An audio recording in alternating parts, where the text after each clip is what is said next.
Good morning. Good morning, Your Honor. Good morning, Your Honor. Good morning, Your Honor. All right. Kathy Nestor, Michael Burt, Richard Novak, Stacy Visser here for Mr. Robinson, who's seated to my right. Good morning, counsel. Good morning, Mr. Robinson. And for the record, the court also recognizes the presence of victim representative, Ms. Erika Kirk. Good morning. First, with respect to courtroom protocol to maintain security and decorum, any individual who exits the courtroom during proceedings will not be permitted to re-enter until recess. All counsel are expected to take reasonable measures to safeguard confidential communication. Such measures may include the use of screen protections on electronic devices. All right, is it the audio working? Sorry, Judge, the WebEx audio is not working. All right, well, let's just take a brief moment.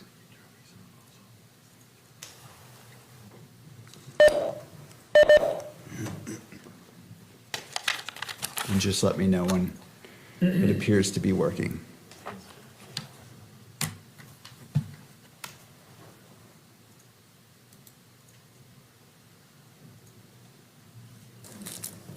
While we're waiting, if you have any water bottles or such, feel free to drink them. It is a little bit warm in here today, so I will be drinking from my water, so don't hesitate to use that if you need to.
Is it working? It's not working, but we can just keep going. Can you send them a link to where this is being streamed so they have something to look at? I see. All right. All right, let's go ahead. Audio may have cut out. All counsel are expected to take reasonable measures to safeguard confidential communication. Such measures may include the use of screen protections on electronic devices and care to avoid the inadvertent capture of privileged or private discussions by recording equipment or by those present in the courtroom. Second, the court will address the camera operator and still photographer, and I will invite you to come forward.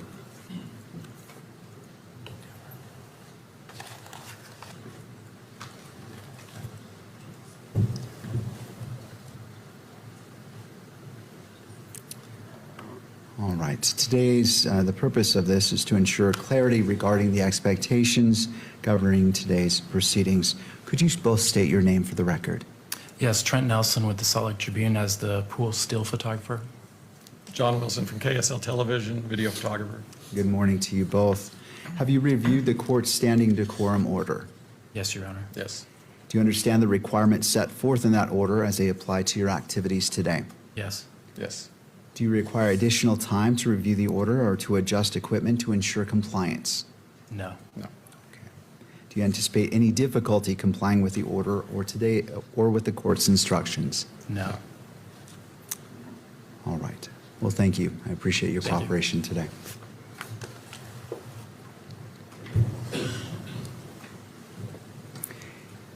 As we begin this morning, the court wishes to acknowledge the importance of the safety, dignity, and well-being of all those who are present or who may be present during these proceedings, including the parties, counsel, witnesses, court staff, and members of the public. The court is also mindful of its solemn obligation to protect and uphold the constitutional rights of both Mr. Robinson and Ms. Kirk. In furtherance of those important interests, all persons attending these proceedings are reminded that portable electronic devices are not permitted in the courtroom or on the fourth floor.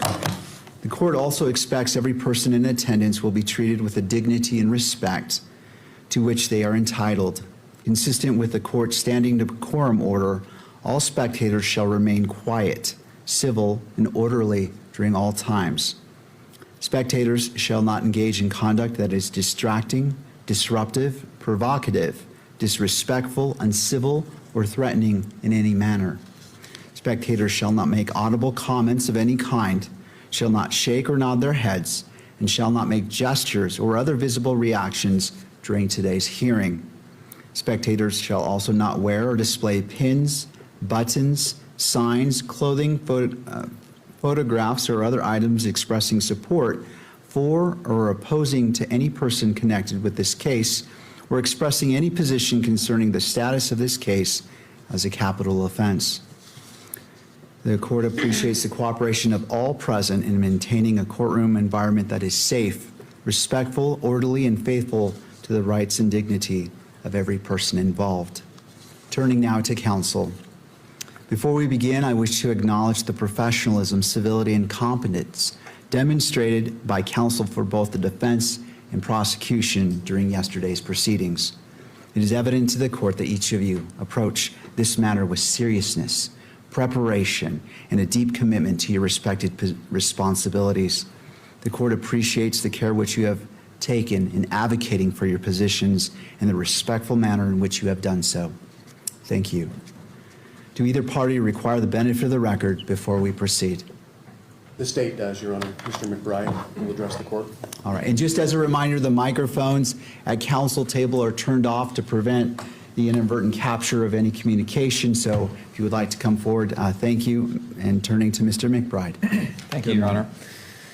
Before this hearing, the defense moved to find Article 1, Section 12 of the Utah Constitution, Rule 7B, and Rule 1102 unconstitutional as it relates to the admissibility of hearsay and reliable hearsay at this hearing.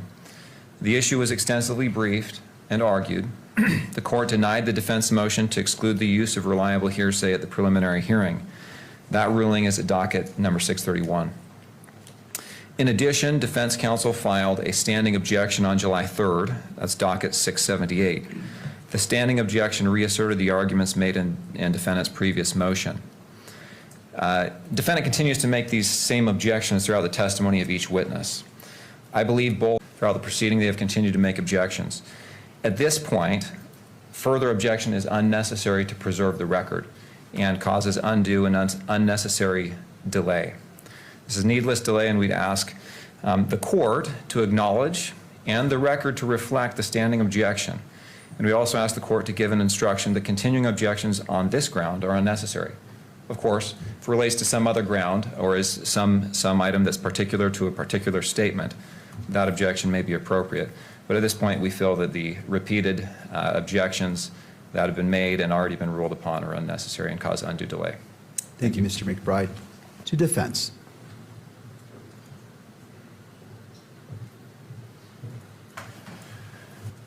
Good morning, Your Honor. Michael Burt for Mr. Robinson. We have no objection to that procedure as long as the court makes a ruling that the objections are preserved. We do think it would expedite matters if we didn't have to repeat the standing objection. There may be particular objections that are not covered by the standing objection we've made, and so we ask permission to be allowed to make those objections as needed. Thank you, Mr. Burt. Thank you to both sides. I appreciate the presentation and your argument about this. The court takes no position in regards to whether the objection is made again and again or not. I leave that to the parties. I recognize the need to expedite this, and if both sides stipulate, I will adopt the request that the standing objection as it relates to 1102, Article 1, Section 12 of the Utah Constitution, and all relevant authorities that have been cited have been noted, and the standing objection by defense is in place.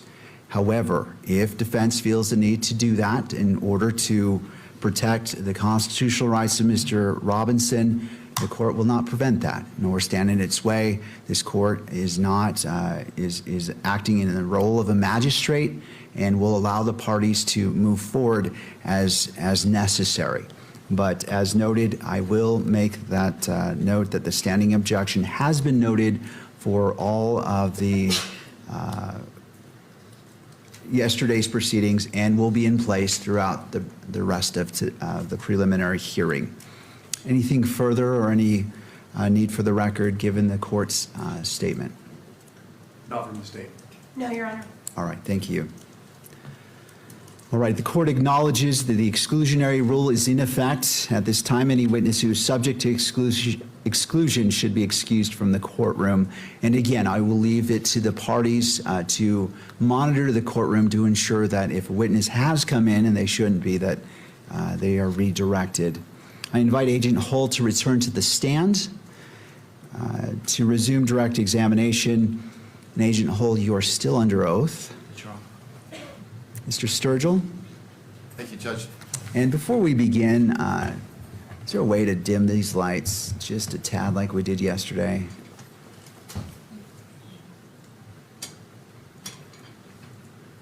Perfect, thank you. All right, as of yesterday, there is also a water bottle to your left. And if you wouldn't mind just making sure that microphone is directly in front of you, we want to make sure that the record picks up your testimony today. Agent Hull, and have you reviewed that exhibit? Yes. And if you wouldn't mind, just briefly remind us what that exhibit consists of. The exhibit is a compilation or a running of a summary of videos from UVU campus security footage that was obtained. Okay. Your Honor, excuse me, we can't hear the witness. That's what I hear. So let's go ahead and Yeah. stop. I'm not hearing it, so I'm going to have you repeat. Let's test it. Go ahead. Check. All right, I believe that. Thank you. Mr. Sturgill, if you wouldn't mind restarting. I can do that, Judge. Thank you. Maybe bring the mic from the base a little bit closer to you. I don't know if that'll help. All right, let's go ahead and go back to what's been marked as State's Exhibit 12.1. I'd asked you a moment ago if you'd reviewed that exhibit. Yes, I have. Okay. And would you just remind us what that exhibit consists of? It's a compilation of videos that were part of the overall footage that was obtained from the Utah Valley University as part of the investigation. And does that compilation video, from your point of view, capture Mr. Robinson arriving to and visiting the UVU campus It does, yes. on September 10th through the 11th, 2025? Correct. Okay. And again, I asked you this question yesterday, but did you prepare that video compilation? I did not. Okay. Do you know who did? The Utah County Attorney's Office. Does that video, and I'm referring to 12.1 exhibit, State's Exhibit 12.1, does it include all of the footage collected by the SBI from UVU? It does not, no. Does that video, again, 12.1, include all of the footage you collected from UVU that captures who you believe is Mr. Robinson walking around campus? Not all of the footage, no. You reviewed this compilation with Mr. Olson, correct? Correct. Okay. And in its entirety. Yes. And he actually, and then you collected an 1102 statement from him. I did, yes. And I believe that has actually been admitted into evidence as State's Exhibit 12.3. Did Mr. Olson refer to that exhibit, 12.1, in his statement? He did, yes. Okay. 12.3. I'm going to put on your monitor State's Exhibit 12.3, and I ask that you scroll down towards the very bottom. And I would ask that you read from the statement specifically what Mr. Olson said about State's Exhibit 12.1. And I want to narrow your focus, so I'm going to draw your attention about 3/4 down the page. There's a sentence that begins on the left margin, "I have reviewed." Do you see that? I do, yes. Okay, would you please read that sentence? I have reviewed State's Exhibit 12.1, and the recordings are true and accurate, including timestamps, dates, and camera labels. The only changes are some zooms and red highlights, which were not part of the original recording. Okay. Would you Have like me you, I'm sorry? Sorry, I didn't know if you wanted me to continue. Or... No, that's good enough. Have you had a chance, well, you reviewed the raw footage yourself, is that correct? Correct. And does that comport with your viewpoint of that exhibit? It does, yes. Have you had a chance to review what's been marked as State's Exhibit 12.4? Yes. Okay, and when did you review that exhibit? This morning, And who did you review that exhibit with? with Kimberly Durfler. Okay. Was there any conversation about that exhibit? No, I was just shown the video. Okay. Nobody asked you questions or suggested anything to you? They did not know. Did you prepare that exhibit? I did not. Do you know who did? The Utah County Attorney's Office. All right. And I'm referring specifically to what's been marked State's Exhibit 12.4. What is depicted in that video? That video is, again, a compilation of videos from the overall footage that was obtained from Utah Valley University for September 11th and September 12th. And how does it compare to what's been marked as State's Exhibit 12.1? It appears to be the same footage. However, on this particular version, there were no circles or blurs that had been made to the video. How about zooming in and zooming out? No, there was no zooming or zooming out. Does it appear to be identical to the raw footage that you've seen that portrays this particular part of the UVU surveillance video? It does, yes. Judge, the state would move to admit what's been marked State's Exhibit 12.4. And Your Honor, we just object to the publication of this for all the reasons we argued yesterday. We think this video is going to play a big role in the trial, and to allow the public to see it now would seriously impact our ability to get a fair trial, and we're asking the court not to publish it. thank you. And Mr. Sturgill, and to all counsel, as it will apply to all counsel, when you are moving a piece of evidence, it's the three parts, whether admissibility into the record, Right. to be published in the courtroom, to be published in the courtroom and captured by the media. So, Mr. Sturgill, as it's your request, what are you requesting? Judge, first of all, clearly I'd move to admit the exhibit. I'd ask, and Judge, the presumption is that this is a public record and should be published.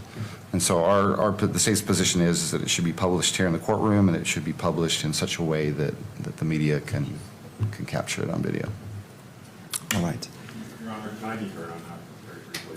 You may, if you would approach the lectern, please, and state your name.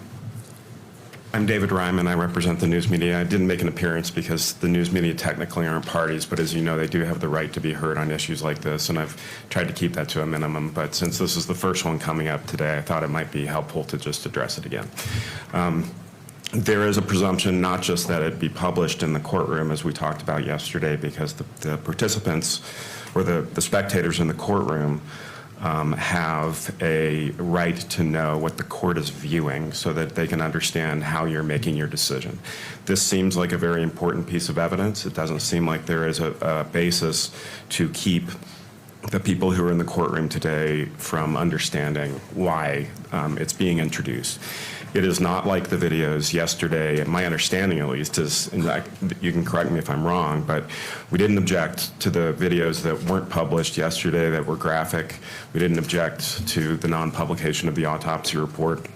The argument here that Ms. Nestor just made is this seems really relevant, and that is precisely why it needs to be public.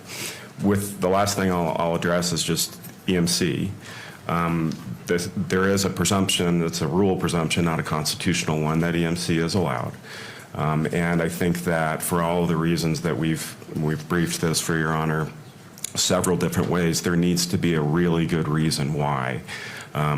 You know, if it's being published in a public proceeding in the courtroom, it should not also be, it should not also be allowed to be published to the media. So, Thank you. thank you. Mr. Sturgill, do you wish to respond or perhaps give a little bit more detail on what this video purports to show?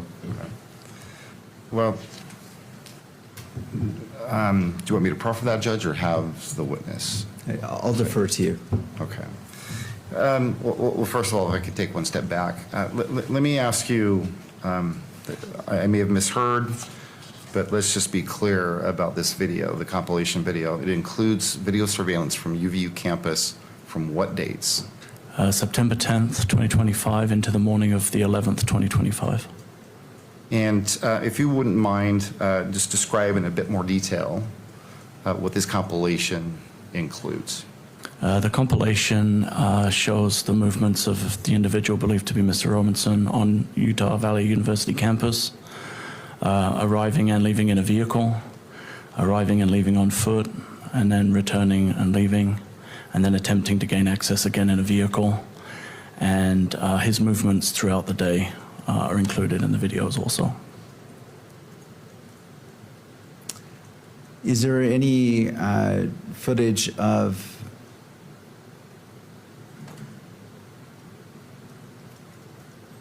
the alleged shooting? There is not, Judge. Okay, I just wanted to clarify that.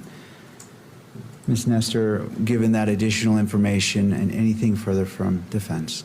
Your Honor, Mr. Burt's he's the one who's been litigating all of the First Amendment issues, if he could address Mr. Ryman's argument. Yes, Mr. Burt, if you wouldn't mind coming forward. Judge, I wanted to clarify one argument that was made by counsel for the media yesterday, and that was the rules, the Rule 4-202.02 does not apply to the situation we're in right now, and that is wrong. The rule says that this rule applies to the judicial branch, and 4-202.02J says the judge may regulate or deny access to exhibits to ensure a fair trial. So I think that rule does apply to our situation, and the Supreme Court in the Algier, ALLGIER case, 258 Pacific 3rd, 589, applied the rule in the context of an evidentiary exhibit. And I know the court has not mentioned, since counsel made that argument, this particular rule, but I think it does apply here. And also applicable is the Supreme Court's decision in the Kearns case, which we talked about when we argued the motion for denying access to the cameras. And that case, Kearns versus Tribune Corporation, 685 Pacific 2nd, 515, says that the standard the court ought to apply in determining whether an exhibit at a preliminary hearing should be sealed is one of a, quote, realistic likelihood of prejudice. And we rely on the evidentiary showing we've made in connection with our motion to exclude cameras, that there is a realistic likelihood of prejudice in this way. The court knows and has access to the media coverage up to the time when we litigated the motion concerning closing this hearing to the cameras. And the court knows that one feature of the media coverage has been a very pro-prosecution bias of every story that has that has been published on this account. The court also knows from that coverage that information is being widely disseminated, and you have found in connection with the shackling issue that the publicity in this case is likely to reach jurors who will be part of our jury pool. And we've also submitted to the court a public opinion survey, which shows that the prejudicial publicity that the media has already generated in this case has affected the jury pool. And so those are all factors the court can point to and rely on and conclude that publication of this particular exhibit should not be allowed because there is a realistic likelihood of prejudice to Mr. Robinson's right to a fair trial. So under that standard and under the rule, the court ought to deny publication. Thank you, Mr. Burt. Thank you. Any final argument from the parties before the court issues its ruling? Your Honor, can I be heard on that briefly? Yes, you may. Thank you, Your Honor. David Ryman. I just wanted to clarify. I don't know that Mr. Burt and I necessarily disagree about what he said about the rule. What we were talking about yesterday was something different. That is the portion of the rule that classifies records that are in the court file. You know, it's not the same as what happens in a public hearing. And Mr. Burt referenced the portion of the rule that essentially just tracks the constitutional standard, which of course, you know, controls here as to whether in this public proceeding it can be closed in any way, and non-publication of exhibits as a form of closure. So I don't necessarily disagree. I would just underscore a lot of what Mr. Burt just said has been briefed ad nauseum at this point. Their position that publicity is incompatible with a fair trial. The Allgaier case he mentioned, you know, I know that case. I litigated that case. It involved a confession that the court found public because you have so many other tools to seat a fair and impartial jury. And we have cited that case repeatedly, and so has Your Honor, I think, recognized it in your ruling, saying pretrial publicity can coexist with the defendant's right to a fair trial. So the last thing I'll say is just that the constitutional standard that I think we're all agreeing applies here is weighty and difficult to overcome.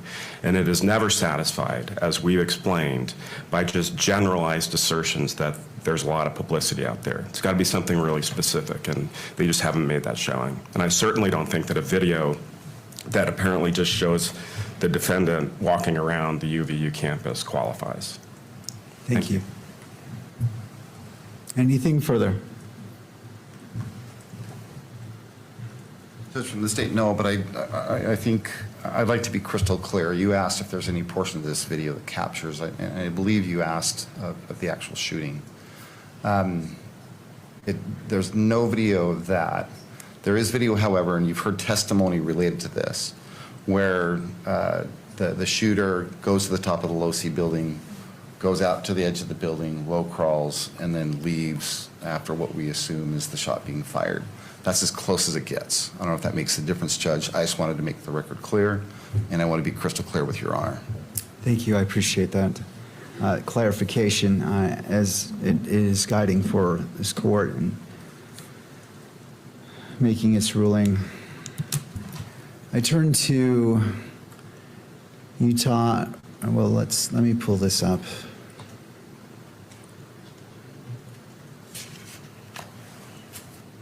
So Rule 4-202.02. I go down to, well, first it says statement of the rule. 1, presumption of public court records. Court records are public unless otherwise classified by this rule. 2, public court records include but are not limited to, and I'm going to go down to 2J, exhibits, but the judge may regulate or deny access to ensure the integrity of the exhibit, a fair trial, or interests favoring closure. And the court recognizes the importance of the constitutional rights of Mr. Robinson being upheld and protected. At the same time, The court also recognizes the importance of transparency and a proper balance to ensure that the constitutional rights of all parties are upheld. As it relates to this exhibit, I believe it's 12.4. 12.4, yes. Based off the representation of what is in that, the court differentiates this exhibit from the exhibits from yesterday, namely Exhibit 7, Exhibit 8, and Exhibit 9, as those are different in nature, and those go to issues relating to Utah Constitution, Article 1, Section 28, as it relates to the Declaration of the Rights of Crime Victims. And the court also recognizes Utah Rule of Evidence 1102, as that is the foundation that's being laid for the admission of this exhibit. Having taken in consideration all factors, the court rules that Exhibit 12.4 is admitted into evidence and shall be played in the courtroom and may be broadcast by the media. And we can proceed. Thank you, Judge. Agent Hall, before we actually watch State's Exhibit 12.4, I have just a few questions. Yesterday, you testified at the very beginning of your investigation that you focused on the video that captured the shooter on the top of the low-C building. Is that correct? Yes. I believe you also testified that you began by working your way, and this is what I remember you saying, so correct me if I'm wrong, but you in essence testified that you began with that video and you started working your way backward and forward with the UVU surveillance video in an effort to trace the shooter's steps on campus. Is that right? Correct. Okay. Would you mind explaining just in a little bit more detail what you meant by that, tracking forward and backward on that video? Yeah, we had a known when the shooting occurred, and as the officer testified, there was a video of an individual on the roof at the time of the shooting. And so the philosophy that we applied was to take what we knew and then work that forward through the timeline and backwards through the timeline to try and establish where the individual had gone from the rooftop or how the individual had come to be on the rooftop. And did that, for lack of a better term, did that bear fruit? It did, you yes. Actually see from, at least in part, where he came from and where that shooter went? Yes, more so where he came from. It was very limited after the fact. Okay. You testified yesterday that in reference, I believe, to what's marked State's Exhibit 21, that you believe Mr. Robinson visited campus at least 4 times on the 10th and the 11th. Correct. And I think you reaffirmed that today. Did you do the same attempt, that is, to track Mr. Robinson through UVU surveillance video during each of those 4 visits? Yes. Or those other 3 visits, I guess? Yes, on each occasion we attempted to follow the movements of the individual throughout campus.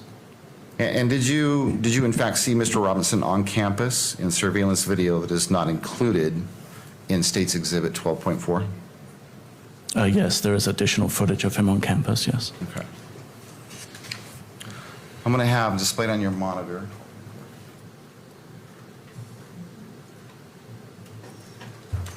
what you're going to see is a paused or a still image. And I'm going to ask if you recognize what, you see that now, Agent Hall? I do, yes. Okay. Do you recognize what's displayed on your monitor? Yes, it's footage from the university that was provided to us, particularly of the parking structure. Okay. Does it appear to be State's Exhibit 12.4? It does, yes. So I'm going to go ahead and I'm going to have this video run. And then if you don't mind, as it's running, I'm probably going to be asking you some questions. And so this video has no audio, is that right? No, there's no audio on the cameras. Okay. Let's go ahead and start the video. Your Honor, it's just not up on the screen yet. Maybe Oh. Let's go ahead and put it on all screens. No, I appreciate it. Is so it is admitted and may be published to the screens. And just want to make sure it's on your screen, Agent. All right. All right, Mr. Sturgill, I'll You may proceed. Appreciate that, Judge. Thank you. Go ahead. Okay, what are we seeing here, Agent Hall? That's the vehicle that is believed to belong to Mr. Robinson arriving in the parking garage on campus. At what time in the morning? What time of the day? It's approximately 8:30 in the morning on September 10th, 2025. And what leads you to believe that this particular vehicle belongs to Mr. Robinson? Information that was provided regards to driver's license and Department of Motor Vehicle records. The vehicle fits the description of a vehicle owned by Mr. Robinson. Is there anything unique about that vehicle that stands out to you? The shape of the vehicle is individual in the red T-shirt and the shorts and the shoes. And do you believe you recognize who that person is? Yes, Who is that? I believe that's Tyler Robinson. All right, and where does he go from there?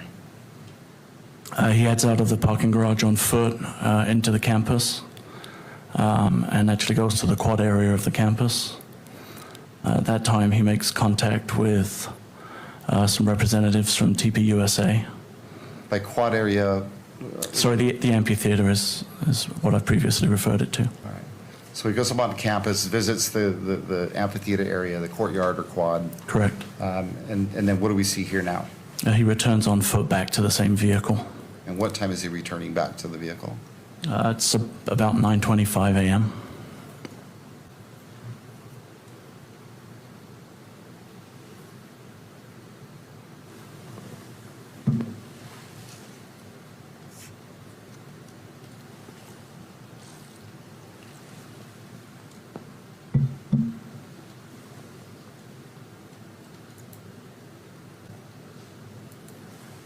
And where is this parking structure located on campus?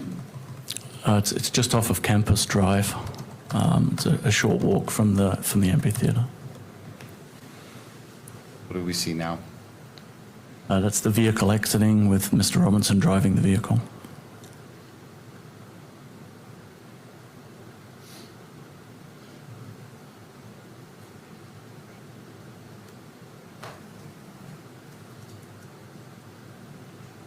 Now what do we see? This is Mr. Robinson returning to the campus on foot from the neighborhood to the northeast. You can see he's wearing the same clothing as in the previous video. And he's carrying a blue backpack. Describe the clothing.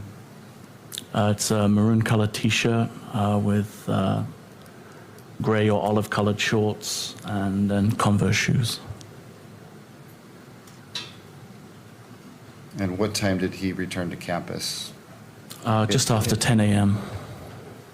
And does he leave the parking structure eventually? He does, yes. Okay.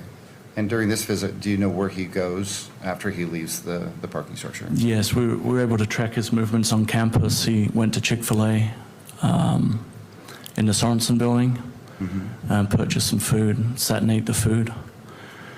Then, I'm sorry, Where did he purchase the food from? Chick-fil-A in the Sorensen Center. And where is that in relation to the amphitheater or the courtyard? It's kind of on the northeast side of the amphitheater. It would be on the upper back edge of the amphitheater, furthest away from where the tent was that Mr. Kirk was in. And from there, where does he go? From there, he moves across campus, out across Campus Drive into a wooded area on what would be kind of the northeast side of Campus Drive. Then returns back onto campus. We noticed at this point that he's no longer carrying the backpack that he was originally wearing. He moves through the Gunther building and the computer science building. And then, I'm sorry? And then goes where? Then goes across to the railing that gives access to the roof of the Losi building.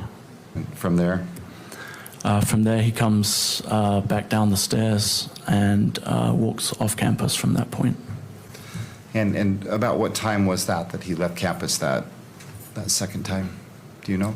I believe it was approximately 11 a.m. or just after, if I recall. I could verify from my notes if you need an exact time. Yeah, if you don't mind. That'll help you remember, refer to it. Don't read it out loud. Let me know when you've had a chance to look at that, would you?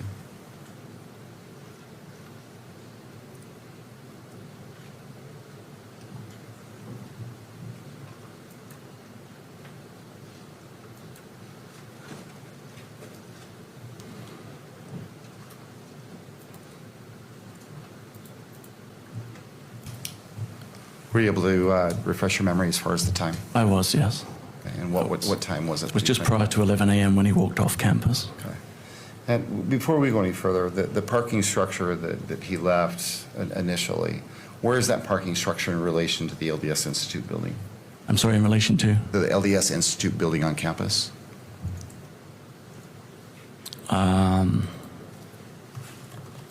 I think it would be just to the north of the LDS Institute building, if I recall. Do you recall whether it was adjacent to the LDS Institute? Yes, it is. Okay. All right. What do we see displayed here now? Go ahead. This is a video of Mr. Robinson returning back to campus the same way that he did previously on foot. And this takes just a moment.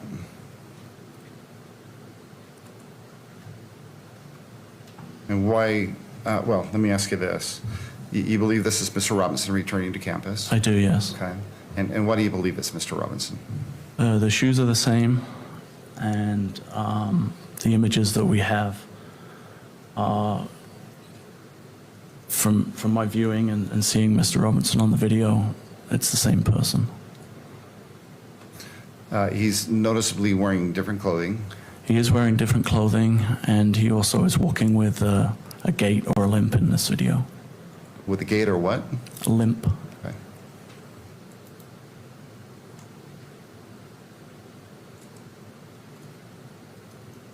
Now what do we see? So this is Mr. Robinson coming up the stairs of the parking structure. Again, he seems to be having...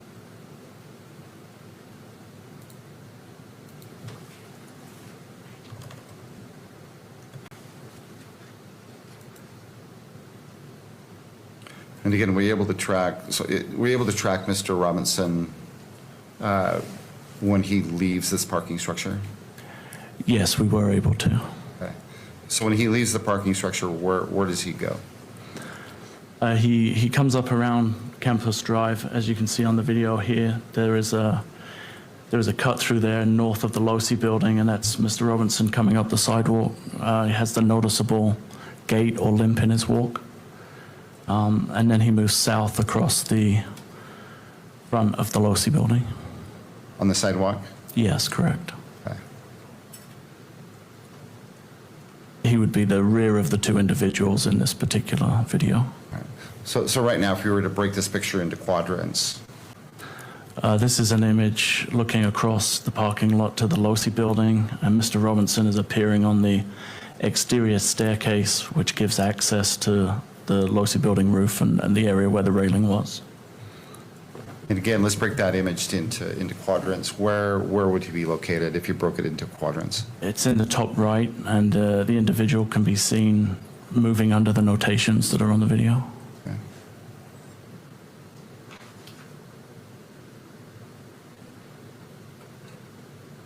And what time is this? It's just afternoon, about 12:15 On what day? on September 10th, 2025. Okay. What just happened, or what did we just see happen? The individual actually kind of rolls over the railing onto the roof of the Losi building. All right. Go ahead, sir. And again, in the top left corner, the individual is now seen running across the rooftop of the Losi building to what would be the southwest corner of the building, crouching down and then crawling to the corner of the building. And this is at what time? Around 12:23. I think the timestamp on the video is 12:22. On the 10th. On September 10th, yes, So we're 2025. clear, this is the roof of the Losi building. Correct. Can you still see that individual? Yes, you can, laying prone.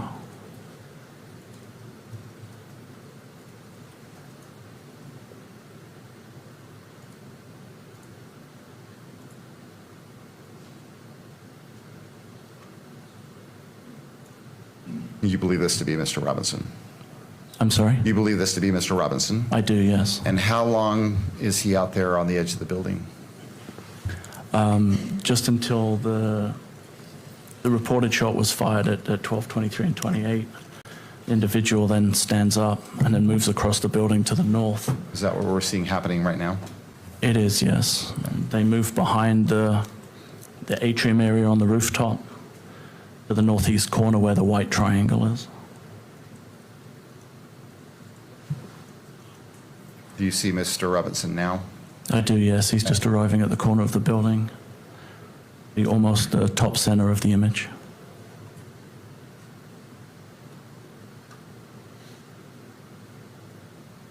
What are we seeing now? And Mr. Robinson lowering and jumping off of the roof of the Losi building onto the grass area, and then moving away towards Campus Drive. And he appears to be carrying some kind of an object in his hand at this time.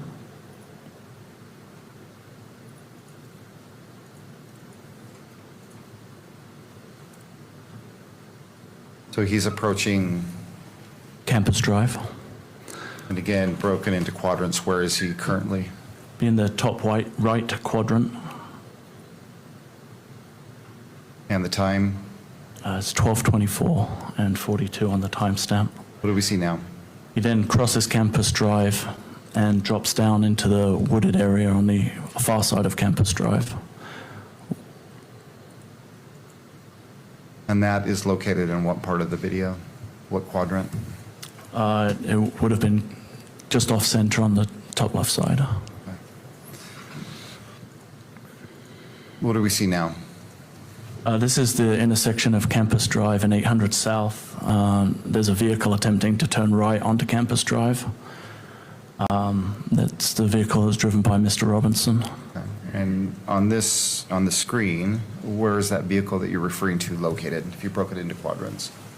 It's on the left side, on the upper side, the upper quadrant. Now what do we see? And that vehicle's now pulling away and heading east on 800 South. And why do you believe that that vehicle was Mr. Robinson's vehicle? When that vehicle was stopped, it actually made contact with an officer who was doing security detail. Okay. And do you know who that officer is? or Officer was? Goforth, Okay. And do you know which department he works for? Spanish Fork Police. And did you have a conversation with Mr. Goforth regarding this interaction at that intersection? I did, yes. Okay. And what time was that interaction? I'm sorry. Did I ask you that? It was approximately 12:30 a.m. Okay. On the 11th? on September 11th, 2025. So you talked to Officer Goforth about that contact on the corner on that, during the early morning hours of the 11th. Correct. And what did Officer Goforth tell you about that interaction? It was an interaction that, I guess cop intuition, but there was something about the interaction that made him make a note of the license plate of the vehicle. And then subsequently, when information was available that that vehicle or a vehicle matching the description of that was involved in the incident, he ran the information that he had obtained from the stop and was able to identify that it was registered to Mr. Robinson, and he had in fact had contact with Mr. Robinson on the morning of September 11th, 2025. The information that he ran, do you know what information when you say that, he ran information? Yes, he ran a partial plate. Okay. A license plate? Correct. And based on that partial license plate, he was able to identify the owner of that vehicle? Yes. And did he tell you who the owner of that vehicle was? He did, yes. Okay, and who did he tell you that it belonged to? Said there were two registered owners of the vehicle, Tyler Robinson and an Amber Robinson. Did he say anything about the person that he actually interacted with? Yes, it was a male that he believed to be Tyler Robinson. Okay.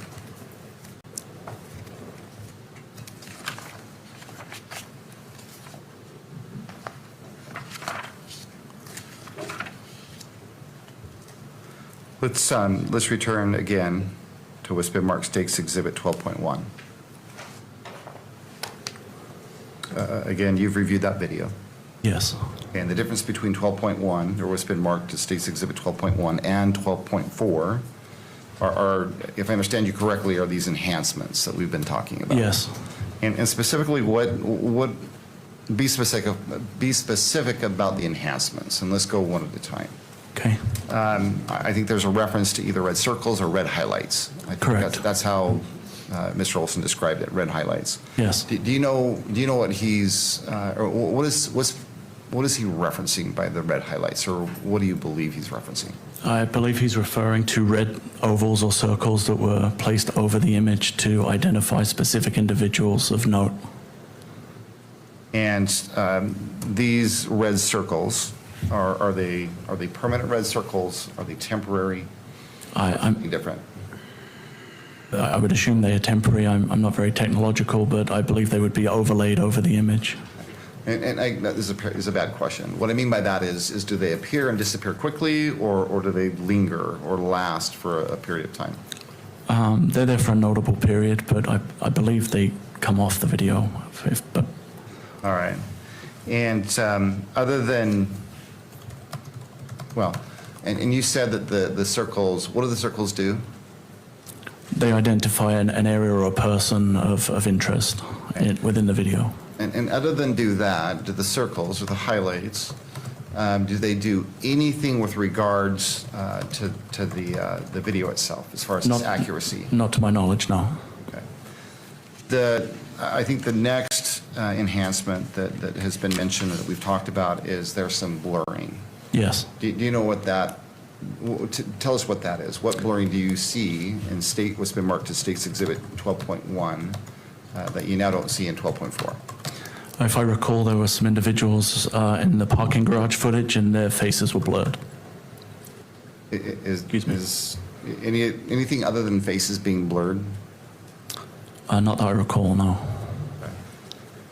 And how often do you see the blurring throughout the video? I believe it's just in the original sequence in the parking garage. The other than the blurring, does the blurring, other than obviously blur out part of the image, does it change or impact the accuracy in your mind of that part of the compilation video? Not to my knowledge, no.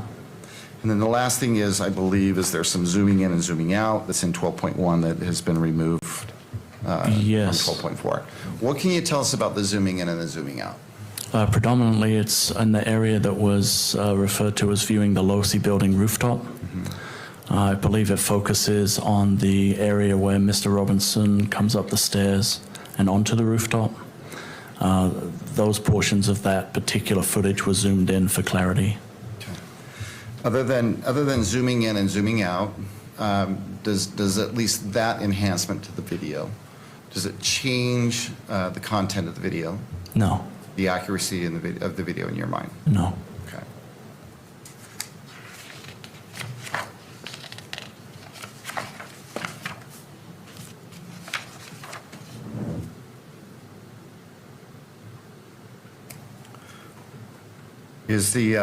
Are the enhancements in State's Exhibit, well, it's been marked as State's Exhibit 12.1, are they helpful in any way, or what do they add or take away from that video? I think for people who are not familiar with the area and what's trying to be shown, they allow an opportunity for people to look at an individual who we believe to be Tyler Robinson, and also specific movements with more clarity than the original focal point gives. So let's talk about the zooming in and the zooming out. It sounds like it's specific to the Losi rooftop, if I understand you correctly. Yes. Okay. And I think we've all watched that exhibit. Correct. 12.4. And although you can see Mr. Robinson and his movements, is it fair to say that it's difficult to really see what's going on? That would be fair, yes. Okay. And the version that's in 12.1, does it facilitate at least that part of the video, seeing Mr. Robinson and tracking, I guess, his steps? I believe so, yes. Okay. Judge, at this point, I think in combination with yesterday, the foundation that was laid yesterday, including the written statement from Mr. Olson, which has been admitted into evidence and is, well, it's already been admitted to evidence. We believe there's enough foundation that at this point we'd also ask the court to admit what's been marked State's Exhibit 12.1. We think it would be well, beneficial for Your Honor to view it. Ms. Nestor. Thank you, Your Honor. We renew our authenticity objection, and we also object to for admission purposes. And then we also object to the publication for the same reasons, the fair trial issues that we raised with the unaltered version. Judge, we believe that the presumption is that this is a public record, that it should be not only admitted, but it should be published here in the courtroom, and it should be published in such a way that the media can have access to it. All right. I do have a question in just directing your attention to the Utah Rule of Evidence 403, to the last phrase, the last 4 words in that. Do you wish to address that? Judge, I'm going to have to look at 403 specifically for those last 4 Well, words, I unless you want to share that I with can me. read that. Or Okay, go ahead and needlessly read that. presenting cumulative evidence. So the court may, let me just read the whole rule for completeness. The court may exclude relevant evidence if its probative value is substantially outweighed by a danger of one or more of the following: unfair prejudice, confusing the issue, misleading the jury, undue delay, wasting time, or needlessly presenting cumulative evidence. I'm not looking at anything else other than that last portion. I recognize there is no jury. I am the magistrate. I am the fact finder, but just addressing that last point of Rule 403. Right. Judge, well, I don't believe that the evidence is cumulative. I think that each of the 2 videos, although they portray basically the same footage, there's characteristics of the one that has been enhanced that I think makes it easier for Your Honor to truly see what's going on, and for the public to see what's going on. I mean, we've displayed 12.4 on the video, and unless you have very, very, very good vision or you've zoomed in on that monitor, you really can't see what Agent Hull has just described. The character of 12.1 is it simply, it enhances that at least important parts of that exhibit, and it just makes it easier to see, not only by Your Honor, but also by the public. And specifically as it relates to the zooming in and the zooming out. Okay. Anything further from the parties as it relates to 12.1? All right. Well, I will admit 12.1 into evidence, but as it relates to playing it in the courtroom or on the television, well, for the media, I find that it is, well, as the fact finder, I will look at the evidence and weigh it as a magistrate is required to do, but I do not find it is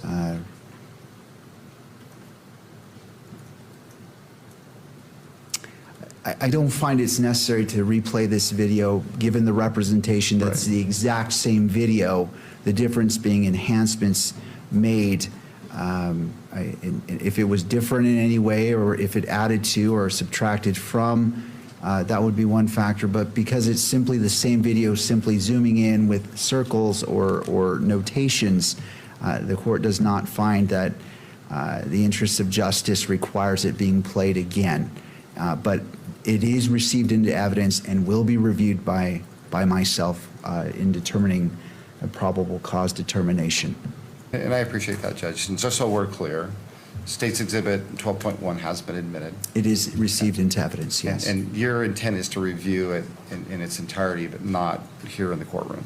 Yes. Can I make one suggestion, Judge, or maybe one run request? I believe the most important part, the most helpful part of this video is the zooming in and the zooming out. And that is a portion that, if you want, we could isolate that and only play that portion of the video if you'd be willing to publish that portion of the video. And that's really the thrust of why we are trying to introduce that exhibit, because we believe that it's helpful to see it up close. And unfortunately, because of the way it's formatted and the way it's been recorded, there's no way any of us can zoom in and zoom out on this video to get a better look at what's going on. And that's the reason why we did what we did, but we had to memorialize it and save it. and then present it in that way rather than just present it in its raw form and then have the ability to zoom in and out, if that helps Your Honor understand why we're doing what we're doing. All right, Ms. Nestor, to the second request of not playing the whole video in its entirety, but simply the portion with the zooming in, how long is that, Mr. Sturgill? I think it's a couple of minutes. All right, Ms. Nestor. We object to the prejudice of that, Your Honor, and ask the court to stand by your previous ruling on that. All right, thank you, I appreciate both parties. What I will do is review this video in court, and it will be displayed to the monitors at council table and to the court's monitor on any portion that you wish to play for me to look at, so all parties can see clearly that the court is reviewing it in court. But I do not find that it is necessary for its publication because this is the exact same video. I recognize it's zooming, but in balancing the constitutional rights, there is nothing on this video from what's been represented that the public hasn't already seen. It's simply zooming in, and I don't find that that is necessary or and so in balancing the constitutional rights of all parties, I'll view it on the monitor. Council's free to view it with me as I'm looking at it, but it will not be broadcast in the courtroom or by the video camera. I appreciate that, Judge. I respect that. I think there's a natural break where we can start. And what I'm going to ask is just we simply play the most. You will have this entire exhibit in evidence, though. Thank you. Is that right? Yes, I will.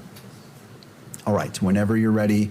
Counsel, as it relates to your monitors, just as a caution, if you don't want it to be wished to be picked up, and I'm not saying it will, I know there are camera operators being diligent in ensuring they're complying by the rules, but in abundance of caution, this is just your moment to take care of your screens if you feel the need to do so. Sure, if I could just have one moment. Hold on, Kimberly. Not sure where the power button is on this.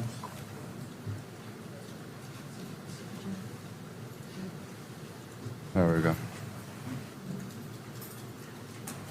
All right, counsel for defense, are we prepared? And for the state? Yes, Judge. All right, thank you. Having heard from both counsel, I'll go ahead and review it on my screens. It is not being displayed in the monitor in the courtroom. And you may present 12.1, the portion you wish for me to view.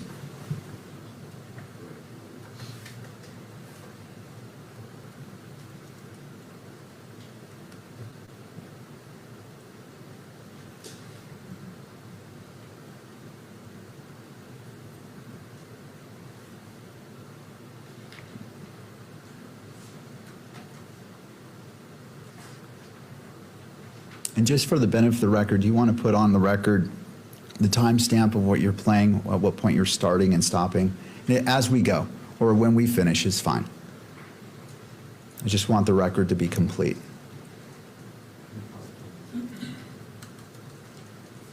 Just the difficulty in doing that is because we've zoomed in, it's removed the timestamp on it.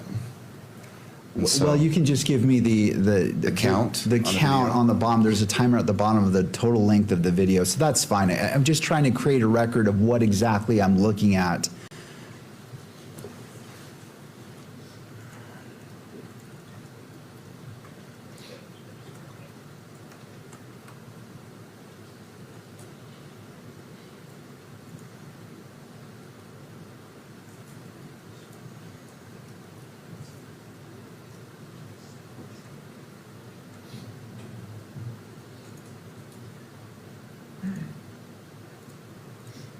Whenever we pause on the court system, Oh, I see. No, it's limitations of technology sometimes. Thank you for letting me know. All right. Hey, everybody. We are here in studio. We're monitoring the second day of the preliminary hearing in the state of Utah versus Tyler Robinson. A huge moment just happened where the compilation video of Tyler Robinson visiting UVU campus 4 times. Blake and I were watching it. Our jaws dropped when you're looking at the time that Charlie was shot and the time that this individual went up on campus, and they track him, in the parking garage, across the different areas of campus, up onto the roof.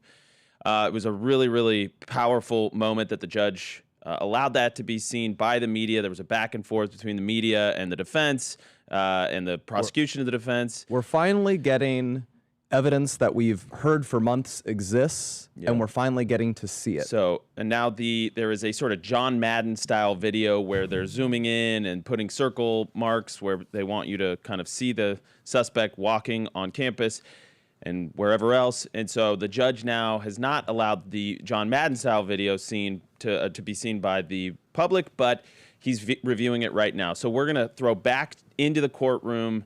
Again, a very, very powerful moment that just happened. When we hit breaks, we have guests standing by that are going to help us chime in. We got Will Chamberlain, Jay Town, both lawyers, and both going to help us break down what they've seen. So stand by for that, and we're going to just take the courtroom until the next break.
All right, and it's been paused, it looks like, at 6 minutes and 23 seconds. I'm sorry. Judge, at 8:23, we stopped the video. Oh, at 8:23, okay. 8:23. That's the count on the video itself. Thank you. Okay. All right. Thank you, Mr. Sturgill.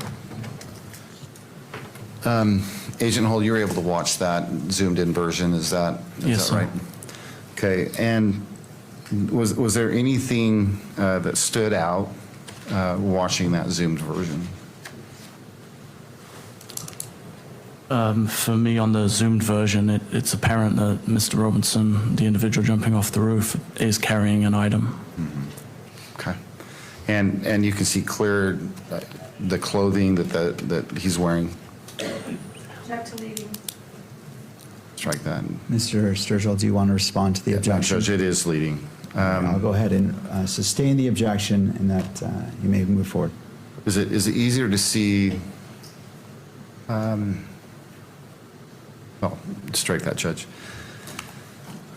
I'll let the video speak for itself. Judge, I have nothing further with Agent Hull. All right. Ms. Nestor. Just one moment, Your Honor, if Of I may course. have the court's indulgence.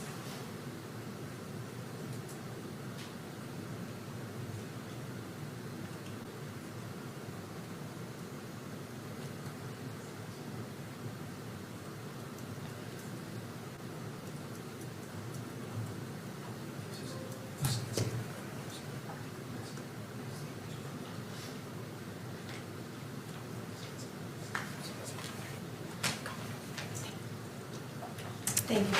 Do you want to take your... And I was just going to suggest that. It seems like right now is a good time to take our morning break. It's 10:15. Let's come back at 10:30, and we'll resume with cross-examination of Agent Hull. Court is now in recess.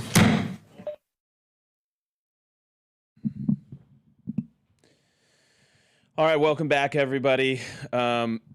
Like I said briefly when we started the hour, really huge morning in court, And just to kind of go back in time, why don't we bring in Will Chamberlain here, Article 3 Project, and lawyer himself. Will, welcome to the show. Thanks for being on standby with us this morning.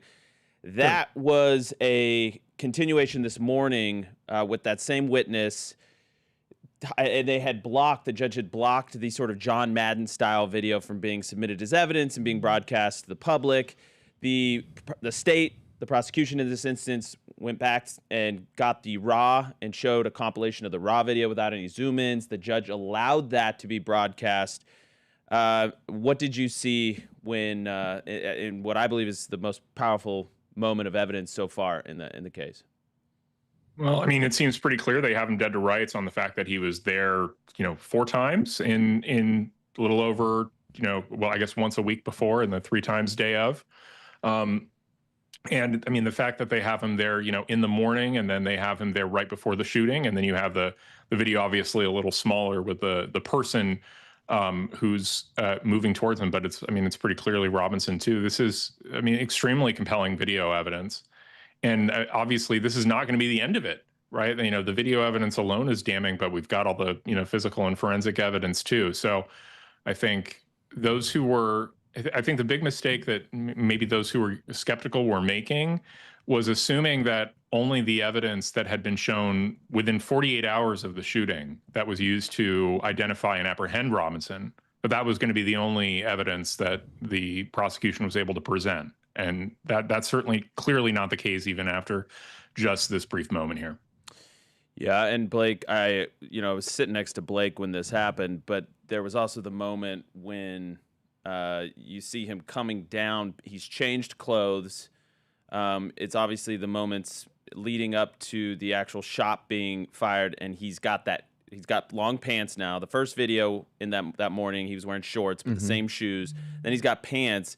And he's got he this can't gait. walk. He's basically limping along or whatever the term is. He clearly can't bend his right leg more than a few degrees. He's sort of staggering up the steps. And they even say in one of the videos, when this person gets on the roof, they say he rolls over the railing. He doesn't really clamber over it. He kind of has to roll himself over it to get onto the rooftop. All right, well, we're going to take a quick break here because we are on Real America's Voice. Just stand by. We'll be right back. Okay.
All right, welcome back, everybody.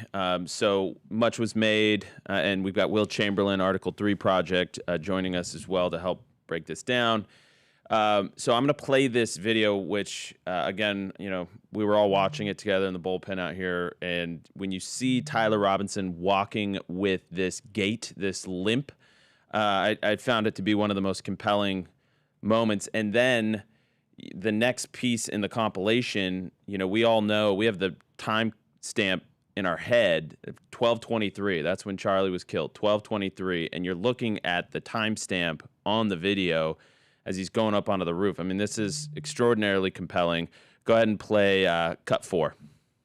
This is a video of Mr. Robinson returning back to campus the same way that he did previously on foot. You believe this is Mr. Robinson returning to campus? I do, yes. Okay.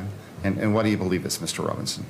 The shoes are the same, and the images that we have are from my viewing and seeing Mr. Robinson on the video, it's the same person. He's noticeably wearing different clothing. He is wearing different clothing, and he also is walking with a gait or a limp in this video. With a gait or what? A limp. Okay. So it's Mr. Robinson coming up the stairs of the parking structure. Again, he seems to be having issues walking.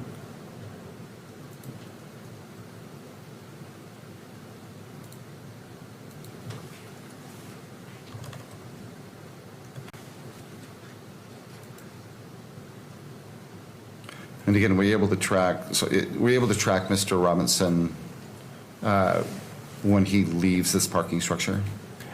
Yes, we were able to. Okay. So that is presumably what's causing the gait is that he has the weapon or a portion of the weapon stuffed down his pant leg. You can even see the outline, it seems. Well, how compelling is that to you as somebody who's outside of our orbit? I want to make sure, I want to be totally dispassionate here and just balls and strikes. How compelling of evidence is that? It's extremely compelling, right? They have video of him walking normally and running out like normally afterwards, is my understanding. People, you know, that doesn't make sense unless, and especially the fact that the timing is happening right before the shooting. Like, why is this person walking like that if he's not carrying a rifle, or sorry, the barrel of a rifle in his pants?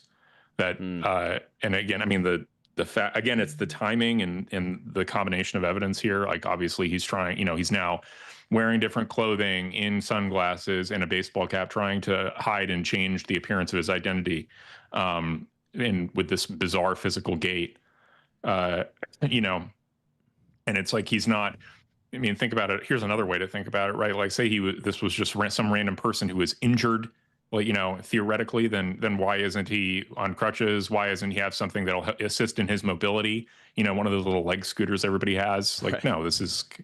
I mean, there's a lot of, none of this makes sense, and is easily explicable, like to a normal person. Like, clearly there's something in his pants, and that is a gun. And as he said there, they're saying, how do you know it's Tyler Robinson? And first he says basically the same shape of person as they had earlier. Yeah. And he said they had the same shoes. So changed his shirt, changed out of his shorts to get into his, you know, basically long sleeve, long pants so you can hide stuff under your clothes, but still has the same shoes, wearing sunglasses, otherwise the same shaped person. And of course, as we know, he then walks to the roof of that student center, gets onto it. We have this, and I think this is the clip where you can see the timestamp. Again, all of us know Charlie was killed at 12:23.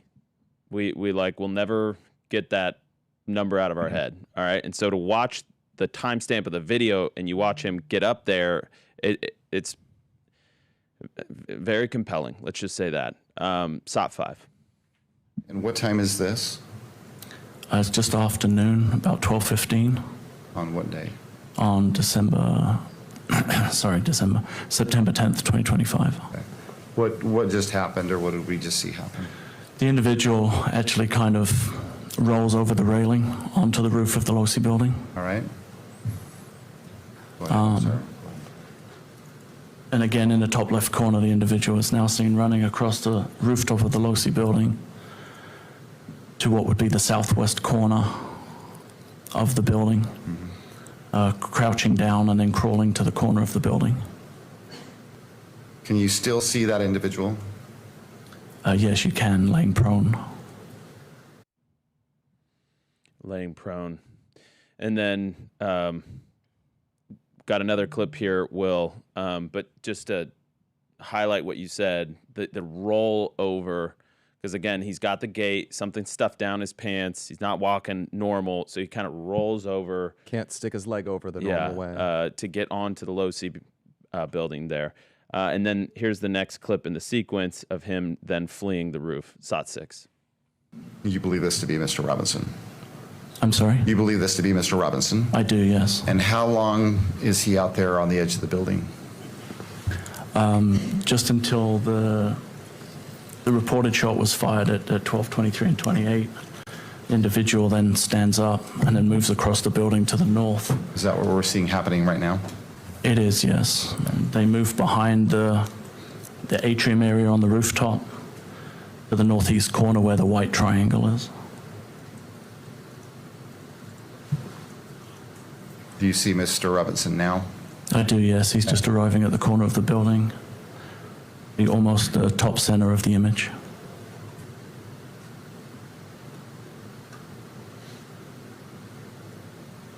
What are we seeing now? And Mr. Robinson lowering and jumping off of the roof of the Losi building onto the grass area, and then moving away towards Campus Drive.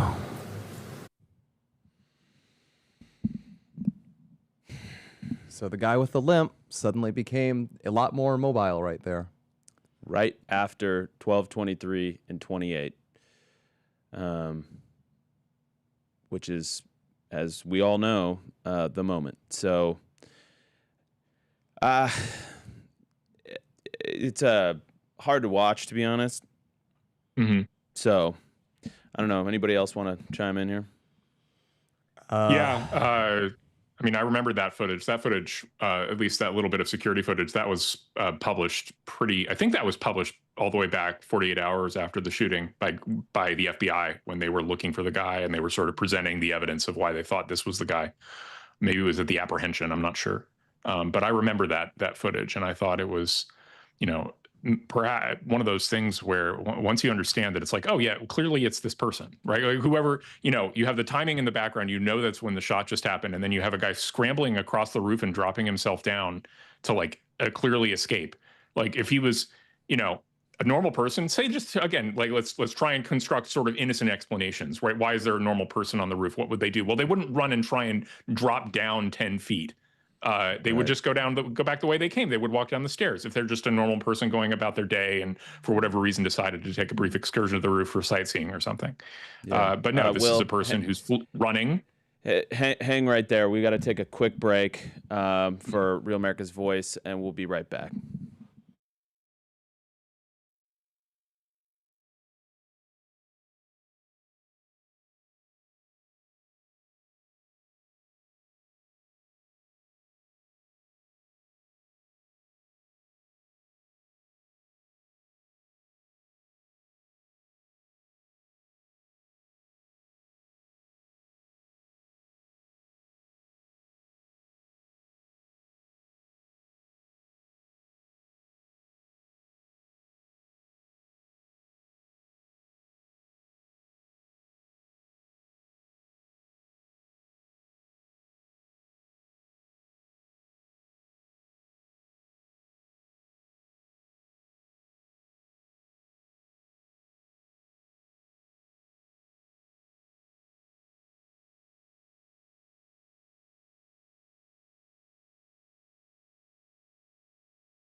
Each side are present in the courtroom, and we're picking up with cross-examination of Agent Hull.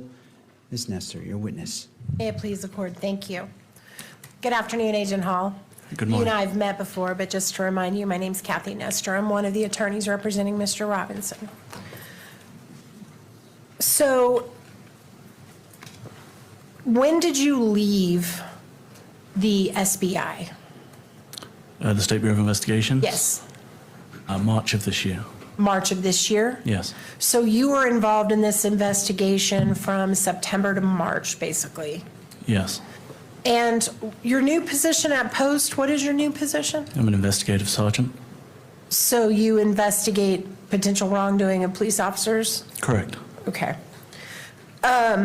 So when you were first brought into this case in September, is it my understanding from your testimony that you were not engaged in any way with this event prior to getting a call after the shooting? Is that correct? Correct.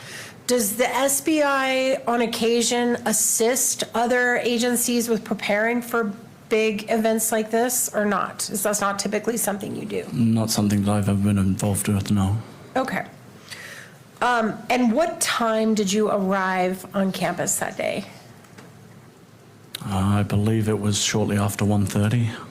So approximately an hour after Mr. Kirk had already been removed from the... Approximately, yes. Okay. And were you involved in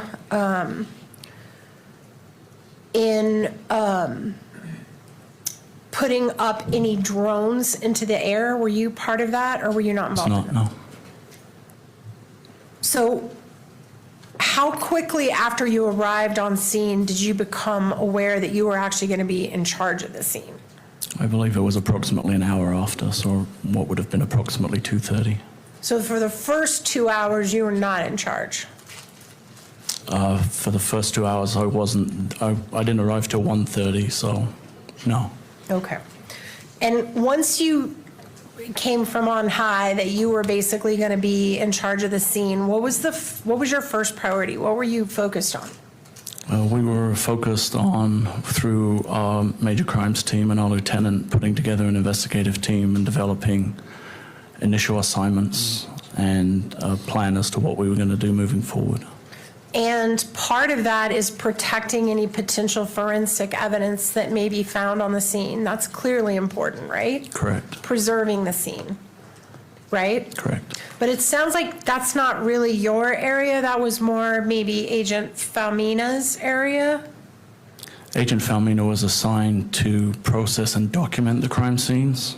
It was my understanding that the known scenes at that time, amid the chaos, had been contained and had been secured by the on-campus officers who were already on scene. And what's your understanding of what the known scenes were? In other words, the area where there might potentially be evidence that you needed to process. I know that the amphitheater area was cordoned off and managed as best it could with the number of people that were there. I was also made aware that there was a rooftop area that had been secured, and also an area off of the side of that building that had been secured by an officer. And that building was the Losi building. Correct. Wasn't there also a bullet found on another building?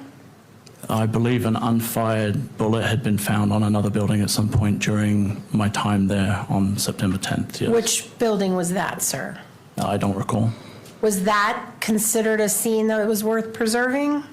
It was not. My recollection is that that was accounted for as an ejected cartridge from an officer who had cycled his rifle. Okay, I thought you said it was an unfired bullet, and now you're saying it was a That's correct. cartridge? When a weapon is cleared, an officer would make his rifle ready, which would chamber around. Oh, I got you. My understanding was that that's how that was accounted for. So an officer claimed that bullet belonged to him or her? That's my recollection, is that was how it was accounted for. And when was that accounted for? I don't know specifically. Do you remember what type of bullet that was? I don't. Was it a 30-06? Do you remember? I don't. Okay. Do you know where that bullet is now? I don't. Okay. So you had the amphitheater area that had to be preserved. And how far out did that stretch? The entire amphitheater or just the area around the tent or what? My understanding was the entire amphitheater area was cordoned off, and there were attempts to secure the campus itself with a perimeter of officers who were monitoring or preventing people coming and going. When you arrived on the scene, were you aware that an individual had been taken into custody? I had heard that, yes. Did you ever have any interaction with that individual? I did not. And were you advised at any point that that person was no longer a person of interest? Information was passed down that the individual was not considered to be a suspect in the shooting. And when was that, time-wise? I don't recall specifically, but I know I was on campus when I had heard that. So whoever arrested him as a potential suspect got that wrong. He wasn't the actual suspect, right?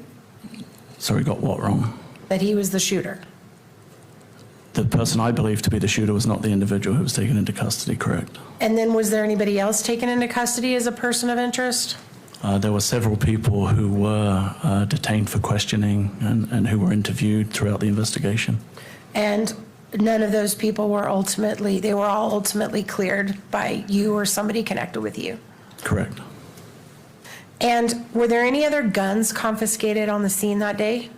There were other firearms that were located on the scene, yes. How many guns were confiscated that day?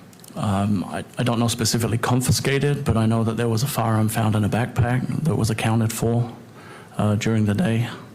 What type of firearm was that? It was a handgun. Any other guns that were found on the scene? Not that I recall.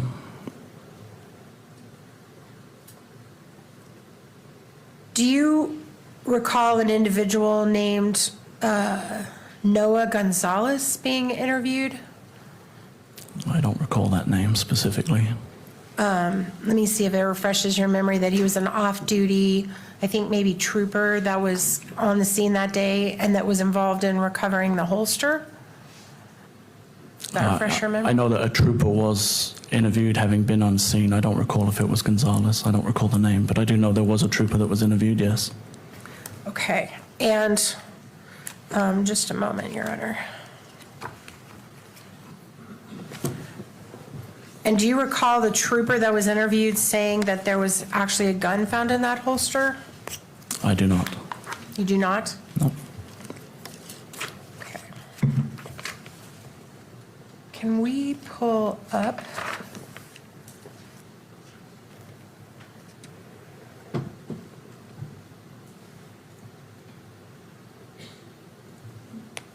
Exhibit Hole 13 and just show it only to the witness for right now?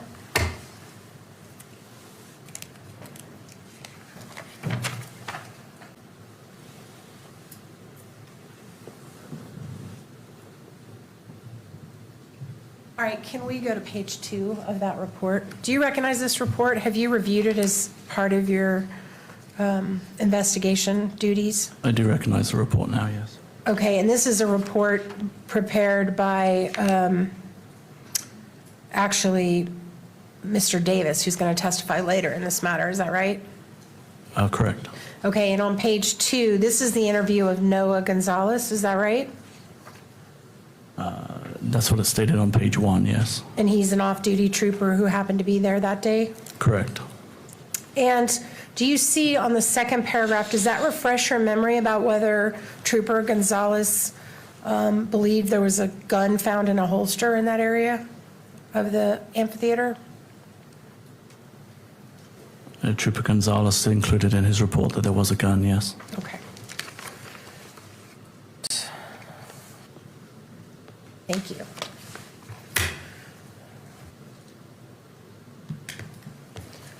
Okay. When did you first personally go up to the roof of the Losi building? Do you remember the time of that? I don't recall. I know it was dark when I went up to the roof, so it would have been later that evening.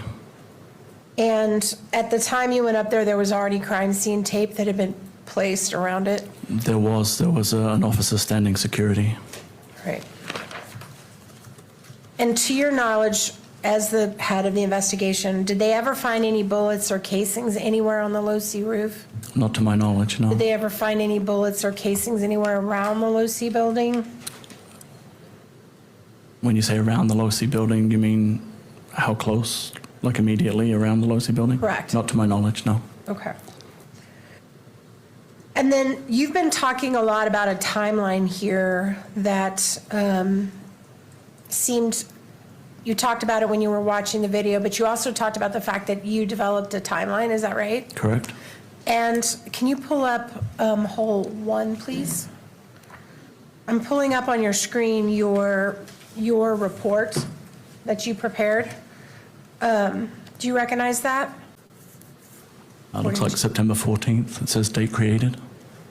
And that's the place where, if you could go to page 2, please. Do you see down at the bottom where you summarize Sergeant Bricker's report listing the timeline? Yes. Okay, and so it was actually Sergeant Bricker that prepared the timeline, is that right? He prepared a timeline.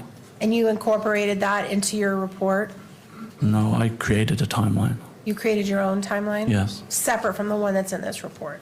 Yes, using information obtained in the investigation. And when did you create that timeline? Over the course of the investigation, over a long period of time, after a lot of reviewing video and investigative time. So, as of September 14th, Tyler Robinson had already turned himself in to the authorities, is that right? Yes, I believe he turned himself in on September 11th. So, prior to the time that Tyler Robinson turned himself in, had you all prepared a timeline? A documented written timeline? Yes. Not to my knowledge. I don't know when Sergeant Bricker produced his specifically.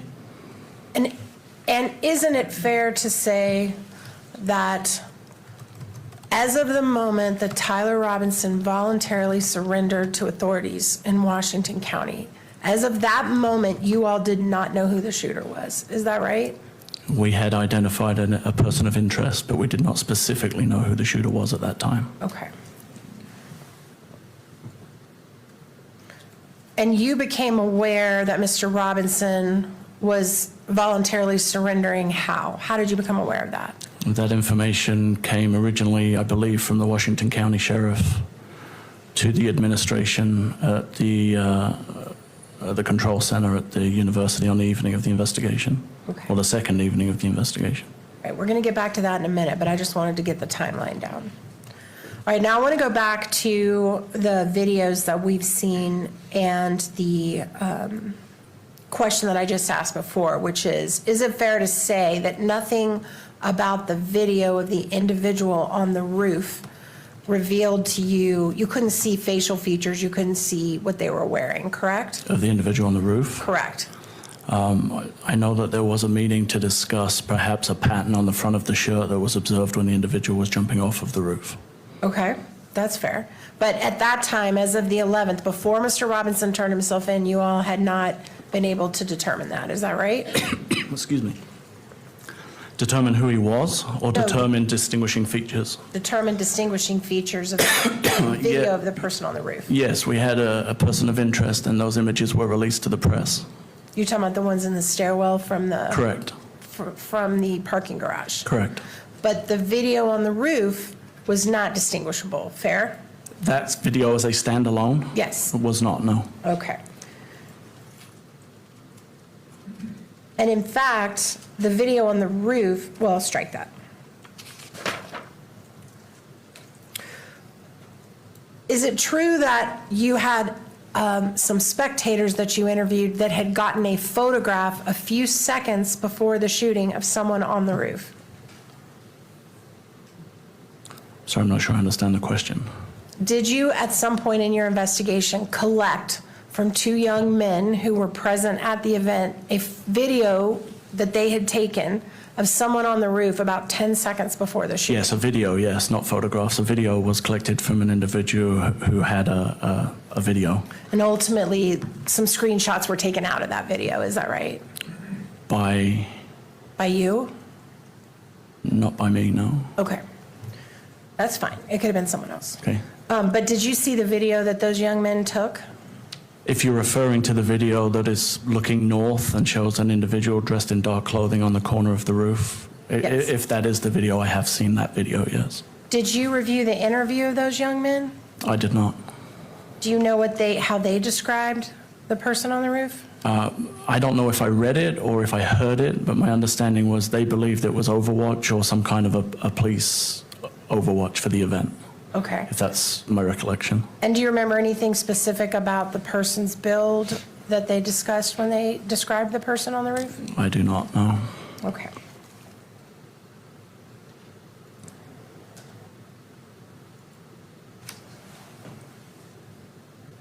There is a portion of the video after the individual jumped off the roof, which we all saw here, where the individual crosses, I believe it's Campus Drive. Is that right? Correct? And there's a moment where the individual waits and there's two cars that pass in front of him, right in front of him. Correct? And is this the moment where you are submitting that he was holding a gun in his hand? As he crossed the road? Yes. From my observations, would show that he's carrying an object in his hand that's concealed or in a bag, and it is long and has the appearance, based on my training and experience, it could be a firearm. But do you see a gun anywhere? The actual gun? In the video? Yeah. No. All right. And did anybody that was driving by on Campus Drive that day report to you or any other investigative entity, hey, we just drove by a guy with a gun who was leaving campus and he was standing right by my car? We did not receive any reports to that effect, no. Okay. Also, when you were revealing the timeline, exactly how long was there between when the person was prone on the roof and when the shot was taken? Do you recall? If you would like to replay the video, I can time it for you, but I don't recall. It was my guess, I would estimate between 15 and 30 seconds. So between 15 and 30 seconds to lay flat, take a shot, and get up and run off, right? I think you asked how long he was prone. I Right. think it took longer for him to crawl into position Okay. and then establish a position and then take the shot. He appeared to be in prone for approximately 15 to 30 seconds, but the video would verify that. Okay. Thank you.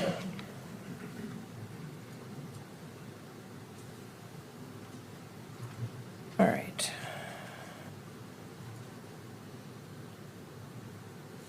I want to talk to you for just a minute about the video that was taken. And I'm not going to get into I'm not going to show it, just so that in case anybody's concerned about leaving the courtroom, I'm not going to show it.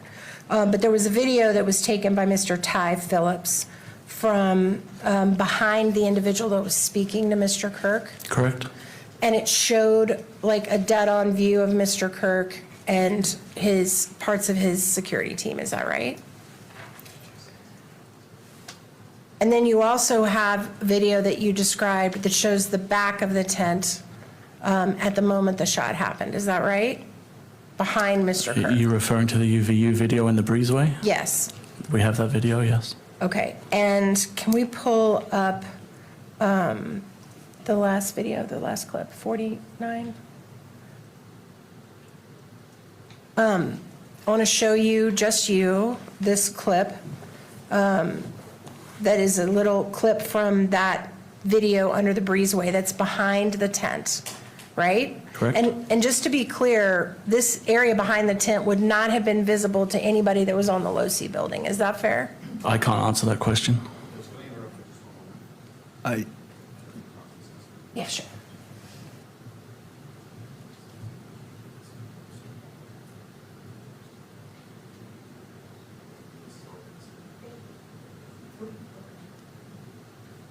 And Ms. Nestor, as you're playing this, are you just being cognizant if the sound is on or not? I don't want the sound. Please. Okay, I just wanted not- to Thank you for bringing clarify. that. Thank you. All right. No sound. I just want only the witness to look at it. So can you just watch this clip for just a minute? This one little clip of behind the breezeway at the time of the shot.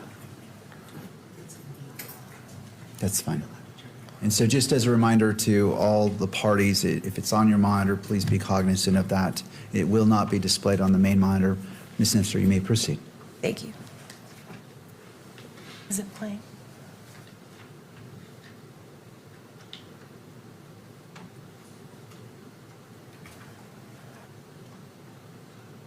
Okay. Do you remember that? Does that refresh your memory of what's in that clip? Yes.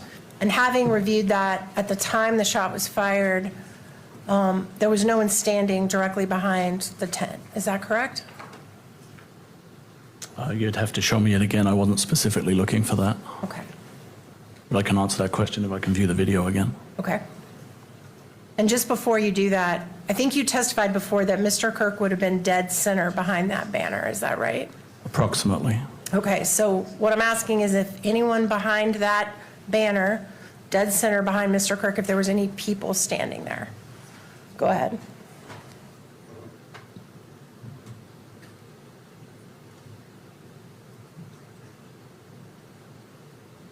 So there's a videographer on the right side of the tent, and then I can only see as far as the video allows me to, so I can't speak to whether there's anybody out of frame who could have been behind the tent. But what you can see, is there anyone directly behind the middle of the tent? Yes, there's a videographer stood behind the tent. To the right? Yes, behind the tent. Correct. But directly in the middle of the tent, is there anyone standing? There's no one stood in the middle behind the tent, no. Thank you. All right, I want to talk now about the TP. You can take it down off of the screen. Thank you. I want to talk now about the TPUSA video that you got. That was the angle that was taken from behind Mr. Kirk while he was talking, looking out at the audience during when the shot was fired. Do you remember that video? The visual impulse videos? Yes. Yes. All right. Is it true that Visual Impulse provided 4 videos? Yeah, I believe there were 4 total videos that encompassed everything that they provided to us, yes. But the one that you showed, that's only one of the 4 that they provided to you? That one that was shown had a Bates number. It was an item that was provided by Utah County Attorney's Office. Okay, but were there more that you haven't seen in this courtroom, in this prelim, that you got from? There's the original footage. Okay. But were there other angles that are not shown here in this prelim? Yes. Okay, that's what I was trying to get to. Thank you.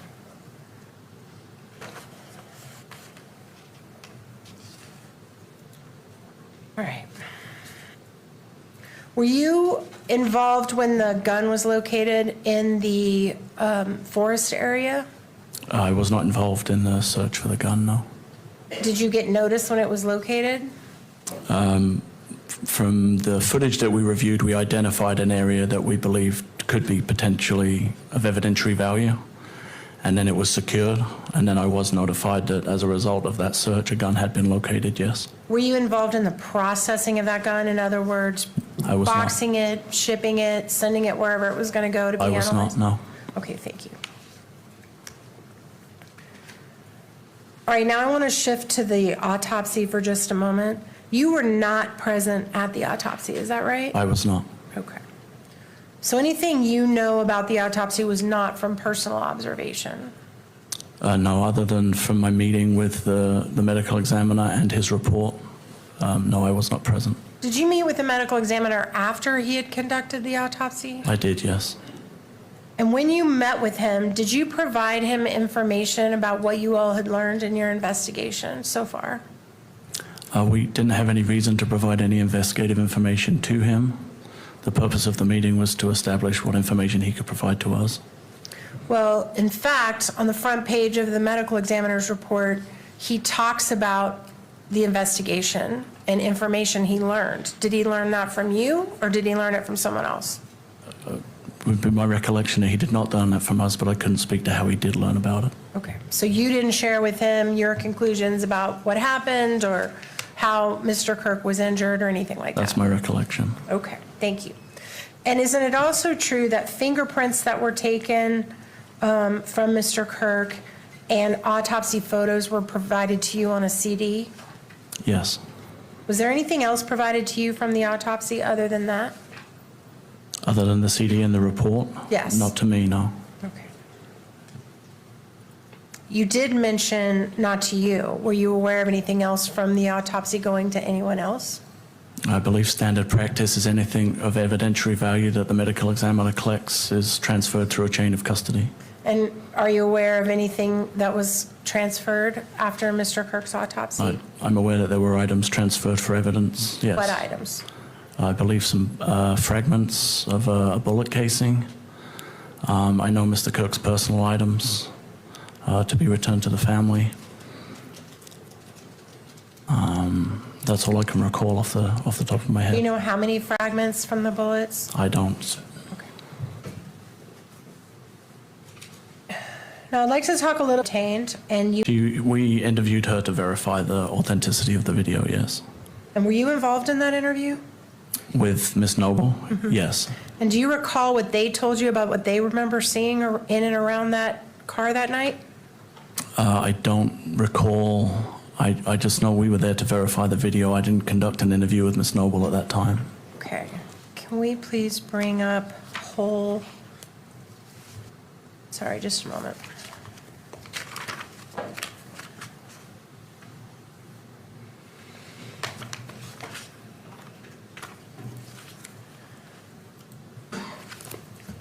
Let's see.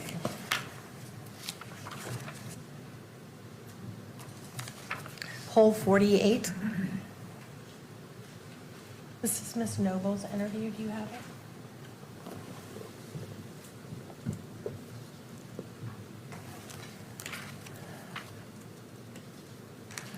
All right, do you remember that? Looking at that interview, does that refresh your recollection?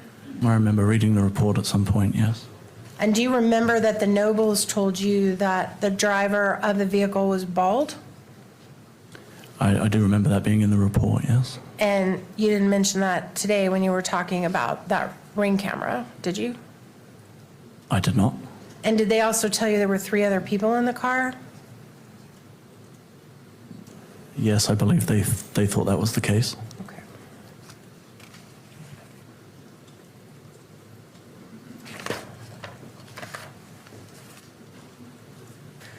I want to go back, if I can, to the scene itself, the preservation of the actual scene where Mr. Kirk passed.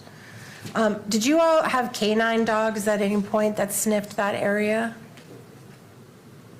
I don't know specifically that area, but I do know that canines were present, or a canine was present on the day. But you don't know what task the canine was given? My understanding was that it may have been used in an effort to track an individual that had jumped off the roof, but I don't know for certain. And obviously that didn't produce any results, or we would have heard about that, right? Yeah, not that I was made aware of. Okay.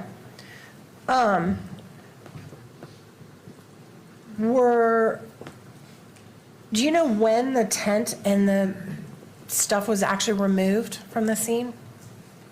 I don't. I would imagine it had been at least a couple of days, if not longer than that, before anything was removed from the scene.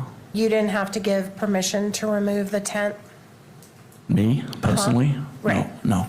So you're not sure when it was removed? Nope. And were you involved in the decision to pave over the dirt that was under the tent? AUVU? Uh-huh. No. Did you know that happened? Only because it was in the news. All right. But you don't know when or who ordered that? Nope.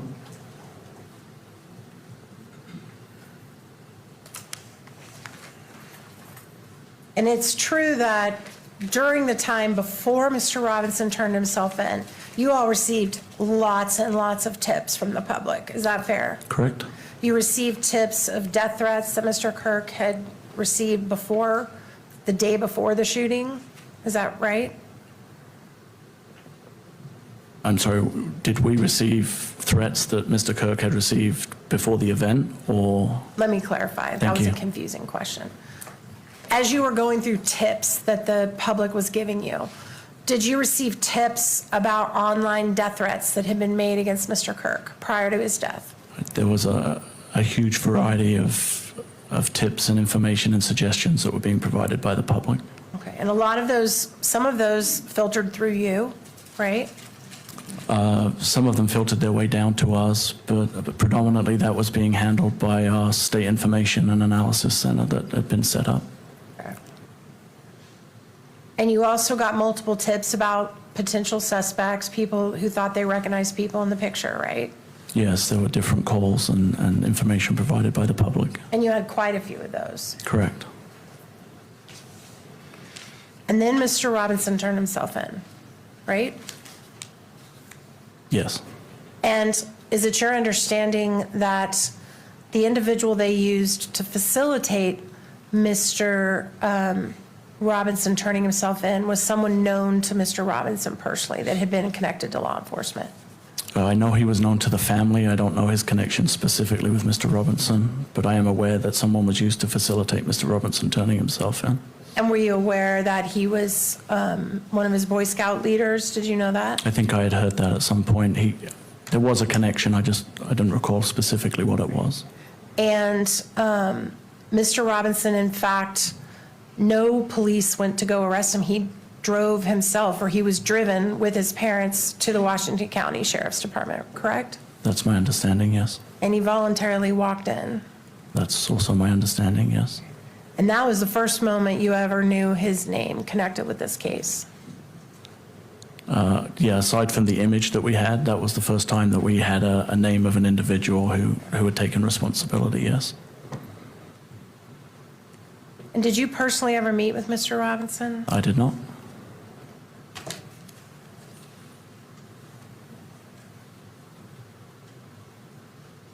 And as far as you know, Mr. Robinson did what he said he was going to do. He told the police he was coming peacefully, he was coming with his parents, and that's exactly what happened. I don't know any of the specifics of how he was arranged to turn himself in terms of what you've described. I just know that it was being facilitated with the sheriff's office. Okay. Court's indulgence for just a moment, Your Honor. Yes.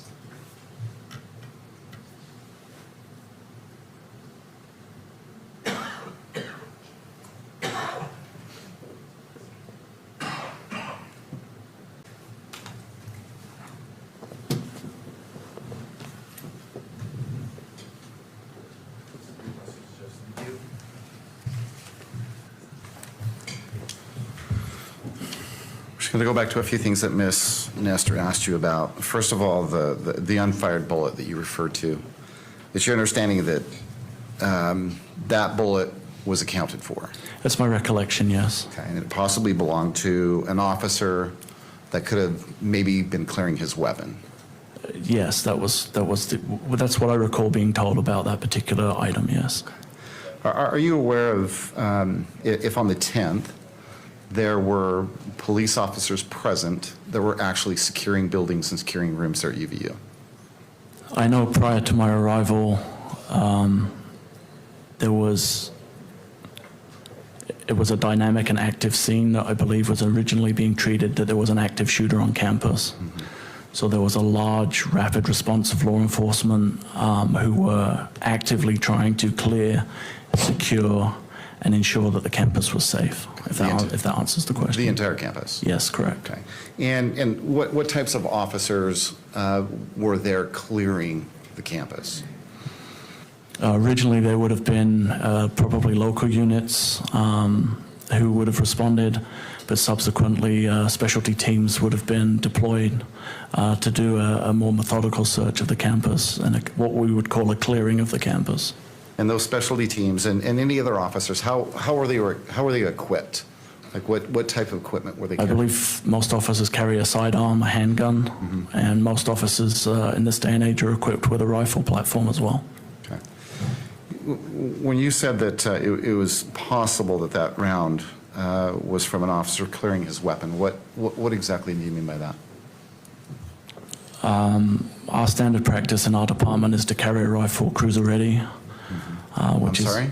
We carry our rifles in a situation which is called cruiser ready. What does that mean? It means we don't have a round chambered. So if an officer deployed with his rifle, he would chamber a round. Once he had done whatever task it was that he was doing in order to put that weapon back, he would eject the magazine and eject the round. Sometimes in doing so, rounds are dropped or not accounted for. Okay. Have you personally done that yourself? We do that at training, and I've done that in the field as well, yes. Okay. And you're aware of, is that something that's common among police officers in this situation? I believe for most agencies, that's how they carry their weapons, but I can't speak specifically to agencies outside my own. Do you have any idea how many officers were dedicated or sent out to clear the campus? I can tell you I had to park on University Avenue and walk all the way onto campus between hundreds of police cars, so I would say hundreds, if not 1,000 officers, high hundreds would have responded to the campus that day. Now I'm going to ask you about, Ms. Nestor asked you about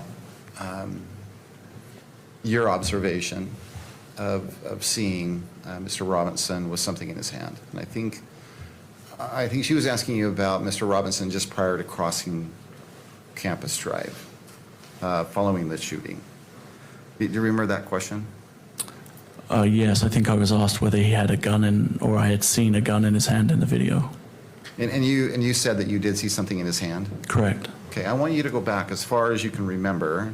At what point, after Mr. Robinson stood up on top of the Losi building and ran across, I believe to the northeast corner, when did you first notice in that video something in his hand? The first time you can clearly notice he has something in his hand, without a doubt, is when he's on the white triangular portion on the northeast corner of the Losi building preparing to jump. It is very apparent he has an item in his hand. Okay, and that's based on your observation of the videos? Correct. Okay. And is it easier to see in that enhanced video? The zoomed version of the video makes it a lot clearer to see, yes. Okay. And then after he drops down off of the roof of the Losi building, is there any time between that point in time and making his way to Campus Drive that you believe you see, again, something in his hand? As Mr. Robinson lands on the grass, it's almost like he either drops it or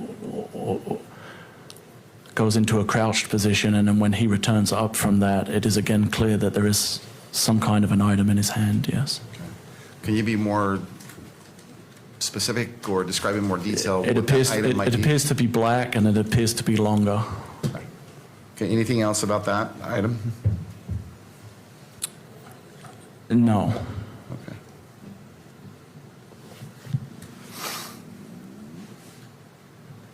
I believe it was Exhibit 9, State's Exhibit 9 that Ms. Nestor pulled up on the screen, and she had you look at that. And I believe what you looked at was beginning a still image, but then a few moments or a few seconds of that video. And that's the UVU tunnel video, is that right? The breezeway underneath the Hall of Flags, yes.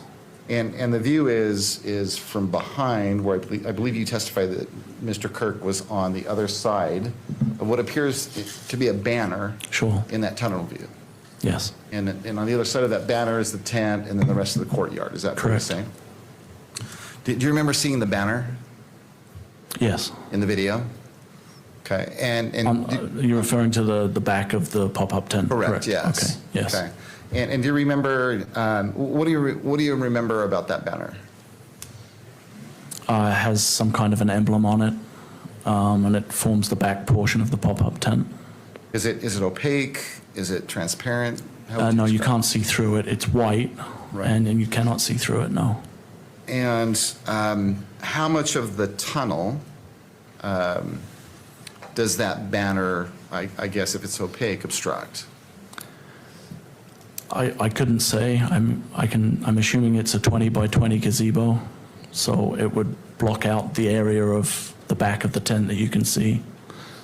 You would not be able to see through it. You would not be able to see through it from the audience side of the amphitheater. And what about the tunnel side of that banner? Can you see through the tunnel side in the opposite direction? You cannot, no. Okay. Can you see Mr. Kirk on the other side of that banner? You can't, no. Okay.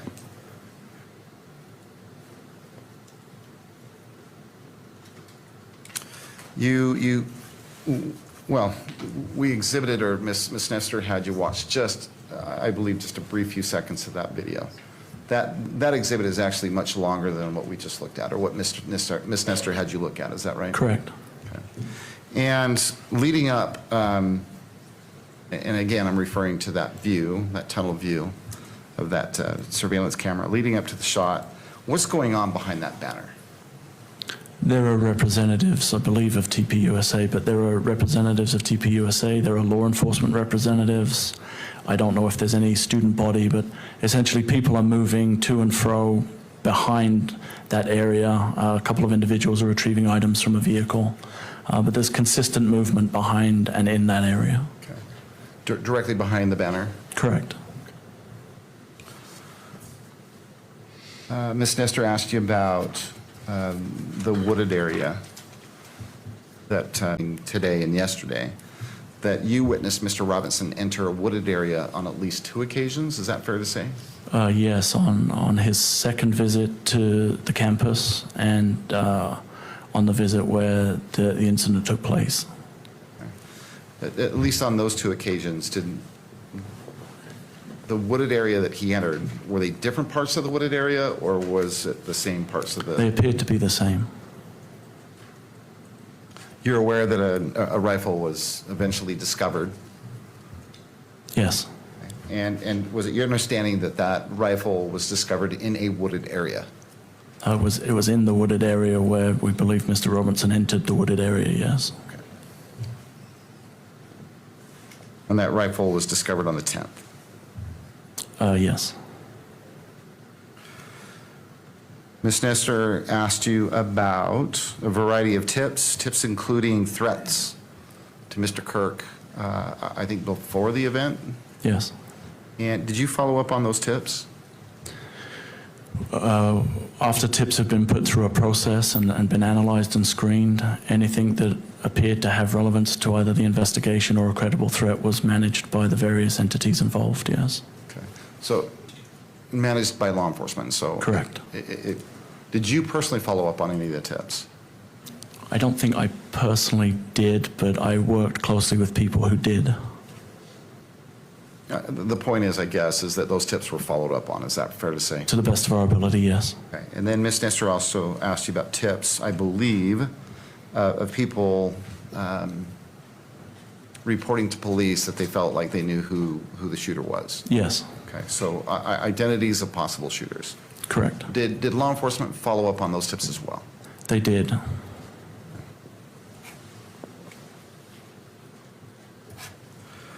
Ms. Nestor, finally, Ms. Nestor asked you,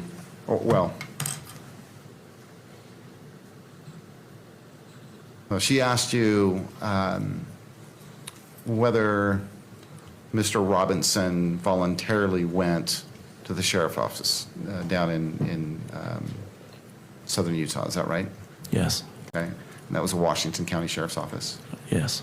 Okay. You understood that he turned him, well, he showed up there voluntarily. Is that right? Correct. What was your understanding as to why he was showing up there voluntarily? He had informed, I believe, his immediate family that he had been involved in the shooting and that he wanted to turn himself in. Okay. Nothing further. Oh, sorry.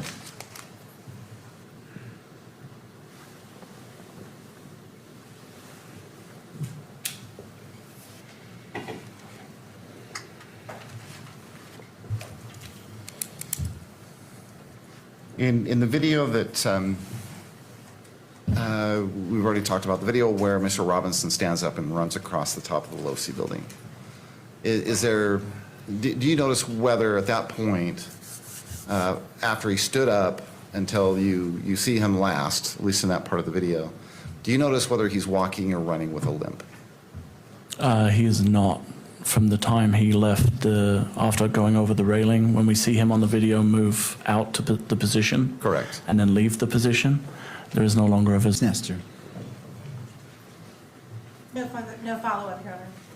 All right. May Agent Hull be excused? Yes, Your Honor. All right, Agent Hull, thank you. Thank you, Your Honor.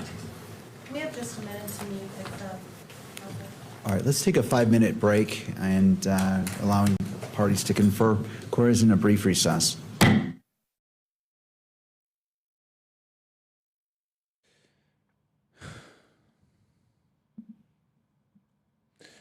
All right, welcome back, everybody. So that was an interesting back and forth. We kind of saw some of the, I think from Kathy Nestor, the defense attorney's cross-examination of that witness, she's obviously trying to poke holes in some of the ring camera footage, which I think is fairly flimsy. I mean, trying to remember what cars drove in front of a person's house would be extremely difficult. And then you actually do have the ring footage, which is what it is, right? So I don't know what they would make of that, or if that would be compelling evidence to a judge or jury. Then you see the cross-examination by the state, going back kind of and reacting to some of Kathy Nestor's cross.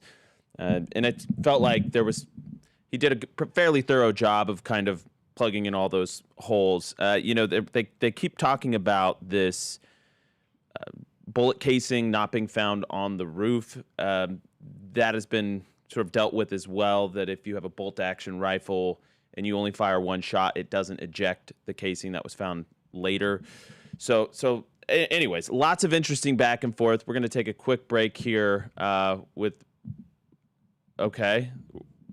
where I guess we're going to keep going. No break. All right, that's good. We prefer it that way. I would say, I think we got it mixed up there whether we were in break already. But no, so. Oh, I see. Yeah. The most important thing, I mean, we got at that a little bit, is that they basically asked them, did you have any suspects before Tyler Robinson turned himself in? Yeah, that's a very good point. I think they might be setting it up as in, you didn't really deduce that it was Tyler Robinson until this happened. But the flip side of this is, that's absolutely devastating to people who are claiming, oh, he didn't turn himself in, the weirder stuff that he was coerced into doing this. Yeah, and that was actually kind of I think a moment that you could skip over and kind of not hear it, but the defense themselves is admitting that Tyler Robinson turned himself in. So, what would compel him to do that, besides being guilty of the alleged crime here? I don't know what you could surmise from that. There was also this interesting moment where, talking about like some of the camera footage, that there were multiple angles or something. SOT 12. I want to talk now about the TPUSA video that you got. That was the angle that was taken from behind Mr. Kirk while he was talking, looking out at the audience when the shot was fired. Do you remember that video? The visual impulse videos? Yes. Yes. All right. Is it true that Visual Impulse provided 4 videos? Yeah, I believe there were 4 total videos that encompassed everything that they provided to us, yes. But the one that you showed, that's only one of the 4 that they provided to you? That one that was shown had a Bates number. It was an item that was provided by Utah County Attorney's Office. Okay, but were there more that you haven't seen in this courtroom, in this prelim, that you got from? There's the original footage. Okay. But were there other angles that are not shown here in this prelim? Yes. Okay, that's what I was trying to get to. Thank you.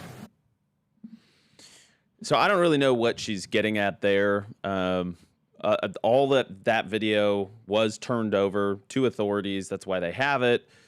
So I don't know if she's trying to get access to that or doesn't have access to that. I'm not sure what to make of that precisely. It's always tough to see what they're going for. As we've established, they're really throwing every piece of spaghetti at the wall to see what sticks. They're bringing up every objection they can. They're asking questions that seem weird. We even heard them ask him, were you involved in the decision to repave over where it happened? And he said, no, I only heard about that later. Same. And through the news. He said, I heard news. about that through news reports. Yeah, which was the same for us. There's a bunch there. It does seem, just initial reaction, kind of the way she's going through everything, it does feel like they're just kind of trying to, I don't know, sort of poke holes, blur the vision.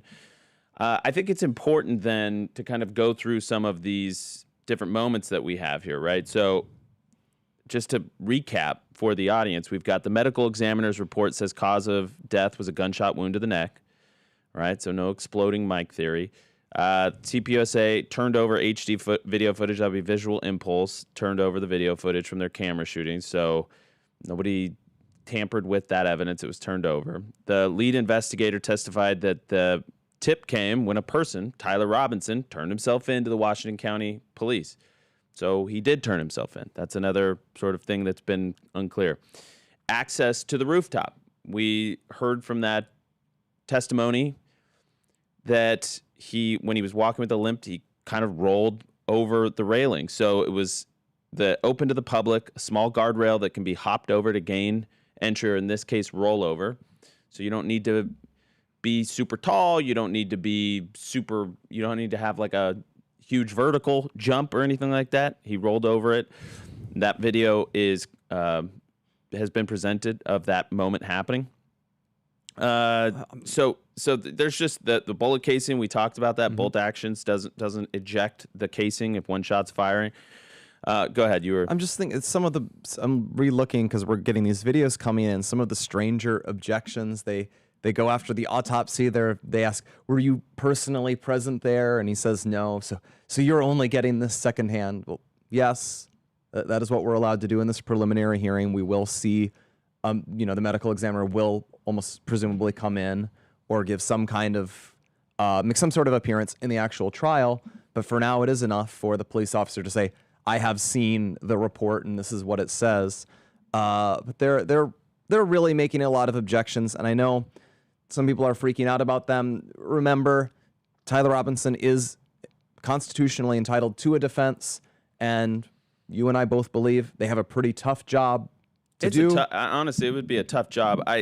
In kind of just hearing Nestor repeatedly say Tyler Robinson turned himself in, and it's sort of that alone would be a really uphill battle at that point. Ask yourself, what would you do if you were required professionally to do this? Yeah, and so you're basically casting any doubt you can, any skepticism in any different piece of the pie and the puzzle that they've put together to try and, I don't know, just inject any sort of doubt in the mind of the judge in this case, because he's an audience of one right here. But, it's a preview of what the defense tactics are going to be.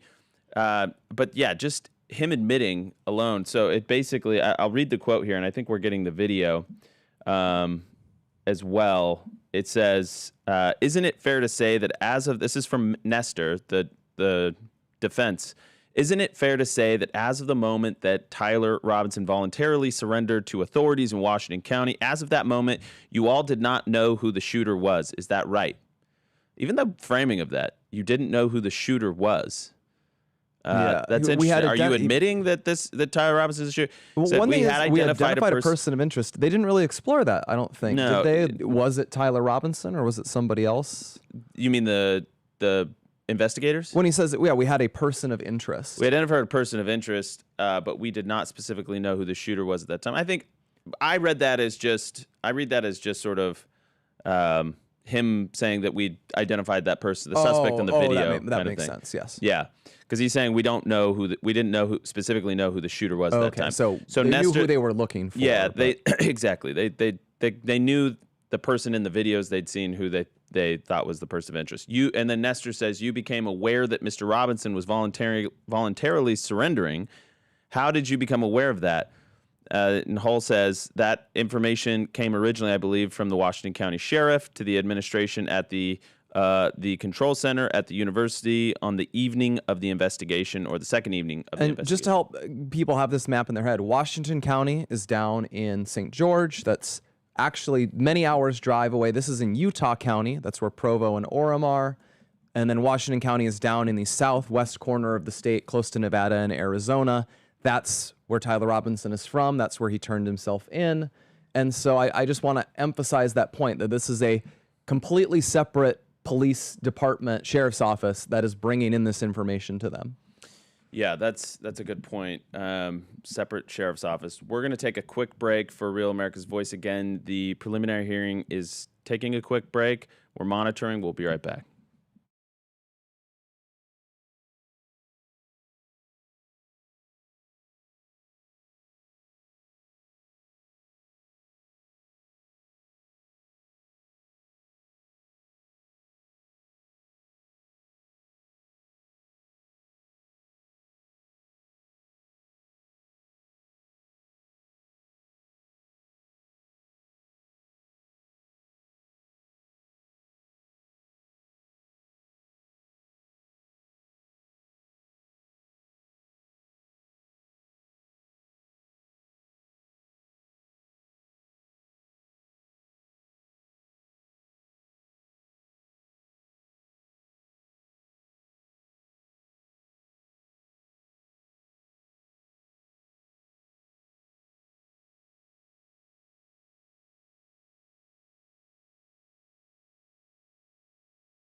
All right, welcome back. It appears that the preliminary hearing is still taking a break here. We have J Town, career prosecutor, former U.S. attorney. You can find him on X at J Town, Alabama. Jay, there was this obviously the back and forth between the prosecution and the defense. Ultimately, the Judge Tony Graff agreed to take the non-edited compilation, so he took the raw footage kind of piece by piece. We see that Tyler Robinson was on campus 4 times. And by the way, we're looking at the timestamps of that individual that is presumed to be Tyler Robinson up on the rooftop, prone, right there at 12:23 when Charlie was assassinated, and then immediately runs off. And, we see the video with the limp. How compelling, you've argued these cases, you've been a prosecutor, how compelling is that evidence, and what do you make of the defense's cross-examination as well? Yeah, so, I mean, these are big pieces. I would say that the entire puzzle is what gets you beyond reasonable doubt. And so when you take what juries want to do is they want to be certain, especially in a death penalty case. If death is to be awarded, they beyond a reasonable doubt is the legal standard, but they want to be absolutely certain, which is not the legal standard. But to be able to timestamp him, to be able to have his parents recognize him in those videos, there he is walking, coming in, going out. Those videos, juries love that stuff, and I'm not talking about the judge. We're way past probable cause already. But the jury will be able to they will be able to trust the prosecution that this is an absolute certainty that this is the man who murdered Charlie Kirk. Now, any defense cross, look, and we talked about this yesterday, when there's not a real defense, you're going to try to poke holes in every little word that is used. For instance, the officer yesterday said that he saw an empty holster. He thought the gunshot came from the eastern direction, but then they saw a man was detained by the stage, so he just assumed that the police got it. Well, that's human frailty. People think they could have got it wrong. It's in an echo chamber, essentially. So, that's why he might have thought that. People are like, oh, that was an amazing cross-examination because now he didn't really know which way, he thought that he wasn't certain which way the gunshot came from. Well, it turns out there's other forensic evidence that suggests exactly where it came from, right? To include the entry wound and the penetration of the spine of Charlie Kirk. Tells you exactly what direction that bullet came from. Happens to be the same direction of that rooftop where that prone position was, right? So, hey Jay, I'm just getting told in my ear that they're just coming back, but I have so many questions for you, so we ran out of time here. But we got to take back the trial here. Thank you, Jay, for the hearing. Rather. 5.1, if I can approach the bench. Yes. Thank you. Your Honor, there will be an objection, and we want to be heard on the objections. And I didn't know this was coming now. It could be a lengthy call. All right. Let me just, do you wish to identify what State's Exhibit 5.1 is? Yes, Your Honor. Exhibit 5.1 is a self-authenticating 1102 statement issued by David Engelhardt from Turning Point USA. All right. And again, I say it's a self-authenticating document. As you can see there, it's got the admonition on page 1. The body of the 1102 statement is there on pages 1 and 2. I would say number 4 is kind of the foundational statement, paragraph 4, but the self-authentication portion is the notary acknowledgement on page 3. All right. Turning to Mr. Novak. Thank you, Your Honor. Thank you, Mr. McBride. So the court, obviously, because the court can decide how much of this we discuss in open court, how much we discuss at the bar, so to speak, sidebar. There's initially a fundamental relevance problem with this 1102, there are also there are other issues, but I think that just to help the court parse the evidentiary issues, we should start with the relevance.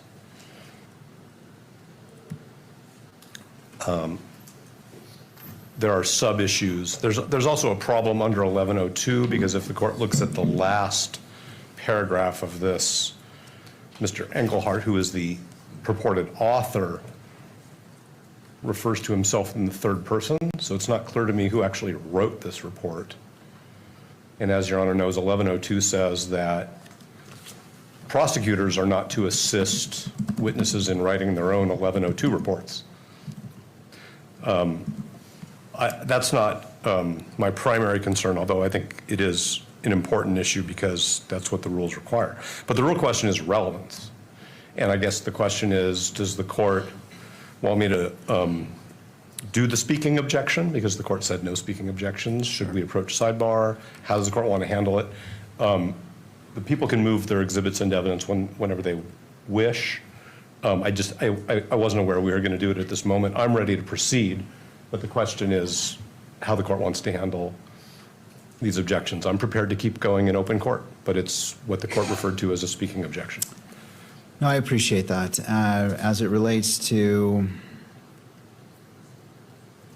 well, so here's my question for you, Mr. Novak. As you're, and again, I appreciate your discretion in highlighting that point. Do you anticipate your argument being of the nature that would defeat the purpose of, if the court does not admit this, that you've already let the cat out of the bag with your argument, or do you feel that you can make your argument without compromising what is in the 1102, so the purpose of if excluding it is still preserved? I'll go as far as I think we can go, and then we'll just see. I mean, I do think, I am not trying to conceal from anybody in the courtroom or the public our concerns about relevance. So why don't I, taking the court's lead, go forward publicly with my concerns about relevance. And if we reach a moment where it feels like further argument may deprive Mr. Robinson of his fair trial rights, we can approach. All right, we'll proceed. Okay, so then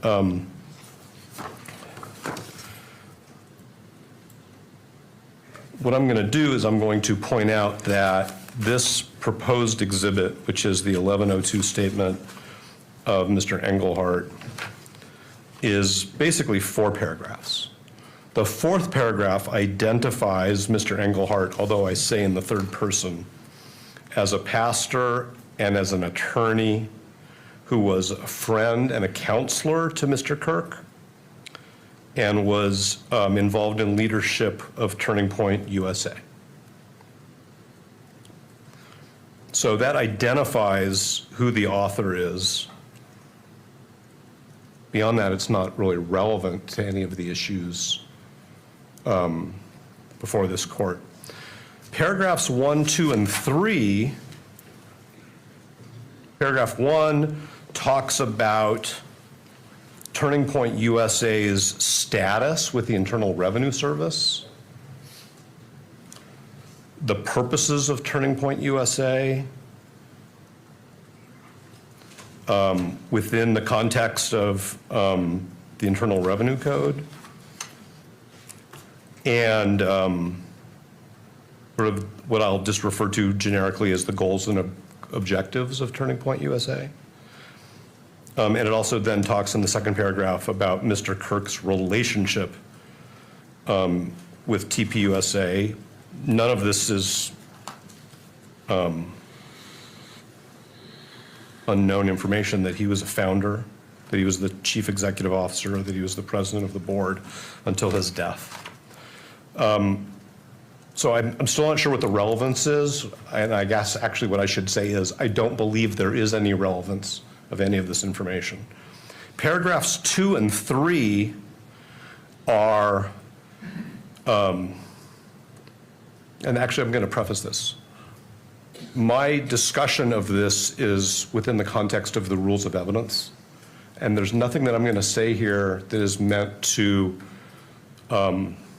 derogate, criticize, question Mr. Englehart's beliefs. What he says were Mr. Kirk's beliefs. What Mr. Englehart says he believes are tenets of Christianity. That's not what we're talking about. What we're talking about is whether this document is admissible in this proceeding under the rules of evidence. Okay. So paragraphs 2 and 3 include not only Mr. Englehart's opinions, and now I'm going from relevance to opinion evidence. It's not clear to me whether it's lay opinion evidence, whether it's expert opinion evidence, but it's Mr. Englehart's opinions about a branch of Christianity, his opinions about a portion of the Bible. He quotes the Bible, and he talks about Mr. Kirk's religious beliefs. And I could go into more detail, but the court has the exhibit in front of it itself. So none of this is relevant. If the court looks at the information, that is the document which lays out the allegations against Mr. Robinson, when I use the word information, I'm talking about the court document. There are, with respect to certain counts, what Utah Code refers to as a victim targeting enhancement. That is alleged with respect to count 1. It is alleged with respect to count 2. It is alleged with respect to count 7. And may I step away just to get my laptop? You may. Thank you.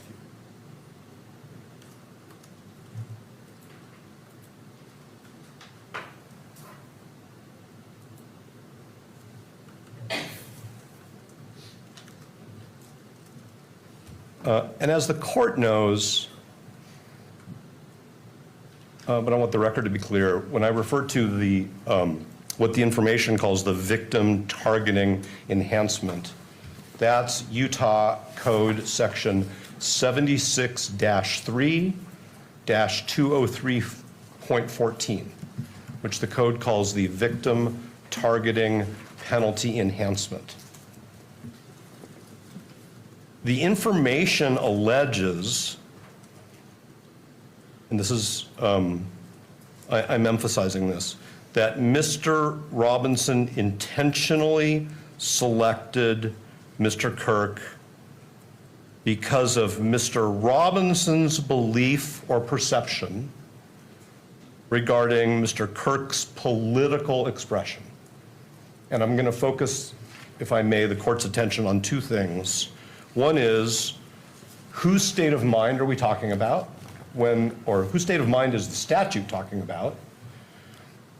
And what aspect of the victim targeting enhancement is being invoked here? The latter is the state invoking Mr. Kirk's political expression, and now I'm quoting the statute, as the personal attribute that the state alleges is the gateway to this penalty enhancement. And if the court will bear with me, because there's a reason why we have these hearings in public, there are various categories for alleging, I should say, there are various categories of personal attributes, that's the phrase the legislature uses, which authorize the pursuit of a penalty enhancement. And those personal attributes are listed in the statute A through R. I'm not going to read all of them because the court knows the law, but political expression is subsection K. That is separate and distinct from the personal attribute that the legislature calls religion, which is subsection M. So what we have is an allegation that the personal attribute, which is one of the elements of this enhancement, the allegation that Mr. Robinson selected Mr. Kirk was based on his political expression. That's actually the exact same phrase, political expression, as is in the statute subsection K.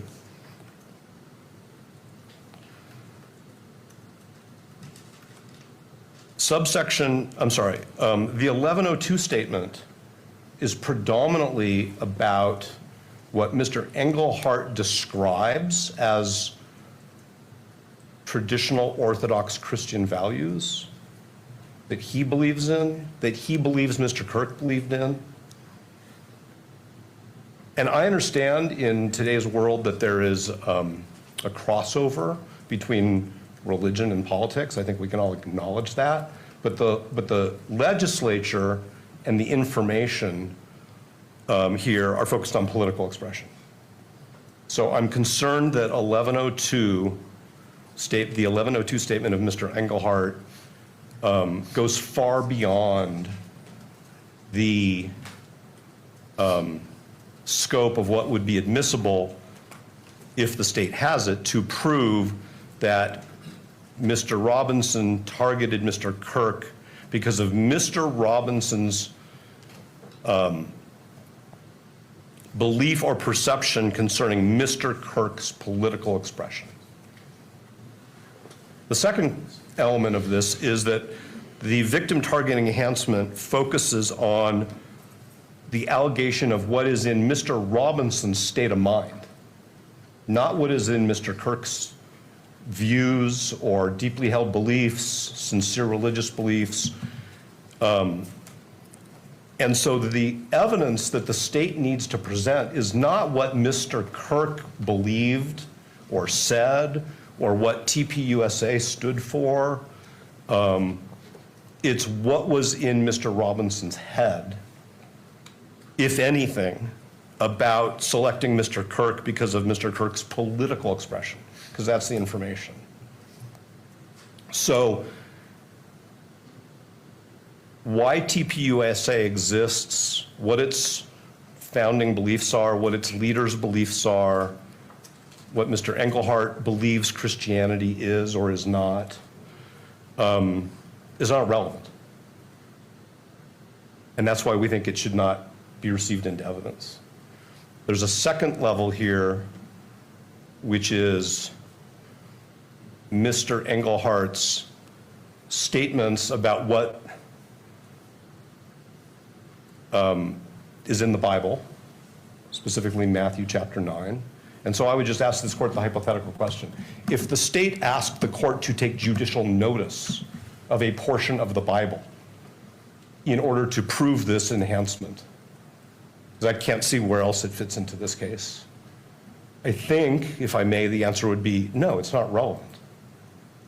So instead, what we have is the state trying to use the affidavit of Mr. Engelhardt pursuant to 1102 to get the court to essentially receive into evidence the same information.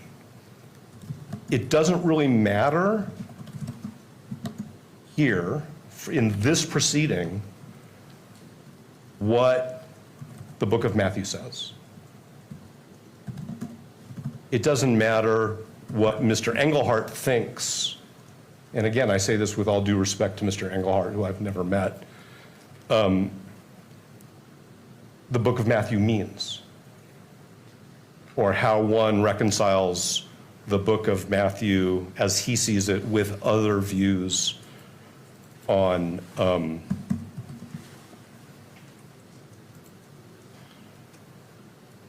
the topics that are there. I mean, I want to be careful and not suggest what other views are, because I shouldn't be testifying about different perspectives within the sort of the heading of religion. But it doesn't really matter for this proceeding what Mr. Engelhardt's views are, what Mr. Kirk's religious views were, what religious views TPUSA endorses, seeks to encourage others to adopt. None of that really matters. There are multiple opinions in this 1102 from Mr. Engelhardt, and it's not clear whether the state has thought about whether it's expert opinion or lay opinion. I happen to think that it's expert opinion that is not helpful to the trier of fact in this proceeding. That's your honor. There is nothing in this that helps the court resolve with respect to the victim targeting enhancement, whether Mr. Robinson intentionally selected Mr. Kirk because of Mr. Robinson's beliefs or perceptions regarding Mr. Kirk's political expression. If the state comes back up here and says, no, it's lay opinion, we still have the question of whether it's helpful to this court, because the court has to decide whether there is evidence of the targeting enhancement in the way I think I've structured it. So it's not relevant. It's not admissible lay opinion. It's not admissible expert opinion. There are two aspects of Rule 403, one of which I'm prepared to talk about publicly and one of which I think is appropriately discussed at sidebar because it does get into undue prejudice. The 403 here is that receiving this document into evidence is going to create confusion. It's going to create chaos. Not by the trier of fact, but by the future jury pool in this case. For this court to make a ruling that Mr. Engelhardt's opinions about religion, about TPUSA's views on religious matters, that Mr. Kirk's views on religious matters are in any way what this case is about, is going to create significant confusion. And even if this court doesn't show the 1102 in open court, or the reporters who are here don't get to see it, or if the public doesn't get to see it, receiving it into evidence in light of the victim targeting enhancement that the state drafted and charged is just going to create confusion. There may be, outside of this case, litigation where TPUSA's purposes and its mission and its adherence to its mission are important, and Mr. Engelhardt's opinions about that may be important in some other context, in litigation, in public discussions. It's not important here. When I say important, I'm saying it's not relevant. So there's a 403 issue with respect to confusion. There's a constitutional concern that this type of evidence being sanctioned by the court is going to suggest to the jury pool that this is a case about religion. This is not a case about religion. The state doesn't even allege this is a case about religion. The state alleges one enhancement based on Mr. Robinson's perceptions of Mr. Kirk's political expression. So I'm very concerned that this document, even being sanctioned by the court as admissible for any purpose in this proceeding, is going to interfere with Mr. Robinson's constitutional right to a fair trial, which I think is a, sort of an umbrella over parts of Rule 403.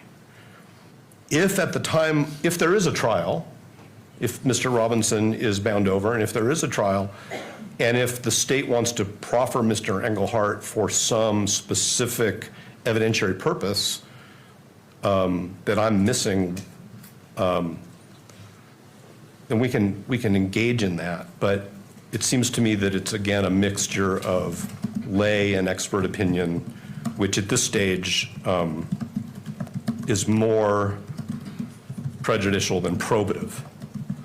The other part of the 403 issue, we can discuss at sidebar whenever the court's ready. Thank you, Mr. Novak. Turning to the state. And so just to give an overview, what I'm intending to do is address what Mr. Novak has presented, the state respond. I may have some questions limited to what's been presented now. Of course, that doesn't preclude addressing the second portion of that in whatever means is necessary to protect constitutional rights. But we're just focused on this portion right now. Understood. Thank you. Mr. McBride.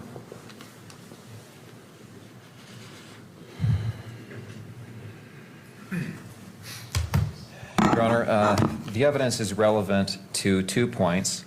One is to the defendant's motive, which is not an element of the offense, but nonetheless is powerful evidence, persuasive evidence. And 2, it is relevant to the victim targeting enhancement, which has been described and appears in the information. The statement clarifies what Turning Point USA, what Charlie Kirk's business was. And I think as you read this statement, it's clear that Charlie Kirk presented both religious and political arguments and positions in his presentations. And that is what paragraph 3 says, that he engaged others in debate, discussion of traditional family values, Orthodox Christian views on sexuality, marriage, gender, sex, America's founding principles, political doctrines, and so forth.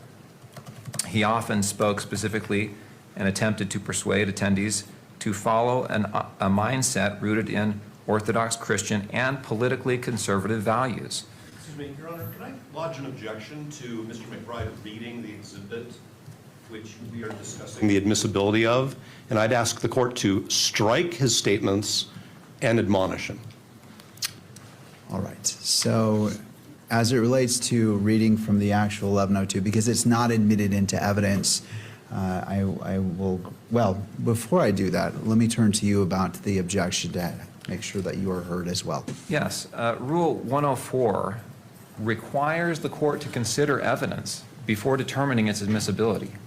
How can you determine whether an exhibit is admissible without knowing what is contained in that exhibit?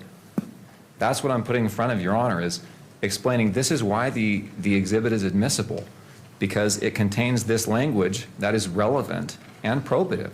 I don't know how I can make an argument that something's relevant and probative without saying this is what the exhibit says. Well, Mr. Novak, and I want to make sure I do see you have a microphone. Go ahead. Oh. Your Honor is not a jury. Your Honor can look at the exhibit and determine for itself whether it's relevant, whether it meets other criteria for admissibility.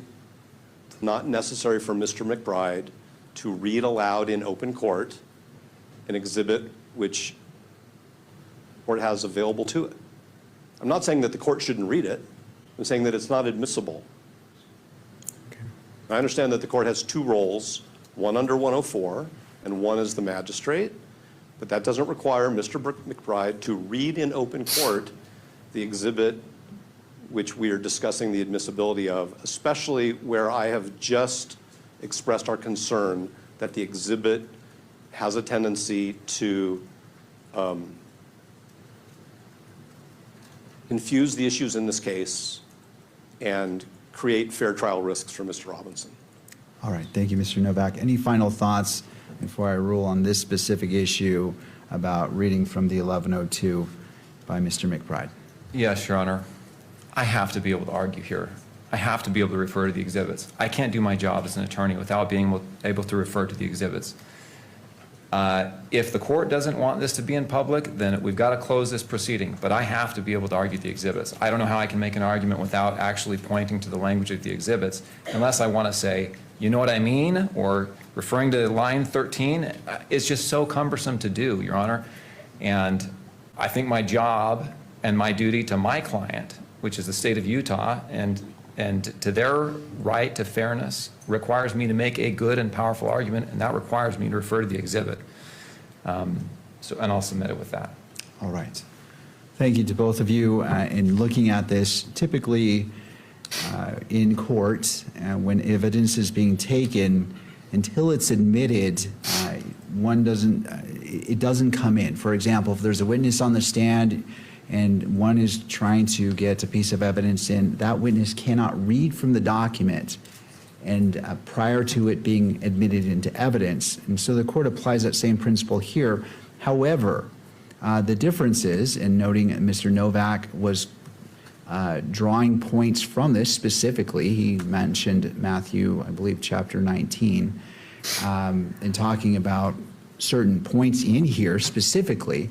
There is room for it to be mentioned in argument in order for the court to fully consider what's before it.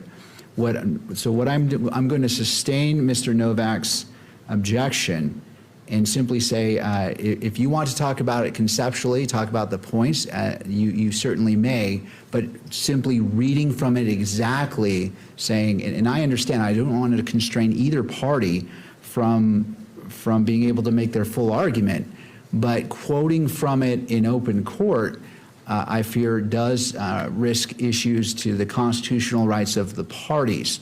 If the parties prefer to go into a closed evidentiary hearing on this issue in order to be unrestrained, and it appears Mr. Novak has requested that for a second portion of his argument, we certainly can do so, because I do not want to put out evidence that is not admitted in open court until the appropriate time, until the court has gone through its decision-making process on whether it should be admitted or not.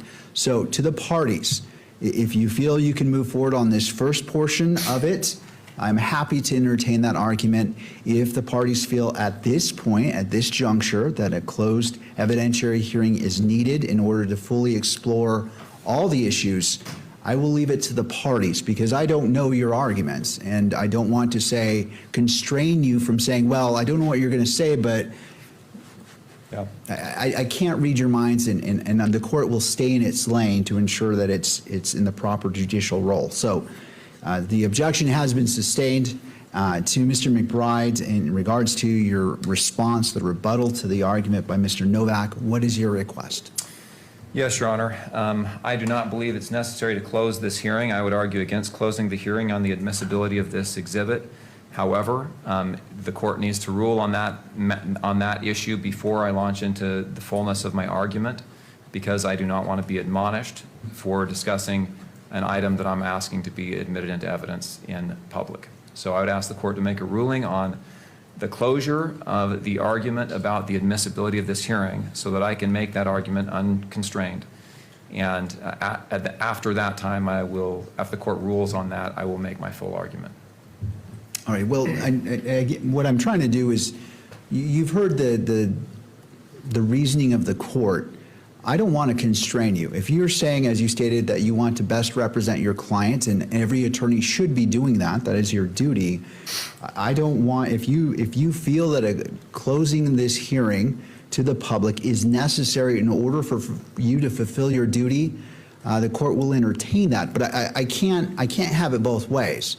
If you want me to close the hearing in order for you to be fully, be able to argue freely as you feel you need to, I will entertain that. But I don't want to say, well, I'm not going to close the hearing, and then suddenly the issue is, well, I wasn't able to make a full argument. And so do you need a closed hearing to make a full argument to best represent your client? I think defense counsel is asking to close the hearing so that the argument can be made without the public seeing it.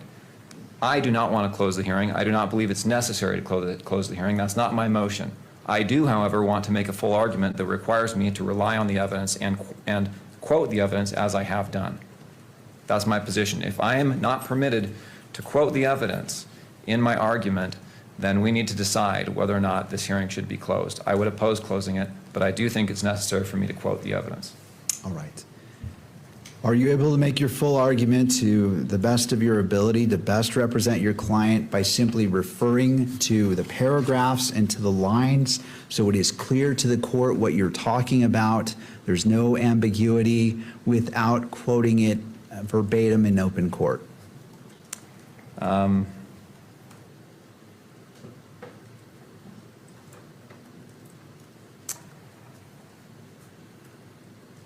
I don't think so. All right. Your Honor, if you're going to make a closure ruling, I'd like to be heard before you do.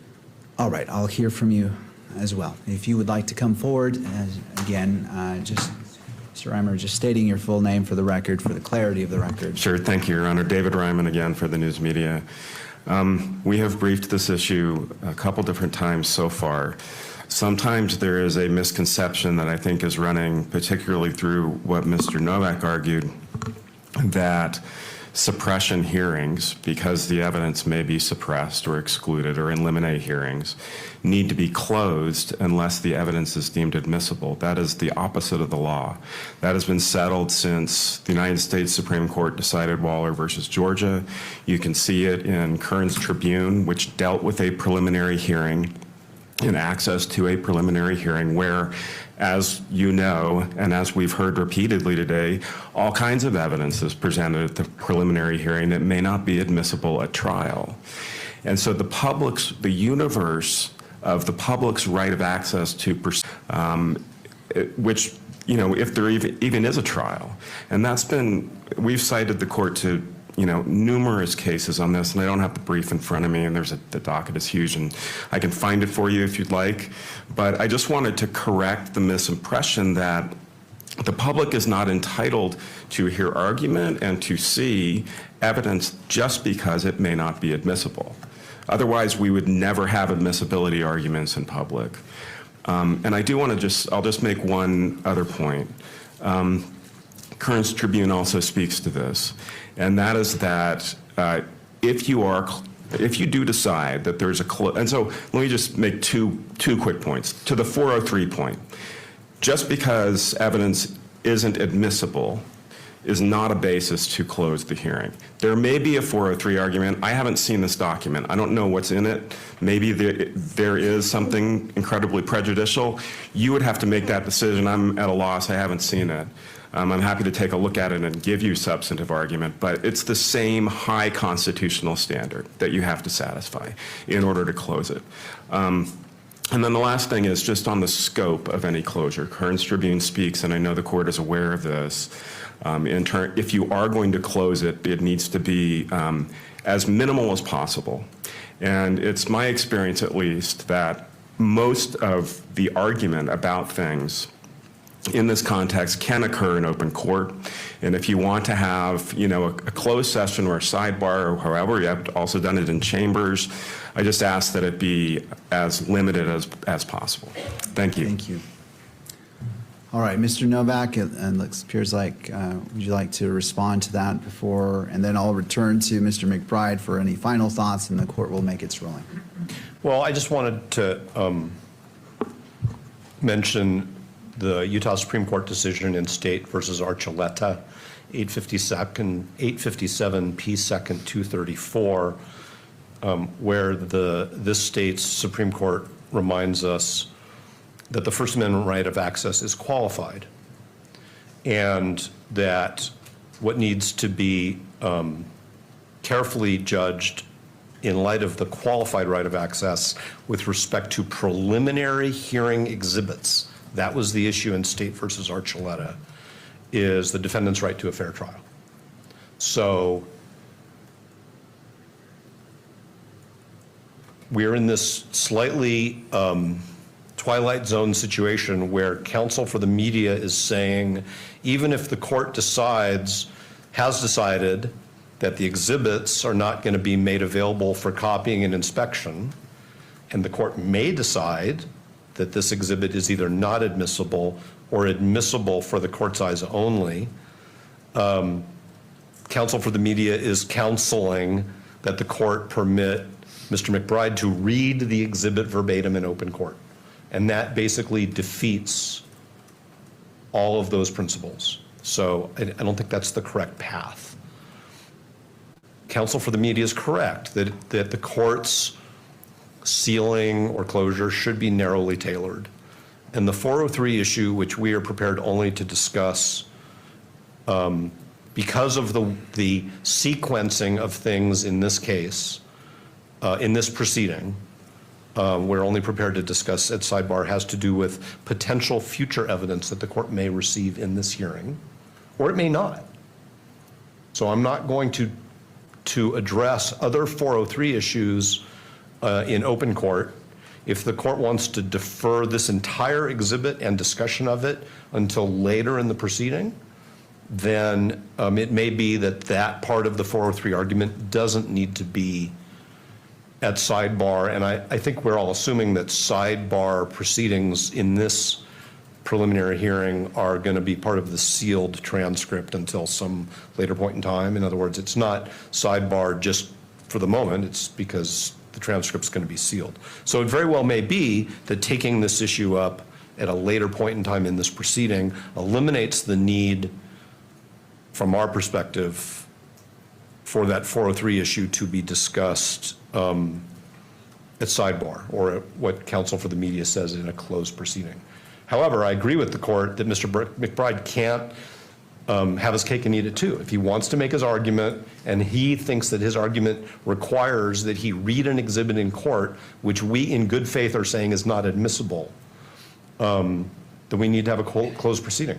I'm not asking for a closed proceeding. I was asking the court to caution Mr. McBride not to read into evidence exhibits that are not received into evidence, because that's the same as Mr. McBride testifying.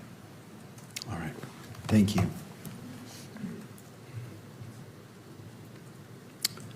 Anything further, Mr. McBride? Just to note, I have not made my full argument on admissibility, that's all. All right. All right, I appreciate the arguments by the parties.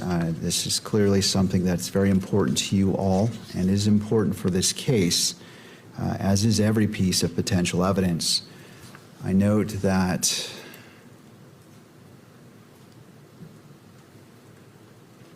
Mr. Novak indicated that receiving this could create confusion for future potential jurors. And that he mentioned that it could suggest to a potential jury pool that this case is about religion. However, what is happening at a preliminary hearing is far different than what happens at a jury trial. The magistrate, myself, is the fact finder, and whether something becomes admissible at trial is far different than what is admissible at a preliminary hearing. The purposes are different, the standards are different, and different steps need to be followed. Something could become admissible at a jury trial, but given the nature of a jury trial, more steps are necessary. Under Rule 1102, one of the major differences is that reliable hearsay is allowed in a preliminary hearing under the Utah Constitution and under the Rules of Evidence 1102. That is far different than what would happen at a jury trial. Taking this into consideration, I look to the information going to the very beginning, whether this is relevant. And as noted by counsel, looking to count one, which is squarely before the court, to determine probable cause at the end of this proceeding. And the court is not weighing in whether it will reach that or not. It's not predetermining anything. But what is before this court under count one, aggravated murder, which is a capital offense, victim targeting enhancement in violation of Utah Code Annotated 76-3-203.14 sub 2, Tyler James Robinson intentionally selected Charlie Kirk because of Tyler James Robinson belief or perception regarding Charlie Kirk's political expression. And so if that was not here, this enhancement, and it also goes to count two, felony discharge of a firearm causing serious bodily injury.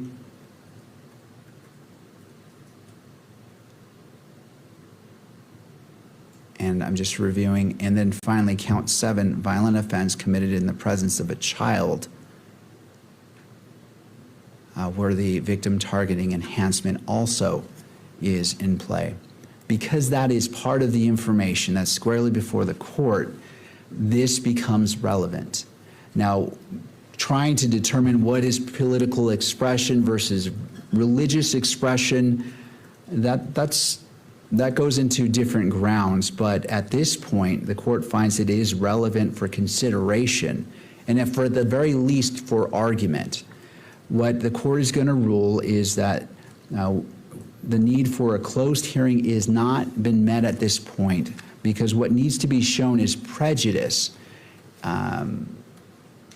or that the exhibit contains inflammatory information that would prejudice the jury pool.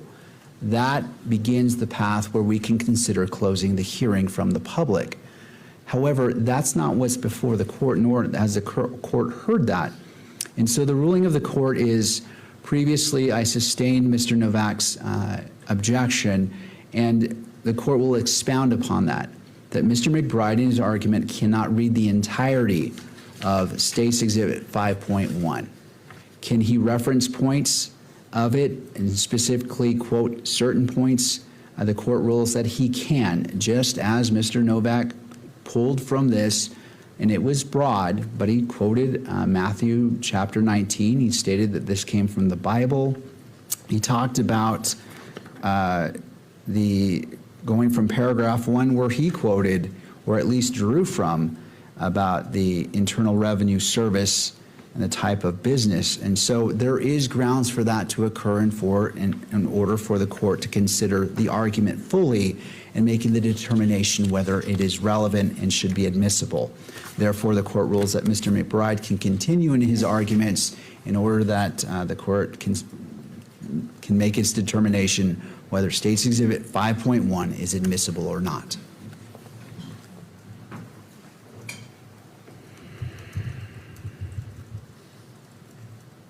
Thank you.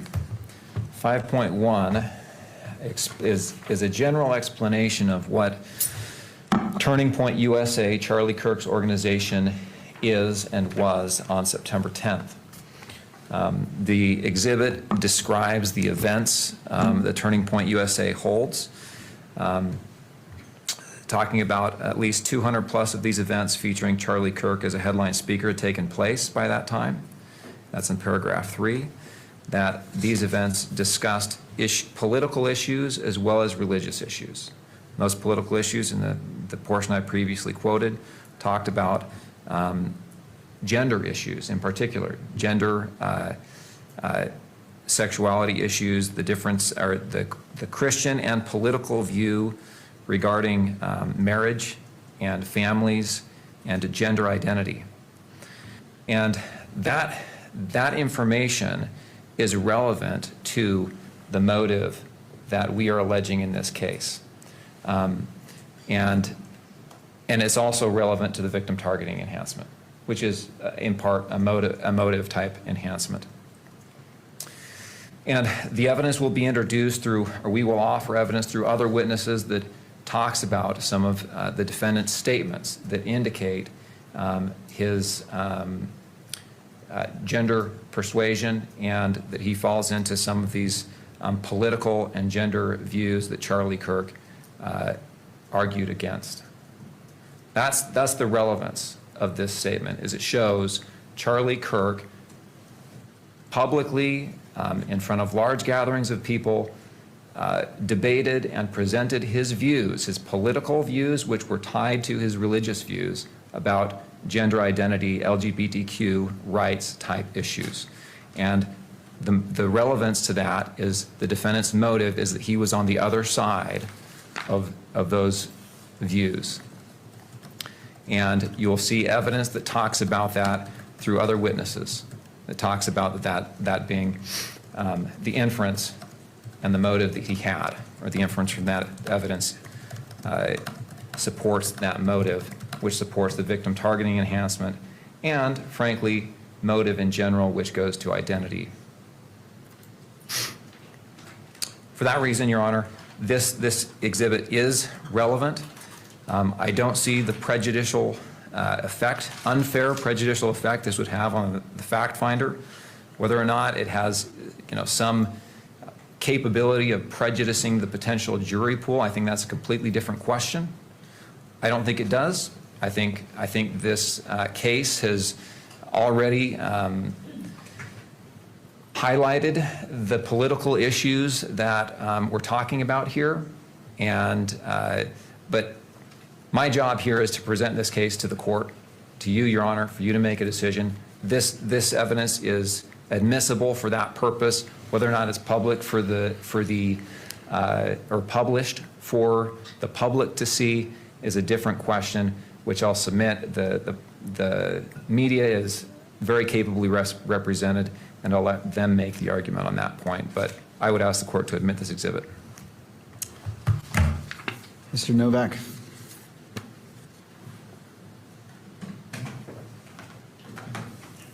Thank you, Your Honor. Says anything about Mr. Robinson's state of mind should be rejected out of hand. This exhibit does not say anything about Mr. Robinson's state of mind, and that's what motive is, and that's what the victim targeting enhancement adopted by the legislature focuses on, is the defendant's perception. If Mr. McBride wants to propose significant redactions to this exhibit so that Your Honor, acting as a magistrate, can consider things that are narrowly tailored to what the information alleges, which is the allegation is that Mr. Robinson perceived that Mr. Kirk had certain political views, that's one thing. But this document talks, and now Mr. McBride, not to be colloquial, has sort of thrown down the gauntlet. This document talks about foreign affairs, political doctrines, America's founding principles, cultural trends, and what Mr. Engelhardt refers to as Orthodox Christian views on sexuality, marriage, and gender/sex. So this document goes way beyond what the state just flagged for the entire world is their view of Mr. Robinson's motive, which has something to do with gender identity, gender ideology, and sexuality. That's what Mr. McBride has just said this case is all about. This document goes way beyond that, and that's why it's not admissible. There may, as I said, be other evidence which Mr. McBride and the state want to rely upon, which they haven't presented yet, and Mr. McBride hinted at that. So I think that it's not admissible at this point in time. I don't think it's relevant in the sense of has a tendency to make a fact of consequence more or less true. That's the definition of relevance. So how does this court go from what the state has to establish, which is motive, or well, actually the state doesn't have to establish motive. Motive is not an element of the offense. But at least with respect to the victim enhancement, according to the legislature, the question is what is in Mr. Robinson's state of mind? The other thing I want to say is that Mr. McBride did not address the admissibility of these opinions. Now, the court talked about 1102, but 1102 doesn't resolve all of the other rules of evidence. It's just a gateway for an affidavit.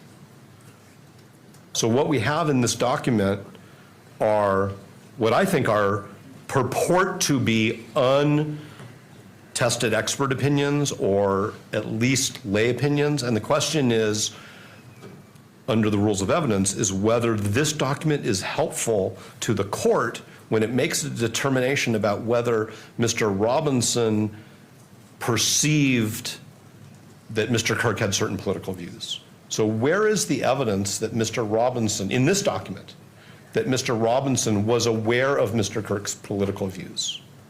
Where is the evidence in this document that Mr. Robinson had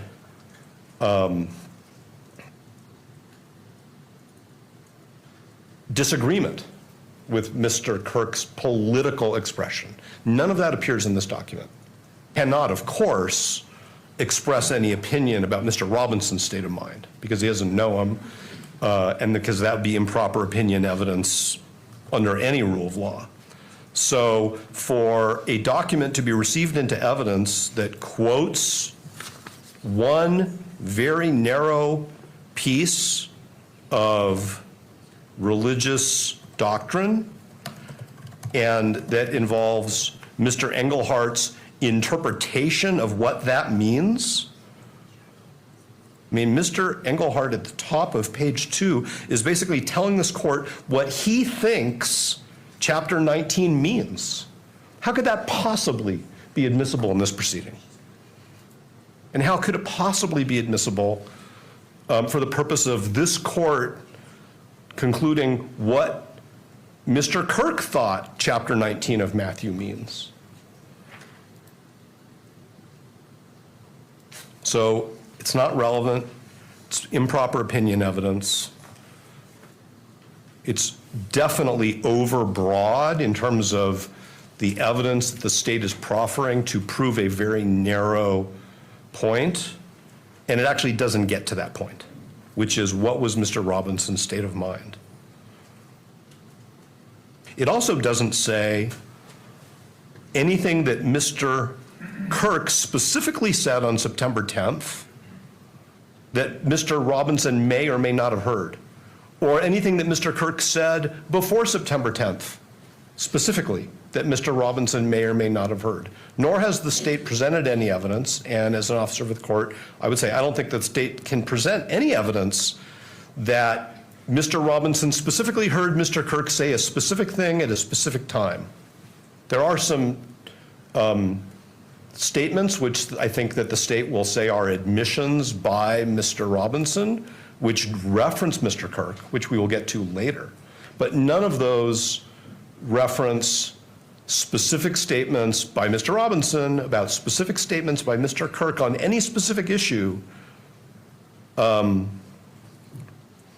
would even make a piece of this relevant. So I'm pretty sure that I've reached that point where anything more I say, I'm going to be repeating myself, and so I'm just going to stop unless the court has questions. I don't. Thank you. Well, I do have a question as it relates to political expressions. Does religion or gender intersect with political expressions?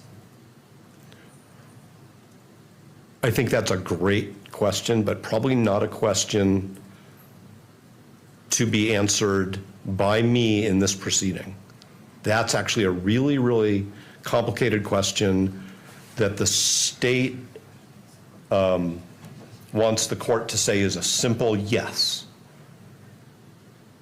Okay. All right. Because I don't want to be the expert. I mean, the court's basically asking me to testify. I'm not trying to be flippant. The court is asking me to testify about where religion and politics intersect. And that's a fascinating question. The question here is whether this document, the way it's presented, the way it was written, is admissible under relevance and expert 701, 702 rules of evidence to prove what Mr. McBride says the state, what he acknowledges the state has to prove, which is that Mr. Robinson had a state of mind which was, let's just say, hostile to Mr. Kirk's political expression. And I don't think that this court should be deciding, based on the record before it, where, if at all, politics and religion intersect. I mean, if the court needs to resolve that issue, then the court also needs to resolve the question of which religious philosophy are we talking about? Well, Mr. Novak, I bring that up because you mentioned it. You said you cited directly to the enhancement. You said political expression, and then you went to the Bible itself. And so it appeared to the court that you put it into play. So I just wanted to get a little bit of guidance from your position. And so that's the reason for the question. No, I totally appreciate the question. I'm not suggesting, Your Honor, that there's a problem with the question. Any question that the court asks is a question that counsel should take seriously. The legislature separates in the statute religion and political expression. The state selected the victim targeting enhancement based on political expression only. Now the state wants to I didn't bring Matthew in. The state is bringing Matthew in through Mr. Engelhardt. I didn't bring the Bible to this courtroom, the state brought it. And that concerns me greatly because the state is turning this into a question of whether Mr. Robinson's views, identity, life are anti-Christian. And that's a huge problem. And the state has created that problem. And this hearing is being broadcast to the entire jury pool. And that's what Mr. McBride just did, is he turned this case into whether Mr. Robinson's life is inconsistent with what Mr. Engelhardt calls Orthodox Christian views. I'm going to just stop right here because I think the court knows what the problem is. Thank you. All right, anything further before the court makes its ruling? I appreciate the in-depth argument and the passion behind the argument. You are advocating for your clients, and I respect that. Yeah, Your Honor, I just say it provides context for the defendant's state of mind. All right. That's all. All right, in making this determination whether it's admissible or not, I'm going to start at the beginning, which is this. This is a preliminary hearing. The purpose is to determine whether the state has established probable Mr. Robinson committed it. As it relates to this case, as I turn to relevance, I turn to the information as previously stated, and is this relevant, what is before me? And without indicating my decision on probable cause, because I am not at that point, I'm withholding all decision-making until all evidence is properly before me. And so in this ruling, it is not indicating either direction that the court is heading. However, the court finds that it is relevant as it relates to the victim targeting enhancement, as it relates to Charlie Kirk's political expression, and the court recognizes the argument made by defense in regards to state of mind. And it is because of both arguments that the court finds that the court is ruling that it is provisionally admitted into evidence. And at such point when it becomes relevant based off what Mr. Novak has talked about Mr. Robinson's state of mind about Mr. Kirk's political beliefs, then at that point, whether it is admitted or not into evidence will be decided upon. So as of right now, it is provisionally admitted. Because of that stance, it will not be published to the courtroom or media, but both parties can weigh in on that when this is brought up again, and the request for it to be fully admitted is made by either party. Then the court will re-examine whether it should be published at that time to those in the courtroom and to whether that is displayed or filmed by the camera. All right, let us proceed. Well, let us proceed to lunch because it is now 12:40. It seems like a natural place to stop. I believe everyone looks like they need a lunch break. So let's go ahead and break for lunch. Let's come back at 1:15. Well, I need to give you a full lunch here. I need to do my lawyer math and see what that would bring us to. So it's 12:40. Let's come back at 1:45 for lunch. All right. Any party need the benefit of the record before we break for lunch? Not from the state, Judge. No, Your Honor. All right. Court is in recess until 1:45. All right.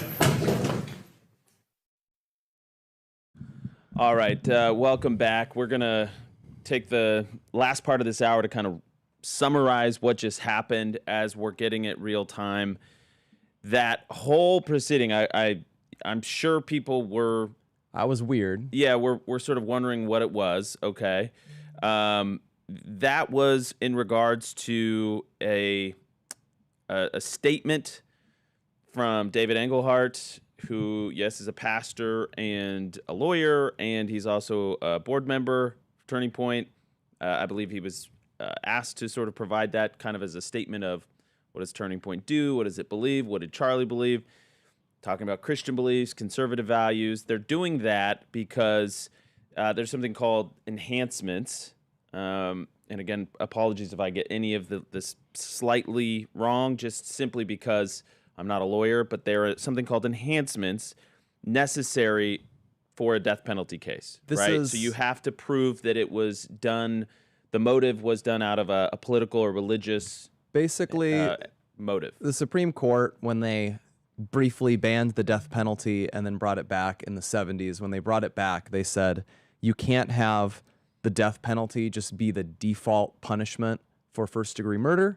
You need some sort of aggravating factor. And so states that have the death penalty, such as Utah, have these aggravating factors. Common ones is if you've committed murder before, if you killed a law enforcement officer, if you killed children, if you killed several people. And so what they're going for here, you could see this actually when they did the charging document. They looked for a few different reasons. This is one reason, for example. I remember in the original charging document, they mentioned like other people were in the area so that they could claim he was endangering the lives of minors or other people. But the one that seems to be the strongest is that he was shooting Charlie because of his political beliefs, and that is an aggravating factor. Basically, makes it a form of hate crime. Right. And we have a. I'm going to try and pull it up here. Team, can you pull up the text message exchange, the highlighted one, where it talks about some hate can't be negotiated out? I know we have that. While we're trying to get that clip, let's go ahead and play SOT 24. This is defense attorney Novak arguing there's no relevant information in Exhibit 5.1, which is this letter submitted by David Engelhardt, 24. What I'm going to do is I'm going to point out that this proposed exhibit, which is the 1102 statement of Mr. Engelhardt, is basically 4 paragraphs. The 4th paragraph identifies Mr. Engelhardt, although I say in the 3rd person, as a pastor and as an attorney who was a friend and a counselor to Mr. Kirk, and was involved in leadership of Turning Point USA. Beyond that, it's not really relevant to any of the issues before this court. Paragraphs 1, 2, and 3 talks about Turning Point USA's status with the Internal Revenue Service, the purposes of Turning Point USA, and what I'll just refer to generically as the goals and objectives of Turning Point USA. And it also then talks about Mr. Kirk's relationship with TPUSA. None of this is unknown information, that he was a founder, that he was the chief executive officer, that he was the president of the board until his death. So I'm still not sure what the relevance is, and I guess actually what I should say is I don't believe there is any relevance of any of this information. All right, so that's Novak. And by the way, I will just say I observed that the judge, Tony Graff, looked for the first time, just from my eyes, just what I observed, looked frustrated with just this constant, objection. Making this last a week. And I would say that that was kind of the first time, I believe, fact check me on this, that Novak has been heard audibly in the courtroom during this preliminary hearing, and his tone is very gruff. It's very sort of commanding, almost like he's trying to dictate the terms to the judge. So I can imagine that would sort of be a little exhausting. So throw this up. We have this. you know, by the way, this text message exchange between Tyler Robinson and Lance Twiggs that the state has presented, I had enough of his hatred. Some hate can't be negotiated out. Now, that is Tyler Robinson, who is a, you know, I guess former LDS, right? He was raised Mormon, obviously was not living that way at the time of the shooting because he was living with his boyfriend, so he had a gay relationship with Twiggs. Twiggs was trans-identified guy, so all of this is very pertinent because I had enough of his hatred. Some hate can't be negotiated out. So these things are relevant in many ways. There was then a discussion about should the letter be submitted as evidence in a closed hearing. So here's SOT 25. This is Judge Graff rules on objections on this closed hearing, SOT 25.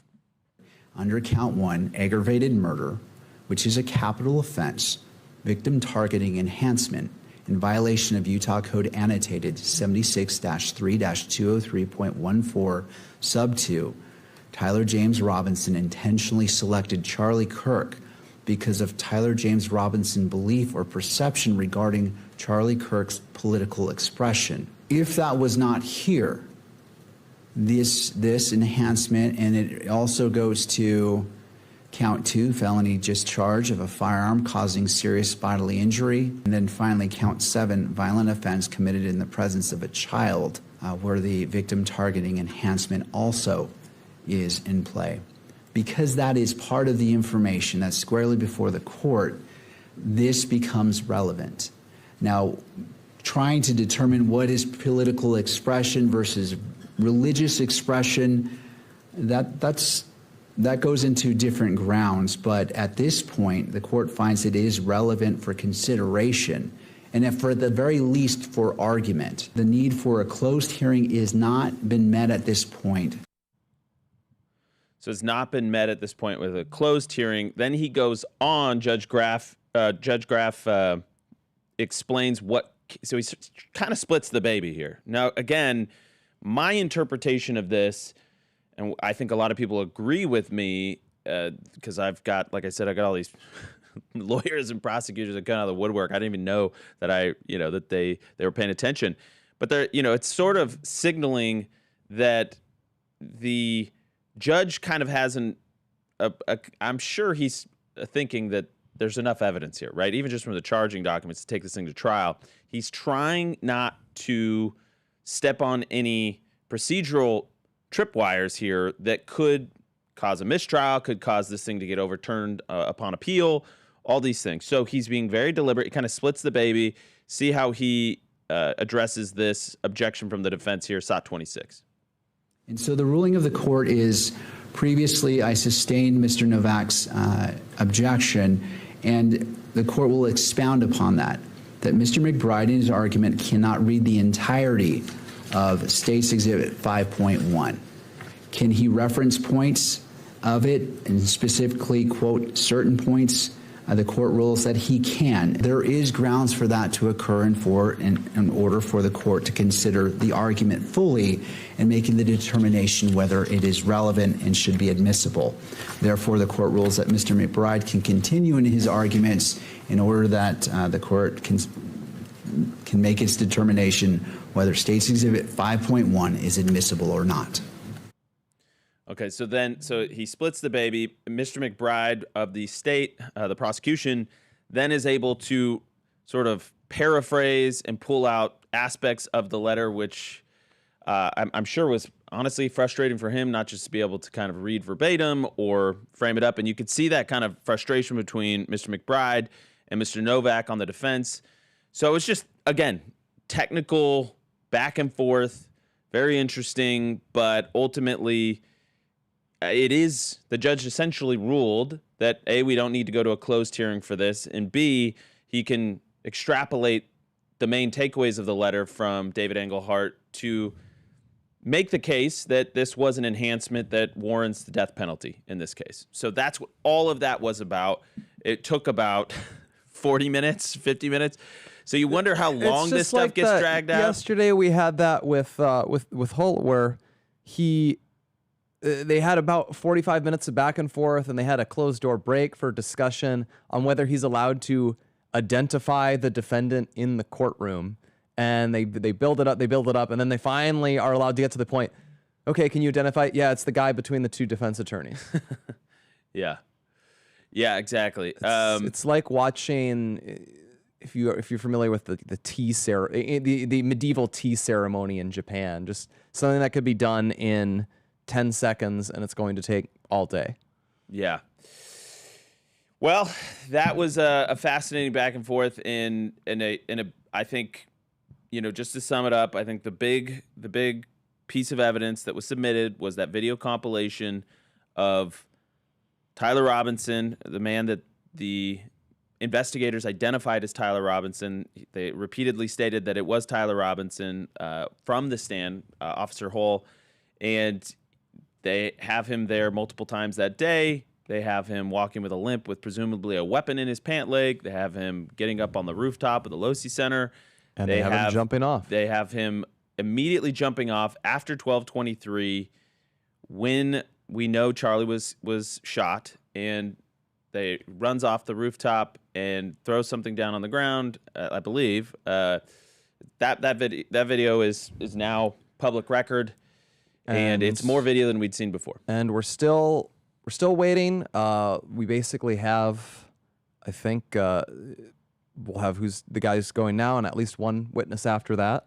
Yeah, and we still haven't got. We're still waiting on Lance Twiggs. Yep, we're still waiting on forensic testing to get entered in. I assume there'll probably be some further description of the turning in process in Washington County. Right. I'm not sure how much we'll get out of that. He was turned in. Yeah. But we're waiting on all of that. We'll have about 3.5 hours of continued testimony today. Once they get back at 1:40 their time, they're going till 5. Then tomorrow they'll be starting after lunch. It'll be a half day on Wednesday, and I guess we'll see how long it takes. Some people have said they think the prosecution's half of this will be done by Wednesday. Yep. But they found a way to elongate every single aspect of this. Yeah, so we'll see. We're going to, just a note about how we're going to handle tomorrow. So when the live show is tomorrow, I don't think there's going to be a hearing, anything, because it's going to be scheduled for the afternoon, as we understand it. So presumably that'll be the schedule. If that's the case, then we will do a normal live show. We'll, probably have an opportunity to cover some of the other news, like Mitch McConnell's health, what's going on in the Strait of Hormuz, Graham Plattner. There's a lot going on right now. Bernie Sanders has actually called for Graham Plattner to step down, but there's a lot of news going on, and we're going to cover that. Maybe we'll address some stuff from the trial, but again, we always have after the preliminary hearing wraps tonight, we will do a day 2 recap. Tomorrow we'll do a day 3 recap, all focused on this trial. So stay tuned right here to the Charlie Kirk Show as we cover the state of Utah versus Tyler Robinson. We want justice for Charlie. That is what we want more than anything. We want to see the justice system play out. We want to see, he is presumed innocent until proven guilty. That's the way our justice system works, and we love that. We love that, and I think it's a great heritage that we have. And so we're gonna follow this beat by beat, day by day, evidence, exhibit by exhibit. So stay tuned right here, Just the Facts, and we appreciate you guys tuning in, and we'll talk to you soon.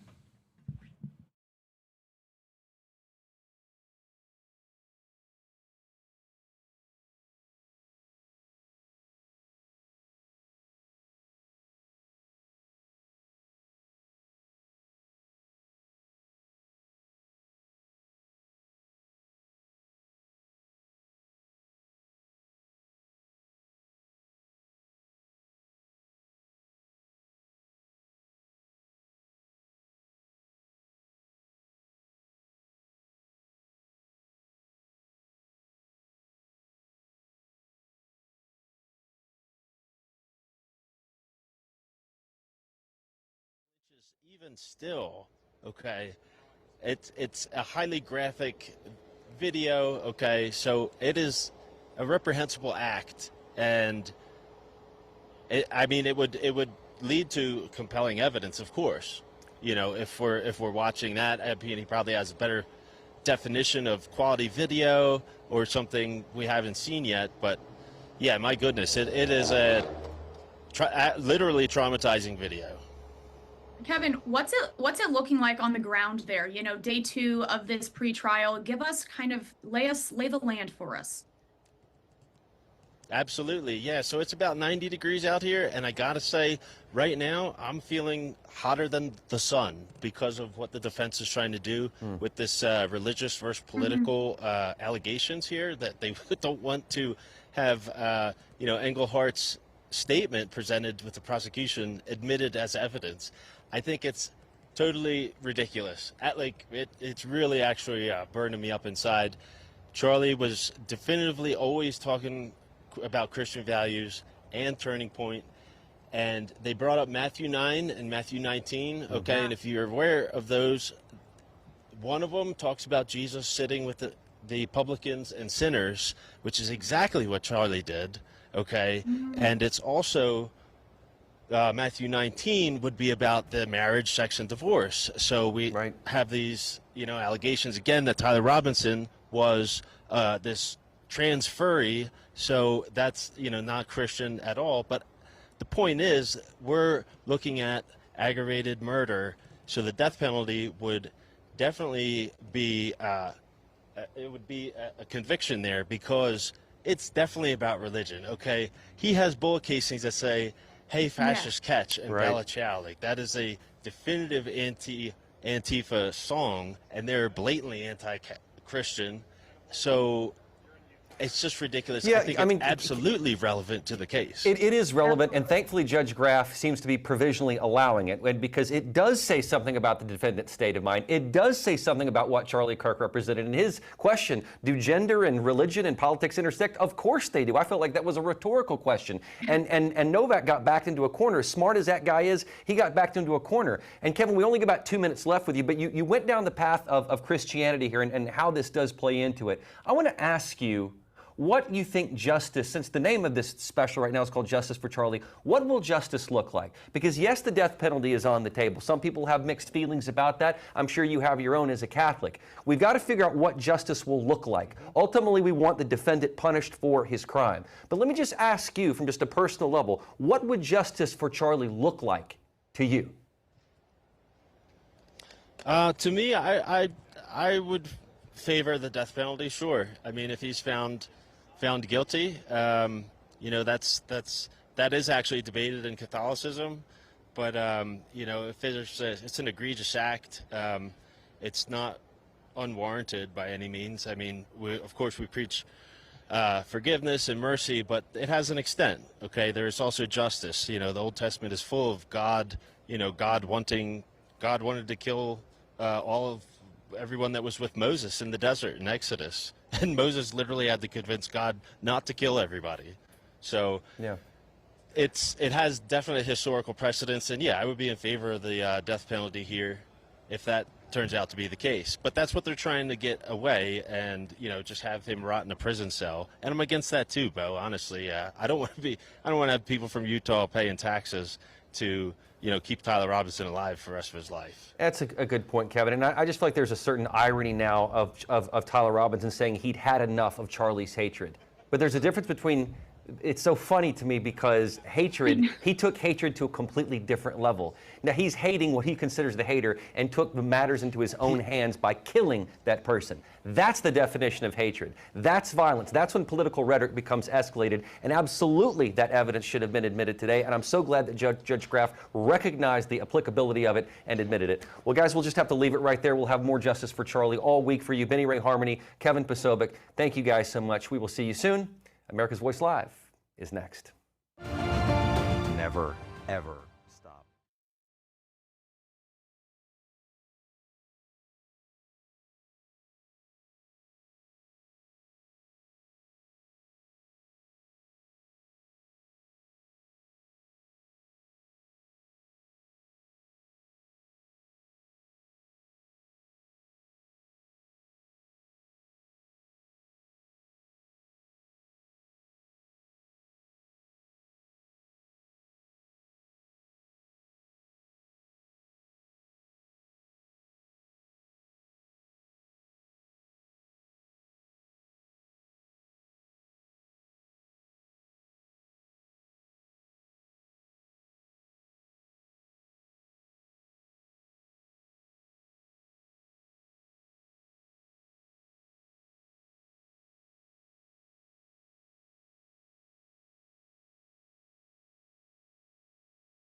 Court is now in session, noting the presence of all counsel and all parties.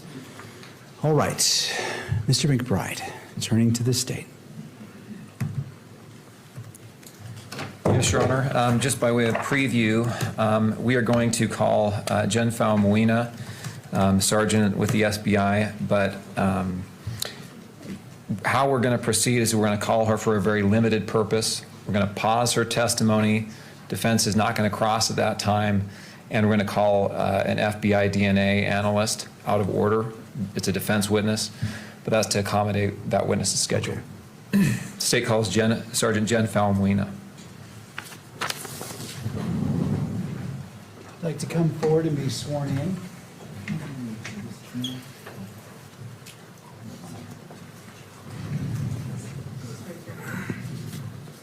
you solemnly swear that the testimony you are about to give now before the court will be the truth, the whole truth, and nothing but the truth, so help you God? Yes.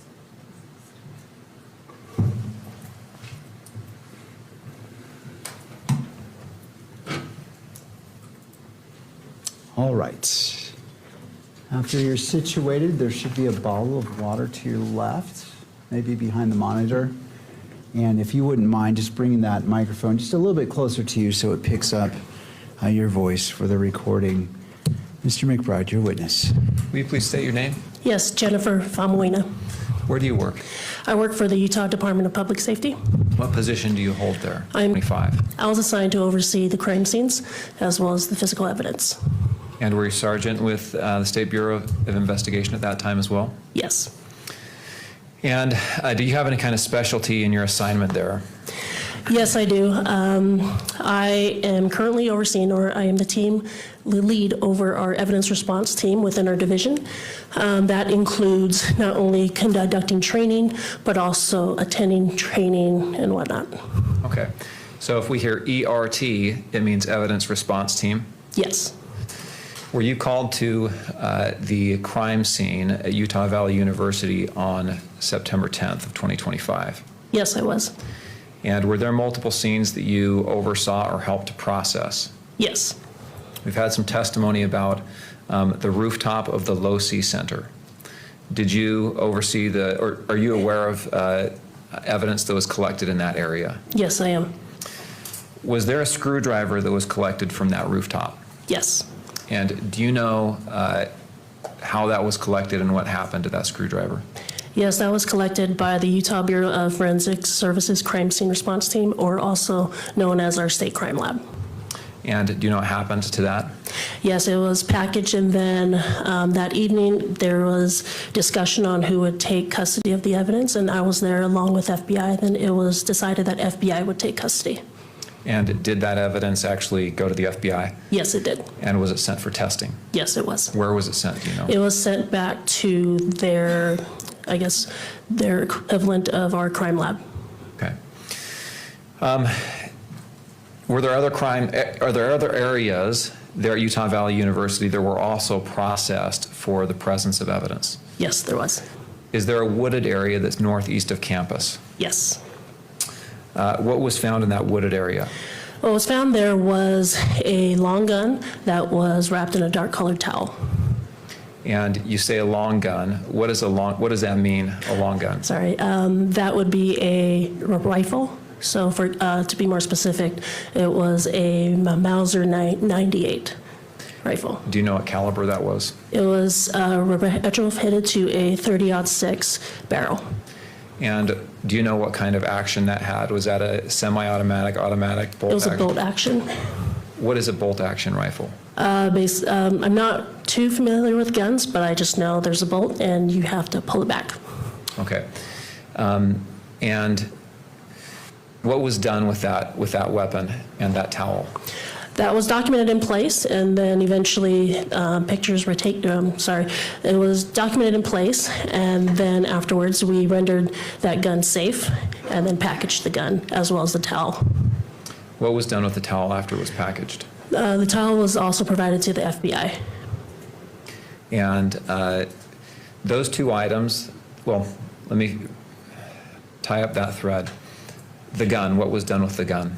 The gun was packaged. It was taken to FBI custody, then eventually it was provided to the ATF lab. Okay, so the gun went to the ATF lab. Is that correct? Yes. The towel went to the FBI lab. Yes. And the screwdriver went to the FBI lab. Yes. Did you receive reports back from testing that had been done on those items? Yes, I did.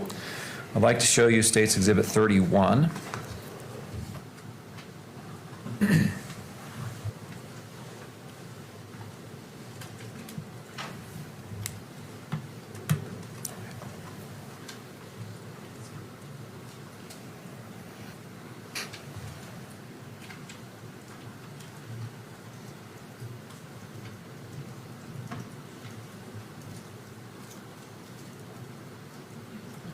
I think that's connected to the defense computer right now. Is there any way to switch it?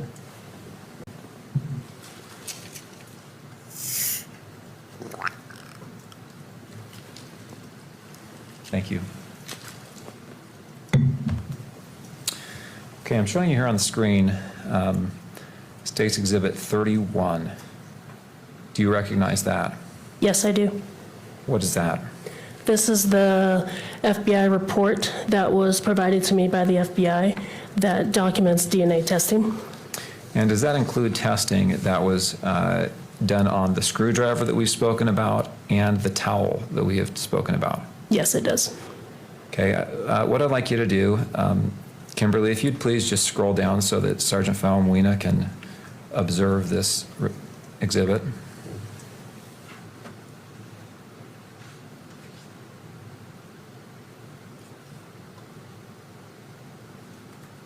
If I can have just a moment.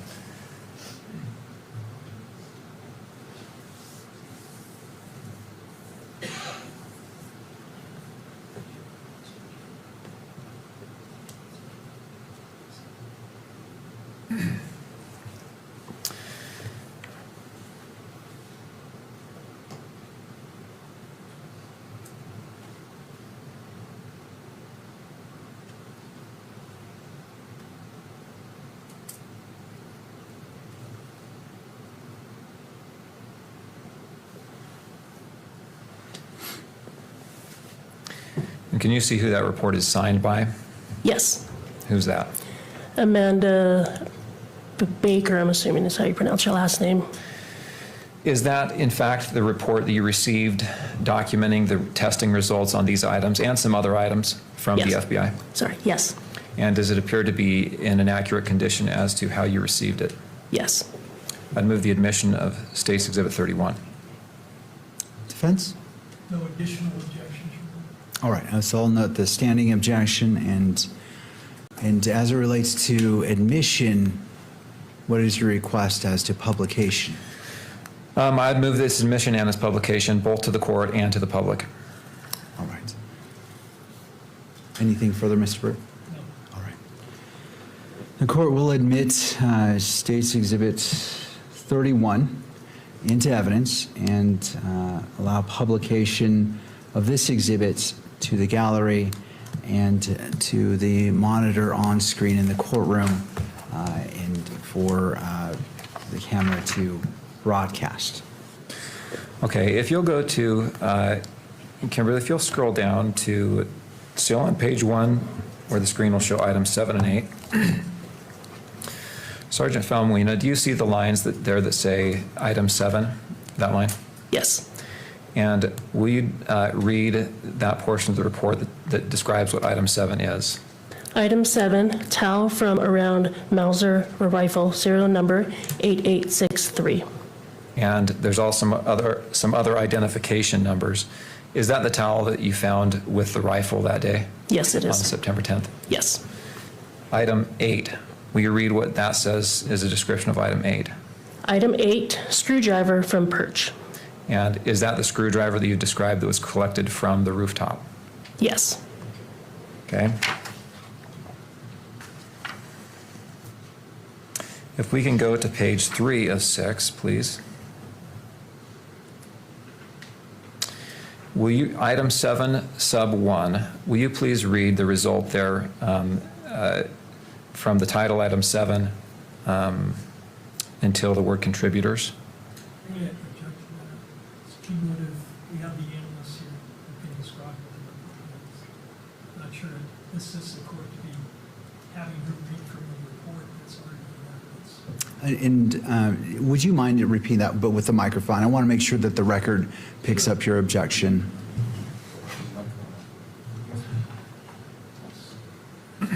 All right. Either way, if you want to come up, that's fine, Mr. Burke. Judge, the objection is that her reading to the court what's in the report is cumulative, since we have the analysts here who will be testifying to what the report says and what it means. So you've got the report in evidence. We don't need this witness's reading the report to the court. So it's a 403 cumulative objection. Mr. McBride, do you wish to respond?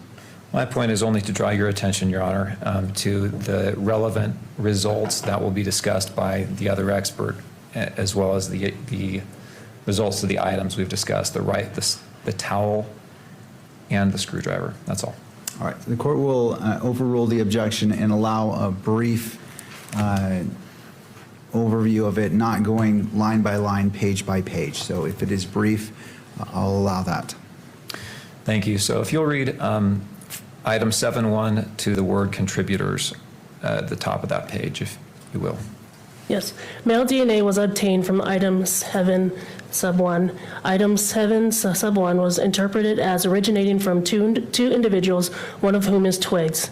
The DNA results from item 7 sub 1 and are 1.7 octillion times more likely if Twiggs and T. Robinson are contributors than if Twiggs and an unknown, unrelated person are contributors. Thank you. Let's skip down to item 8.1. Do you see that bolded and underlined line there? Yes. And this is relating to swabs of the handle area of the screwdriver. Is that right? Yes. Will you read those same two paragraphs there? Male DNA ending with contributors. Male DNA was obtained from item 8 sub 1. Item 8 sub 1 was interpreted as originating from two individuals, one of whom is Twiggs. The DNA results from item 8 sub 1 are 30 quintillion times more likely if Twiggs and T. Robinson are contributors than if Twiggs and an unknown, unrelated person are contributors. Okay, thank you. A couple of foundational questions before we finish for now. First off, do you know who Twiggs is? Yes. Who is Twiggs? Twiggs is Lance Twiggs. He was a roommate of Mr. Tyler Robinson. And do you know if Lance Twiggs's DNA was obtained for comparison in this test? Yes, it was. And how was that DNA obtained? It was obtained by law enforcement officers. And was that by a buccal swab? Yes. What is a buccal swab? A buccal swab is basically like a Q-tip or a swab that we'll just place in someone's mouth and just scrub the inside of their mouth to obtain the cells. And then that Q-tip is then packaged and sent to the lab for testing and comparison? Yes. And was the defendant, Tyler Robinson's DNA, also collected in the same manner? Yes, it was. Okay. Thank you. Nothing else. All right. Mr. Burke, cross-examination. Your Honor, I'd like to reserve the right to cross-examine after the witness completes her testimony after the following. Oh, would you mind grabbing the microphone? I just want to make sure what you say is on the record.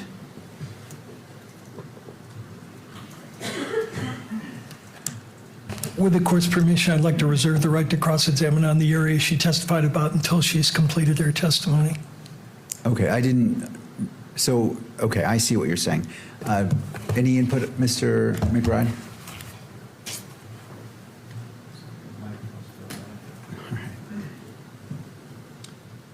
Your Honor, that's what we expected to happen. We discussed this beforehand. We stipulate. All right, that's fine. And so should I have the sergeant step down or? Yes. Okay. Sergeant, if you'd like to step down, you're still under oath, and so please don't discuss your testimony with anyone. And is she being asked to exit the courtroom, or what's the request of the parties? Yes, to exit the courtroom at this time. All right, Agent, if you wouldn't mind exiting the courtroom, and then we'll come get you when we're ready for you. All right? Thank you. All right, Mr. Burt, turning to you. Your Honor, out of order, the defense would be calling Amanda Baker. All right, Ms. Baker.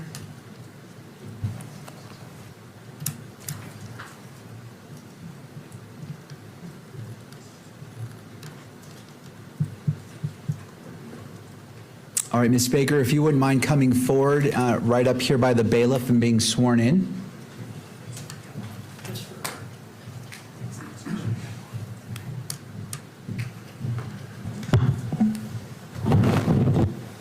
You do solemnly swear that the testimony you shall give in the case now pending before the court will be the truth, the whole truth, and nothing but the truth, so help you God. Yes, I do.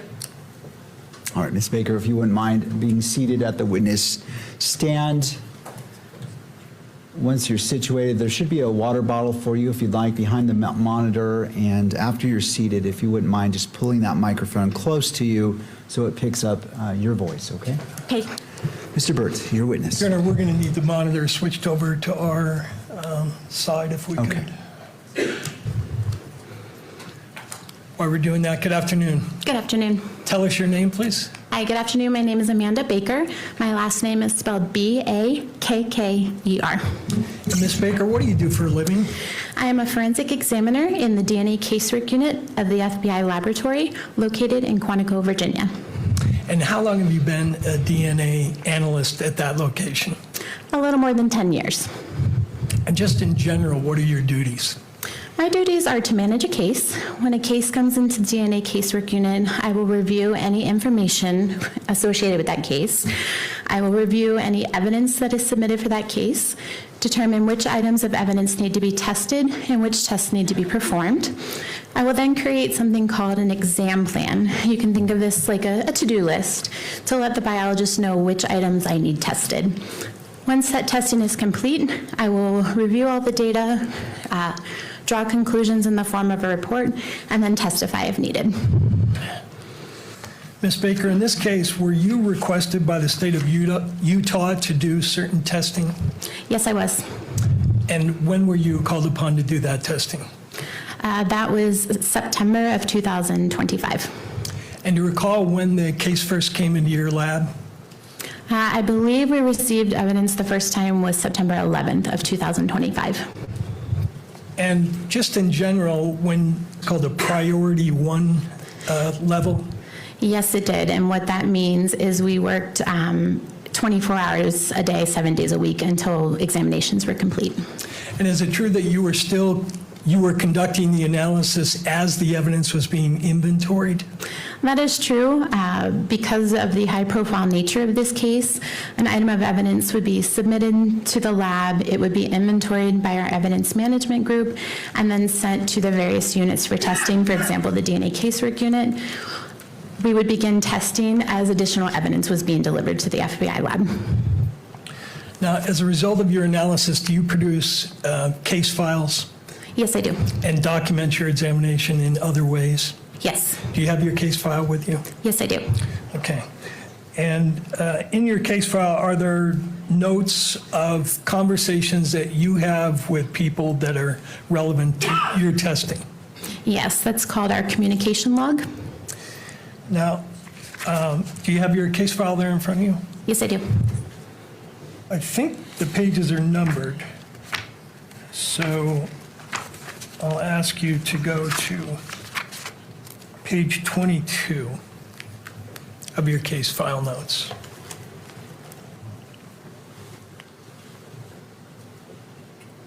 Okay. And if I could direct your attention to the bottom of that page, there is a communication log entry dated September 13th. Do you see what I'm referring to? Yes, I do. And would you read to the court what your entry is for that date? Yes. This is my communication communication entry on September 13th, 2025.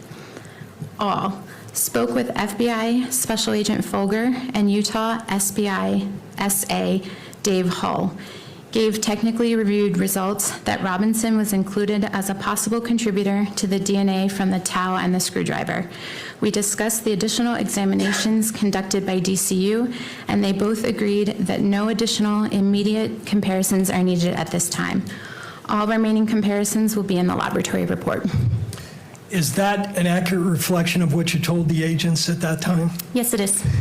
And you told them that, quote, Robinson was included as a possible contributor to the DNA from the towel and the screwdriver, correct? Yes. Was the language that you used in conformity with requirements that you have for reporting out test results? Yes. All right. I'd now like to direct your attention, if I could, to exhibit number, State's Exhibit 31, which is in evidence, and I think it's our tab 2.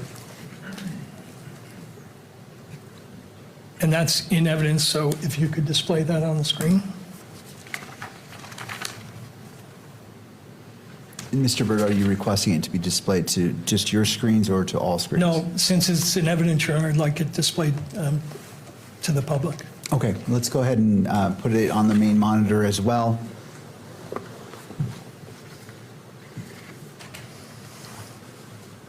Okay, could you go to page 6, please?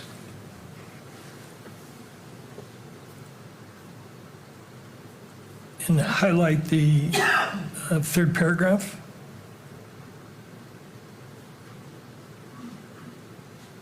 This is your report dated September 15th, 2025, correct? Yes, that is correct. So this is 2 days after you had the conversation with the agents as to what your results were. That is correct, yes. And in your report that you wrote 2 days later, you included this language that's highlighted there, correct? That is correct. This report conforms to the Department of Justice uniform language for testimony and reports for forensic DNA examinations. Correct? Yes. Okay.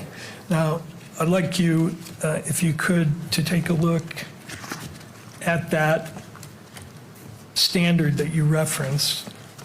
And then I believe is that, and this will be just to the witness, not to the public. Okay. Calling up tab 7. Do you see that? See that on your screen? Yes, I do. Do you recognize this document? Yes, I do. And tell the court what this is. This document is the approved standards for scientific testimony and reports for autosomal DNA testing. And is this the document that you were referencing in your report? One of them, yes. And is it a true and accurate statement of what the policy of the FBI is in regard to reporting DNA in a case of this type? Yes. I move that document into evidence, Your Honor. So is it just this page or all the pages? Because it says one of 6. Yes, so this would be the entire document. Mr. McBride?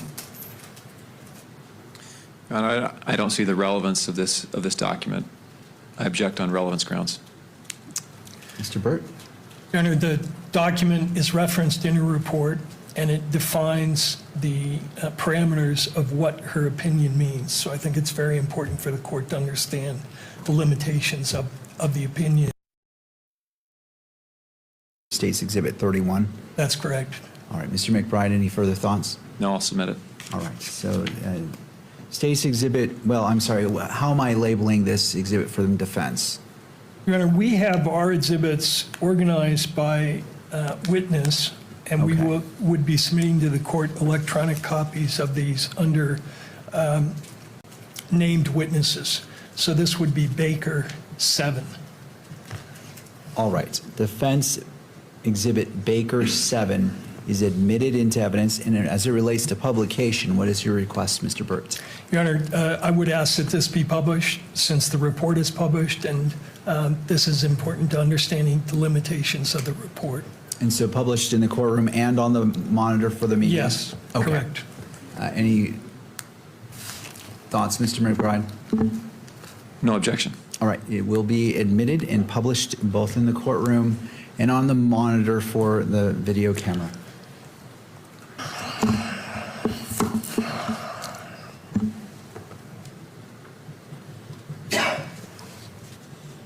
Okay, so this document has various subjects, correct? That is correct, yes. And it, in the beginning, tells you how to frame your testimony in terms of inclusions or exclusions, mixtures, sex determination, et cetera. Correct, yes. And then there's a section called Statements Not Approved for FBI Autosomal DNA Testimony and our Laboratory Reports. That is correct, yes. Okay, so if we could go to page 5 for that statement.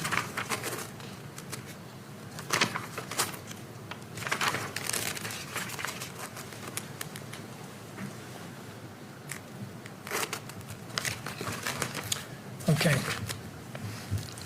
Under the topic absolute identification, is it the policy of the FBI when you're reporting out results that an examiner may not state or imply that a match provides an absolute identification of the individual from whom the biological material originated? That is correct. And you were following that policy in this case when you told the investigators that this was a possible match, correct? That is correct, yes. You never said it was an absolute identification of Mr. Robinson, did you? Correct, no, I did not. Now, the second guidance under that policy is an examiner shall not use the expressions reasonable degree of scientific certainty, reasonable scientific certainty, or similar assertions of reasonable certainty in either reports or testimony unless required to do so by a judge or applicable law. You're not, in your report, did not use any language that suggested you were giving an opinion to a reasonable degree of scientific certainty. That is correct, it was not. Okay. And then the next one, not that one more down. Not going to talk about race, ethnicity. That doesn't apply to this case, right? But 5.4 says, an examiner may not state or imply that forensic autosomal DNA examinations have a 0 error rate or are infallible. That is correct. And you followed that policy in this case, correct? Yes, I did. You're not in your report stating to the court that your testing has a 0 error rate, correct? Correct. You're not saying that the test is infallible. I am not, no. What is the source of error rates in DNA testing? I'm You can sorry. take that down. Can you clarify your question? Yeah. When it refers to don't state that there is a 0 error rate, what in general are the sources of error in DNA, in the kind of DNA testing that you do? A human error could be an error. Mm-hmm. Anything else? Not that I can think of off the top of my head. One of the big things is potential human error. I guess you could also associate the DNA testing itself and how items are collected or how those items are tested.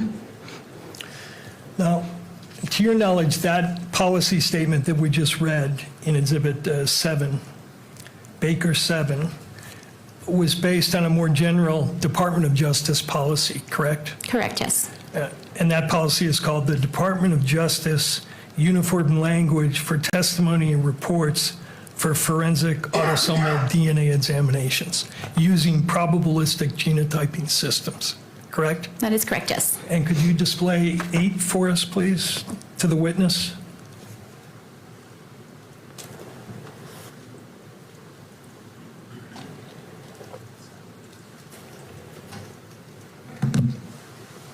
Let me know when it's on. No, not on the big screen. Okay, so not to go onto this main big Correct, screen. this is Thank just you. for the witness. And you're familiar with that policy, correct? Yes, I am. Okay. And does it contain a statement that support for inclusion is an examiner's conclusion that there is evidentiary support for the inclusion of a known individual as a possible contributor to the DNA typing results obtained from an evidentiary site, right? Does this same policy state at page 4,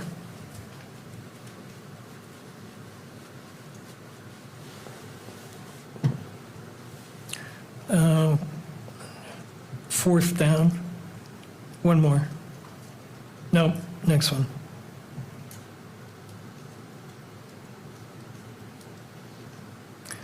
An examiner, does a policy state, an examiner shall not assert that a likelihood ratio of any magnitude provides an absolute identification or source attribution of an individual to an evidentiary sample. That is correct, yes. It does state that. And you followed that procedure in this case, did you not? Yes, I did. You're not implying that those numbers that a previous witness quoted and are stated in your report provides an absolute identification of Mr. Robinson or Mr. Twiggs? No, I'm not. Okay. Thank you. You can take that down.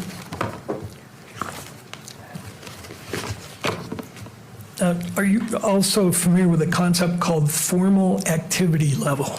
Yes, I am. Tell the court what that is.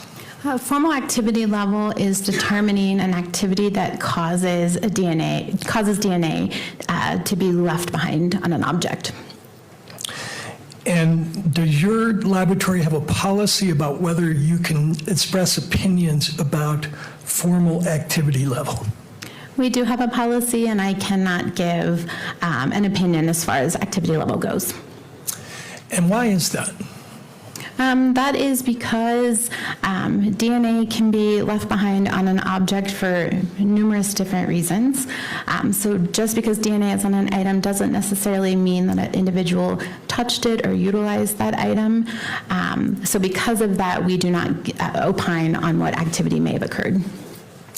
And consistent with that policy, you cannot tell, if you interpret a piece of DNA as being present on an item, you can't tell when that DNA was deposited, correct? I can't give an exact time, but there are some situations, if a piece of evidence has been buried for a long time or is in a river for a long time, it would be my expectation, based on my experience, that I probably won't get DNA off of an item that's been buried for 10 years, for example. However, I cannot give exact timing as to when DNA was deposited on an item. And I was talking more about a situation where you actually find DNA on an object, be it a gun or anything else. You can't say when that DNA was deposited, correct? Sure, that's correct. And how long, in general, does the DNA persist on an item? Once you've made contact, how does DNA get deposited on an item in general? In general, DNA can be deposited a few different ways, via body fluids such as saliva or blood, or skin cells. So touching an item or wearing an item, DNA could be deposited. Once DNA is on an item, if it's subjected to ideal conditions, it's out of heat and high UV, it's not subjected to any kind of cleaning or chemicals, it can persist on an item rather indefinitely. It can degrade slowly over time, but we've certainly worked items of evidence that are 40 and 50 years old, and we've been able to recover DNA. Now, could you explain to the court the concept of degradation of DNA samples, what that means and what it suggests with your testing? Sure. So degradation of DNA is breaking up the DNA. So if you think of DNA like a long rope, it's essentially taking that rope and cutting it up into pieces. Seeing degradation in a sample could lead me to believe that there may be, that sample may have been subjected to cleaning or high heat, an extended period of time. So I can't tell why an item is degraded, but looking at my data, I can tell if that sample is potentially degraded or broken down. And two of the items that you examined were referred to as items 7 and 8, correct? That is correct, yes. One was a towel and one was a screwdriver. That is correct, yes. Were both those samples degraded to a certain extent? May I refer to my Certainly. my data?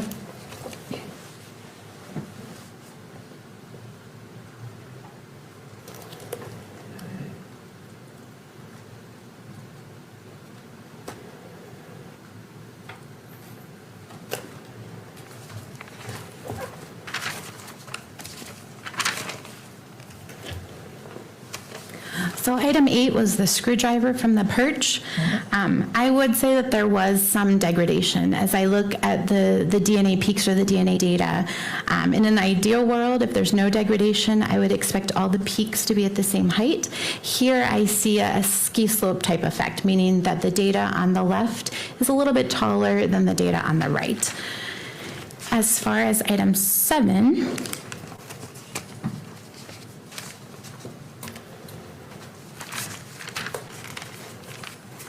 item 7 was the tau.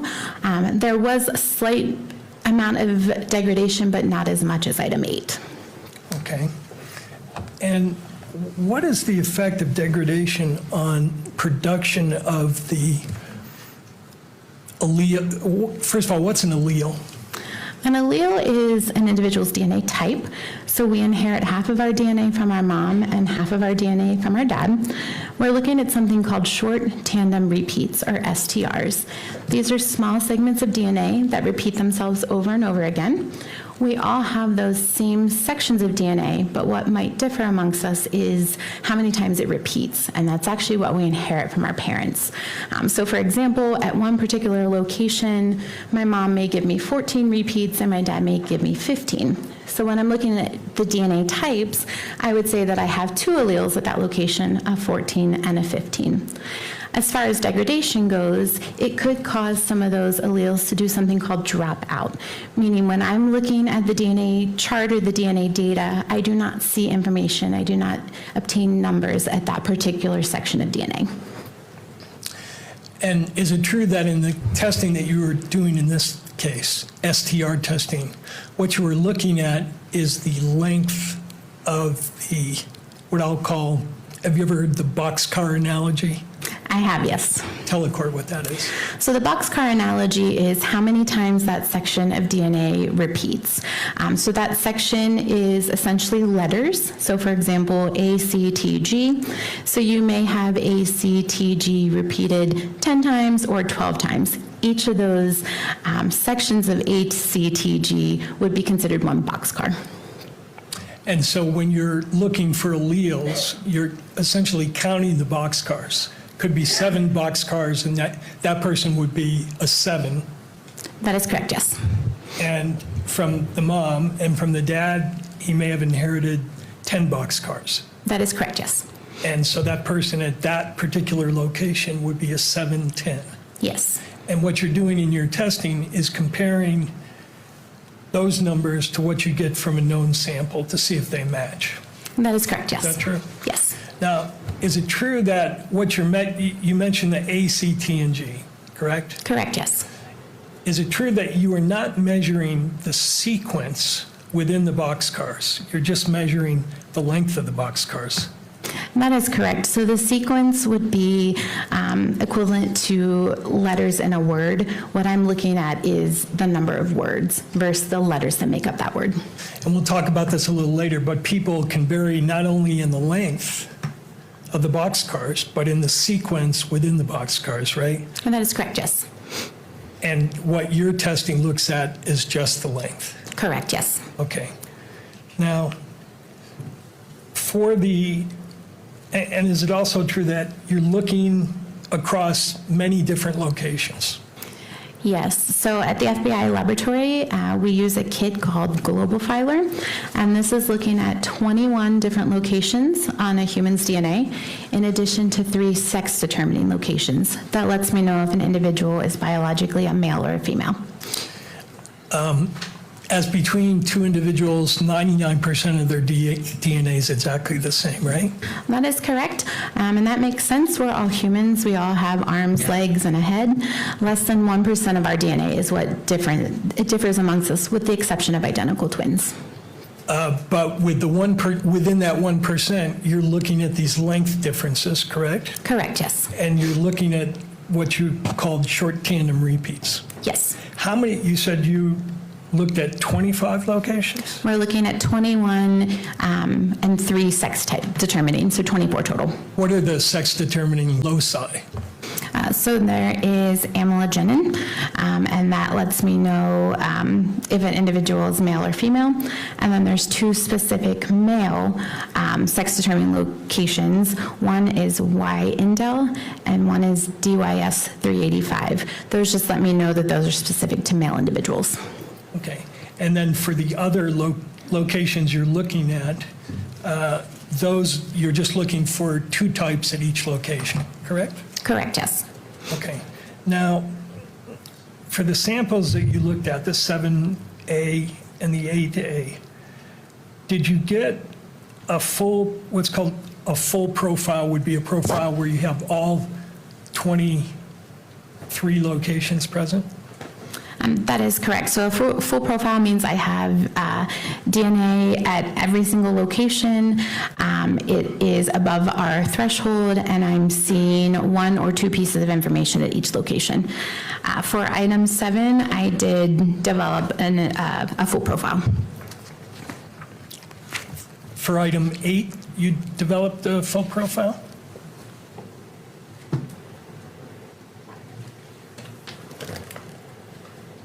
Item 8 was a partial profile, so I did not develop DNA at every single location. Okay, so what that means in your comparisons is you have certain information in the question sample that for whatever reason doesn't appear, correct? Correct, yes. So you can't make a comparison at those locations? That is correct. All right. What makes it not appear at certain locations? So it could be that there's degradation. So those larger locations could be broken up so that it wasn't detected during the DNA process. It could be a low-level amount of cellular material to begin with. So if I only have a few cells, I may not have enough to detect at every single location. Okay. And for the 8-1 sample, did you measure Mr. Robinson and Mr. Twiggs's DNA at the 23 locations? For item 8, I did not have a full profile, so I did not have data at all 23 locations to compare it to either Mr. Robinson or Mr. Twiggs. Right, but you had full profiles for Mr. Twiggs and for Mr. Robinson, right?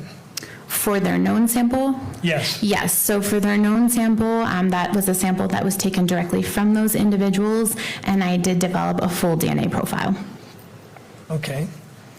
And just to illustrate how this works, is one of the loci that you looked at called the DYS 391 loci? Yes, it is. And what type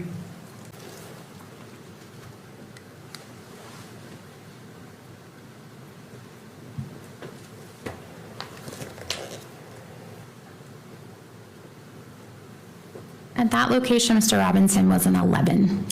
And I think you said you inherit one from your mother, one from your father. But when you say he's an 11, technically he's what's called an 11-11, correct? So for this, so DYS 391 is actually that male location, so he would not have, or anybody would not have inherited anything from their mother. So at this location, I would only expect to see one piece of information, and I did see an 11 here. Okay. And for the D3S loci, what was his type?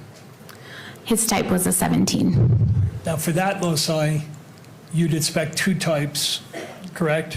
That is correct. And when you say he's a 17, do you mean he's actually a 17-17? That is correct. He inherited 17 repeats of that location from mom and 17 from dad. Other locations, for instance, the VWA, he's type 18-19, correct? That is correct, yes. So you're looking at those, and what the machine produces are peaks, correct? Correct, yes. They're just spikes on a graph, similar to like spikes on a heart monitor. And you said for 8A, you had certain locations where the test sample didn't have any results. That is correct. So at the TPOX location, Mr. Robinson is a type 8-9, correct? That is correct. Mr. Twiggs is a type 8-11. That is correct. But when you looked at the sample, 8A, it didn't have any of those types. That is correct, so I could not compare at that location. Now, are there certain rules for when you exclude someone? In other words, when you're comparing 2 samples, are there rules which say, here's where I would conclude that he could not possibly have contributed this sample? Yes. Your field has a lot of literature written about it, correct? That is correct, yes. And do you generally like to keep up with that literature? I do, yes. And across time, there have been several books, publications that attempt to educate you and courts and lawyers on the technical aspects of DNA testing, right? Correct, yes. One of the books, the early one, DNA Technology and Forensic Science by the National Research Council. I'm familiar with that, yes. That's an authoritative book that was really one of the first books on DNA testing, Yes. all right? And then by the same organization, National Research Council, the Evaluation of Forensic DNA Evidence, Correct, yes. published in 1996. So you're familiar with that as well. Yes, I am. And then there's an author, I believe, who did his research work at the FBI, named Dr. John Butler. Yes, I'm familiar with him. And you have studied his work both in your training and your continuing education. That is correct, yes. And he's got 3 current textbooks on the topic that we're talking about, right? I'm not familiar with how many textbooks he has. I know at least the one. Fundamentals of Forensic DNA Typing. Yes. Familiar with that. Forensic DNA Typing Methodology. Yes, I'm familiar with that one as well. And Forensic DNA Typing Interpretation. Yes. Everybody in your field relies on these publications and use them as teaching tools. Yes, I would agree with that. And then in addition to those books, there have been studies that have been done on particular topics, correct? Yes. This case, we're dealing with mixtures, correct? Yes. And mixtures present certain challenges that are not present when the samples are not mixed, correct? Not necessarily. So first, to define a mixture, that simply means DNA from more than one individual in a sample. So if I were to take a sip from a coffee cup and my husband were to also take a sip, if I were to swab that coffee cup, I would get a mixture, his DNA and my DNA together. As far as it being difficult, you can have some mixtures where there's one contributor that donates a lot of DNA and the second contributor donates a little bit. For DNA interpretation, that is not challenging for me. Where it can become challenging is if you have 4 or 5 individuals within that sample all donating roughly around the same amount, it may be challenging for me to determine if a person is included or not. And would you also agree that that challenge exists in situations where you have what are called low quantities of DNA? Again, that could be possible, so I could have low quantities of multiple individuals, which is simply just saying that I can't determine which piece of DNA goes with which individual, so that's possible. What is drop-in? Drop-in is where you have environmental DNA that's not inherent to that sample that's detected during our DNA process. DNA testing is very sensitive, so it could be that we have a peak that's detected, like I said, from the environment. And what is drop-out? Dropout is when you have an allele that is not detected or a piece of DNA information that is not detected. So in the DNA chart, there is no number associated with that particular location. And degradation can cause dropout? Yes. So if you have a person at a particular location that is a type 1415, and because of degradation, that 15 drops out, what you're seeing on your chart is just the 14, right? That is possible, yes. And that presents a certain challenge, does it not? Because if the 15 is not there, you could misinterpret that as a type 1414, correct? Not necessarily. So we have thresholds. We have something called the stochastic threshold. If that 14 is above that stochastic threshold, I'm confident, based on our validation, our testing, and my training, that the DNA type there is only a 14. If that 14 falls below that stochastic threshold, that could be indication that there is another peak.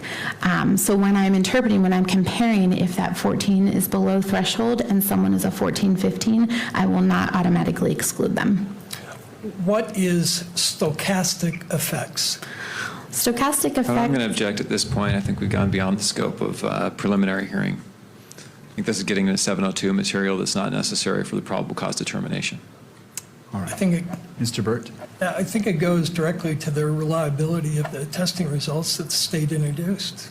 I think the court has to understand the limitations and the potential sources of error in order to assess whether these results are reliable. And in regards to this line of questioning, how far are you going to go on this line of questioning? I have this one question, and then I'm moving on. All right, Mr. McBride. I'll hold them to that. All right, well, Mr. Burt, so the objection is overruled. You may proceed with that question. You can answer. Could you repeat your question, please? Tell the court about stochastic effects. Stochastic effects, when you have low-level samples during the DNA copying process, based on how the DNA is copied, you could have alleles that are copied better than other alleles. Okay. Now, on another topic, I mentioned studies before. One of the studies that you're familiar with is called the PCAST report. Are you familiar with that report? Yes, I am. And tell the court what that is. PCAST PCAST stands for the President's Council of Advisors on Science and Technology. And this was a committee that was found, I believe, under the Obama administration that gave guidance on different areas of forensics. Including how to deal with mixed samples and how to deal with samples that have low quantity of DNA. I don't know that I would agree that it's how to deal with them. They gave some of their concerns on low-level samples and mixtures. Right. And they also did a follow-up report to assess whether using the kind of software that you used in this case had been established as reliable, correct? That is correct. And what was the software that you used in this case to reach your statistical results? The software is called StarMix, STRMIX. And the PCAST report specifically addresses whether reliability has been established with respect to StarMix, correct? I don't believe reliability came into question. I think PCAST thought that there needed to be additional testing as far as mixtures and low-level samples go. Mixtures and low-level samples that had certain characteristics, right? That is correct, yes. Including mixtures where what's called the minor contributor was in the sample below 20%. That is correct. So the minor contributor would be an individual that donated less DNA to that sample. So PCAST called into question mixtures of 3 or more individuals with that minor or that low-level contributor making up 20% or less. 7 and 8 samples in this case were both mixtures, correct? Yes, that is correct. And did you determine what the proportion of mixture was between what I'll call the major contributor and the minor contributor? So I did not calculate that personally. Part of the StarMix software, it does a couple different things. One, it takes a mixture and it uses math and biological modeling to try to break that mixture into its individual contributors. And then it also calculates a likelihood ratio, which is the statistic that I report. During that process, it does give an estimate of the breakdown of those potential contributors. And what was, first of all, for the 7 sample, was the minor in there at less than 20%, according to StarMix?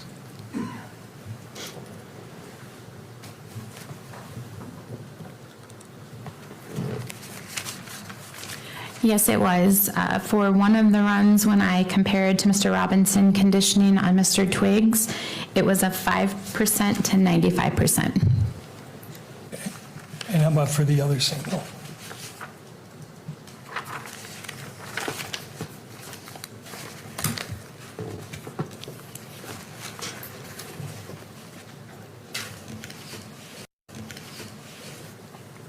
For item 8, one of the contributors was 11% and the other was approximately 89%.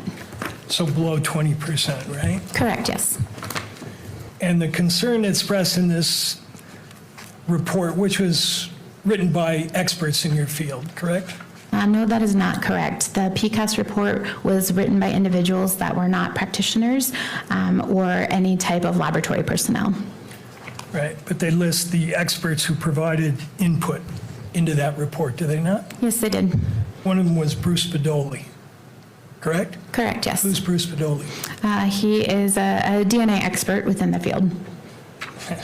Well, he was the head of your unit for a number of years before you came on board, wasn't he? He was, yes. And he's written extensively on forensic DNA testing, has he not? He has, yes. The report also lists Eric Gilkerson, correct? That name does not, I do not recall that name. Forensic examiner for the Federal Bureau of Investigation Laboratory. I don't recognize that name. How about Bruce McVicker, forensic examiner, Federal Bureau of Investigation? Objection, Your Honor. I'm going to renew my objection. I think this is beyond the scope of determining probable cause. The standards that apply here are that the court weighs the evidence in the light most favorable to the state and avoids credibility and balancing the evidence of the stage.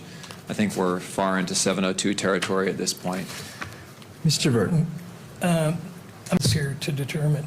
So again, it's directly relevant to reliability. This report criticizes, for the specific samples she's using here, the reliability of this testing. And her response was, oh, but they weren't experts. But the report indicates that there were experts who were consulted on this report. So I think it is relevant, and I think it goes to the issue of reliability, and it's the only question I have on this area as well. Anything further, Mr. McBride, or do you wish to respond to that? Just that 702 deals with admissibility. It does discuss reliability, but it's directly related to admissibility of the testimony at trial under the Utah Constitution and under the robust case law in this area. The court does not weigh the evidence, draws the inferences in the favor most in the light most favorable to the state. And I think we're beyond that point now. We're getting into the admissibility questions. All right. Anything further, Mr. Burt? No, Your Honor. All right. Well, as this is the last question, I'm going to overrule the objection, but as a reminder to all parties that this is a probable cause standard, and as it relates to, well, I will just leave it at that. Are you familiar with that analyst? No, I'm not. Okay. Just to close the loop on the PCAST report, what they said in the report was that published evidence supports the foundational validity of probabilistic genotyping with some programs of DNA mixtures of 3 individuals in which the minor contributor constitutes at least 20% of the intact DNA in the mixture, and in which the DNA amount exceeds the minimum required level for the method. Isn't that what they concluded? That sounds accurate, yes. And do you know why the level 20% raises reliability issues? I do not know. Okay. But you do know that in this case, both your samples had minor contributors below 20%. That is true, but in this case, it was also only a mixture of 2 individuals. All right. Now that's the next thing I was going to ask you about, which is what is NOC? NOC stands for number of contributors. And when you use this program, this genotyping program, StarMix, who decides what the number of contributors is? That's my determination based on my experience and training, looking at the data. That's something I input into StarMix. Right. And that's a complex determination, is it not? Not necessarily. But it can be in some cases, correct? It could be, if there's mixtures of a lot of individuals and a lot of the peak heights, the size of the spikes are relatively the same. It could cause some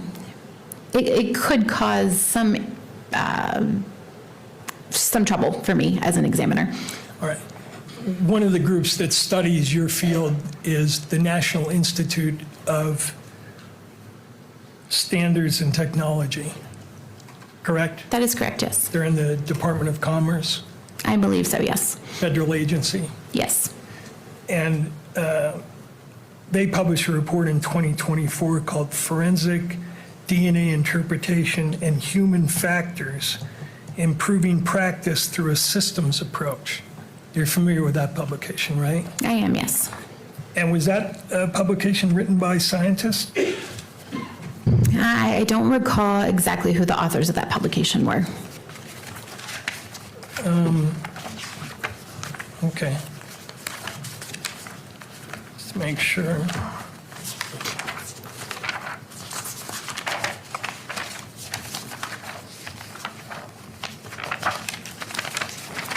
That the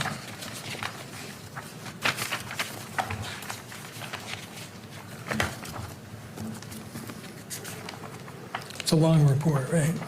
Yes, it is. And you've read it. I've read highlights of it. Is it true that one of the things that they say in that report is they have a section on the complexity of number of contributor estimations? Objection. Are you? Same objection, Your Honor. This is beyond the scope of a preliminary hearing. Again, we're talking about expert reports. We're talking about scientific studies. These materials are all fine to consider at a 702 admissibility hearing. At this stage, where, again, the evidence is viewed in the light most favorable to the state, this is unhelpful to the court's determination, and therefore irrelevant to this proceeding. Thank you, Mr. McBride. Mr. Burt. Your Honor, I think the report that the state put into evidence, as clarified by this witness, indicates that she reached the conclusion that Mr. Robinson and Mr. Twiggs were, quote, possible contributors to these two samples. And so the one thing the court has to weigh is what is the weight of that opinion given the science or lack thereof? And one of the important issues here is how she derived these statistical numbers. And as an offer of proof, I'll indicate to the court that the numbers derived from this software program, and that software program is dependent in large part on how many contributors the analyst puts into the input of the software. And the numbers can change if the number of contributors is changed. And in this case, as I'll show through the examination, this examiner originally thought there were 3 contributors. And I will show to the court why she changed her analysis, and will indicate through this publication that there has been criticism of the way in which she determined the number of contributors. So I think it's important for the court to assess whether you've got accurate numbers in front of you. The state put in these astronomical numbers and are asking the court to give weight to them. And I'm asking the court to consider how those numbers were arrived at and whether there are reliability issues with regard to those numbers. So the concern that I have is, I turn to State v. Ramirez, 2012 UT 59 at paragraph 10. It states, furthermore, the magistrate's role does not encompass an assessment of whether such inference is more plausible than an alternative that cuts in favor of the defense. That is a matter of fact-finding, which is left for the jury at trial. And so when I'm staying in my role as a magistrate, I hear what you're saying, but my concern is based off case law that dictates what I as a magistrate should be doing. If I want to stay in that lane, my fear is as we go down further down this path, which again, is not precluding if this were to proceed, if there were a bind over, if there was a trial, that certainly that could be determined. But at this point, at this stage, how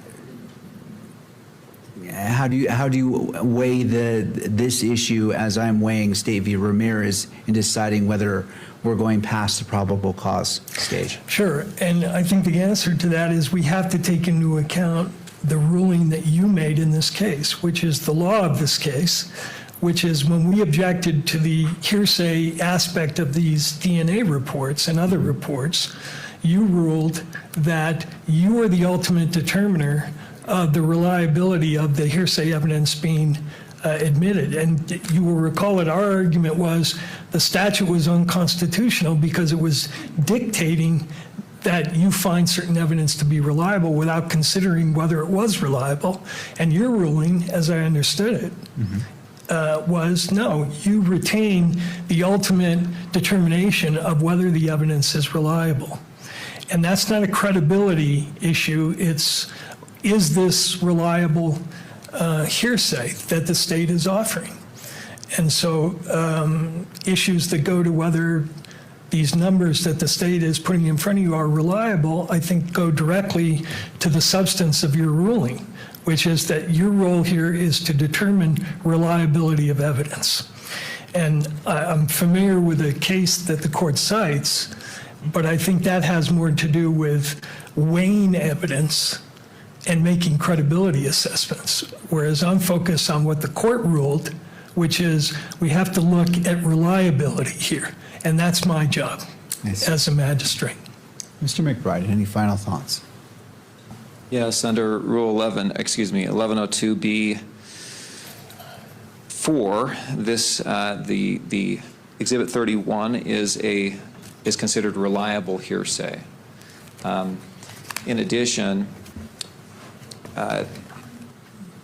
credibility determinations are not proper for the court to make here for the whole reason that, studies supporting this science, studies opposing this science, testimony from this expert or that expert about what is reliable, what is not, what's more reliable, what's less reliable, factors that affect all those determinations. Those are all very, very complex decisions. There will be probably multiple day hearings dealing with that.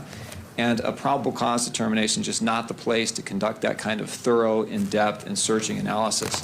Rather, the case law, the Constitution of Utah that says the only purpose of a preliminary hearing is determining probable cause, the case law, the rules that all say the court does not weigh the evidence at this stage, but leaves that for a finder of fact, the jury, in the end.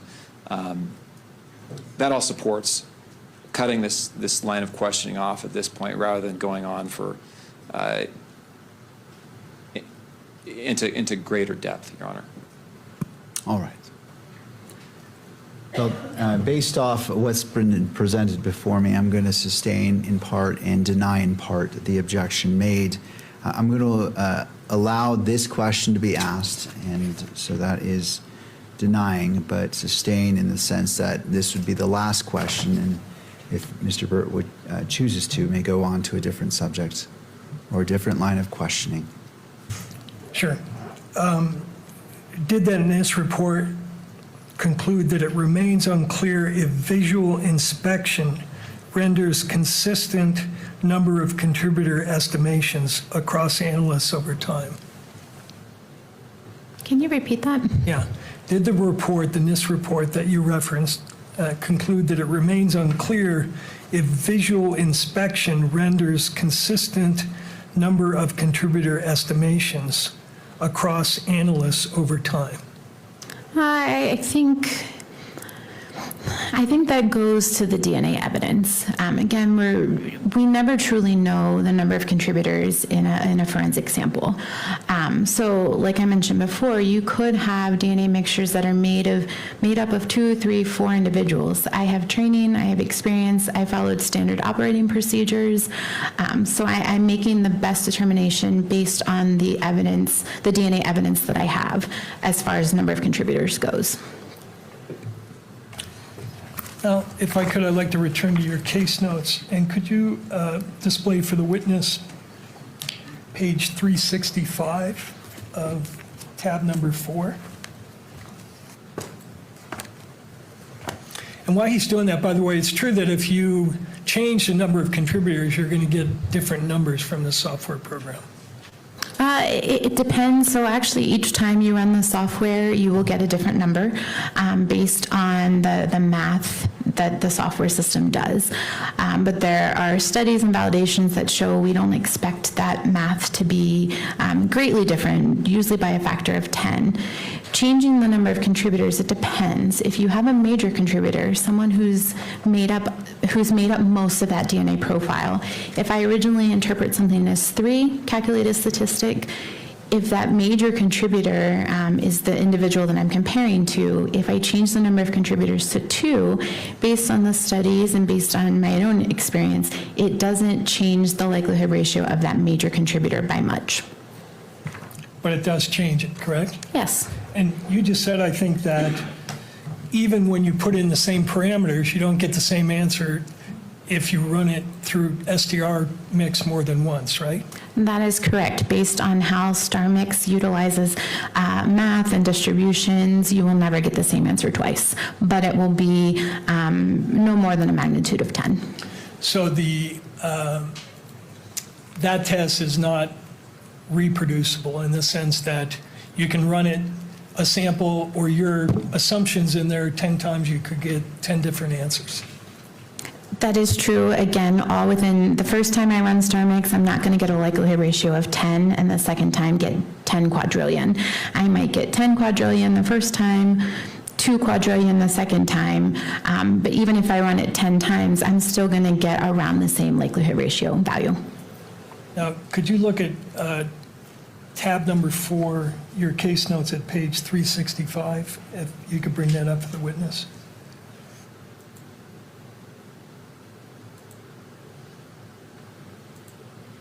Let me know when you have that in front of you. I think you need to scroll up one page. There we go. Can you identify this page from your notes? Yes, I can. These were notes that my technical reviewer made, and my technical reviewer, they will review all of my DNA evidence. They will draw their own conclusions as far as number of contributors and comparisons, then compare it back to my conclusions. All right, so this is regarding the 7 sample, correct? That is correct. That is one of the samples. And your original assessment was that there were 3 contributors to this sample, right? That is correct, yes. And that conclusion was reviewed by a reviewer, correct? Correct, yes. She read the same electropherograms or the name for the output of this technology you use, correct? She utilized the same electropherogram, which is the chart that the DNA is on. And does this page in front of you, is that an accurate representation of your case file? Yes, it is. I move into evidence page 365, and that would be Baker 4. Mr. McBride? I'll object on relevance grounds. All right. Did you want to respond, Mr. Burt? Your Honor, it's relevant because the witness originally determined that there were 3 contributors, and I'd like her to explain to the court how she reached that conclusion, because I think it does go to the reliability of her testing here. All right. So as it relates to Baker 4, and this is her personal notes from Ms. Baker as it relates to what I'm assuming is State's Exhibit 31, that these notes were prepared as part of the report in State's Exhibit 31. I will find that it is Your Honor, relevant and that it is admitted into evidence. As regards to publication, what is the request? Your Honor, if I may clarify, I think the testimony was that this was not her notes. That these were the notes of her technical reviewer, is what I heard. Please correct me if I misheard that from both sides. I want to make sure. I want to make sure. Are these Ms. Baker's notes?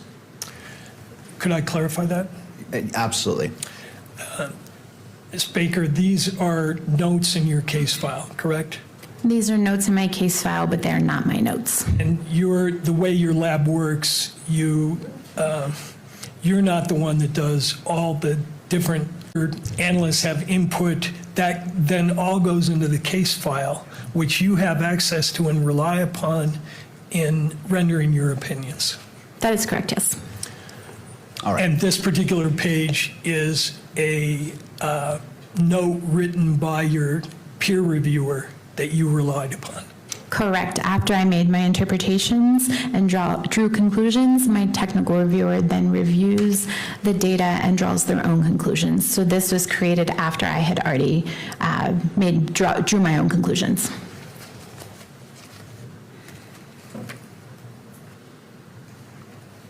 All right, I'm just trying to put it together here.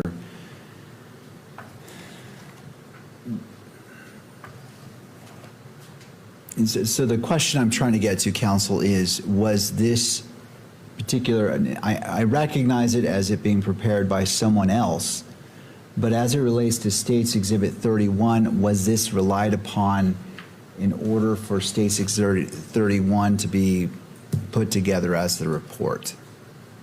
Because I'm trying to determine relevancy as it relates to that, and that's a crucial point I don't have the answer to just yet. Okay.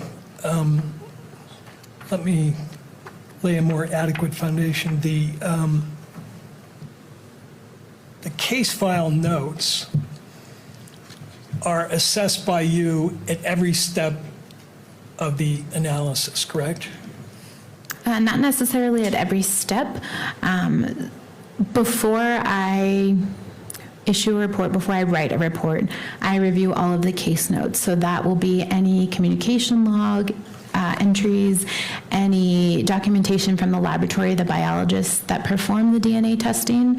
I will review all of that, write a report, and then give that to a technical reviewer. They will draw their own conclusions to determine if they agree with me. If they do, they will sign off, and then my report and my case file will go for an administrative review to make sure that the laboratory number is correct on all the pages, that if there's any crossouts, there's dates and initials and so forth.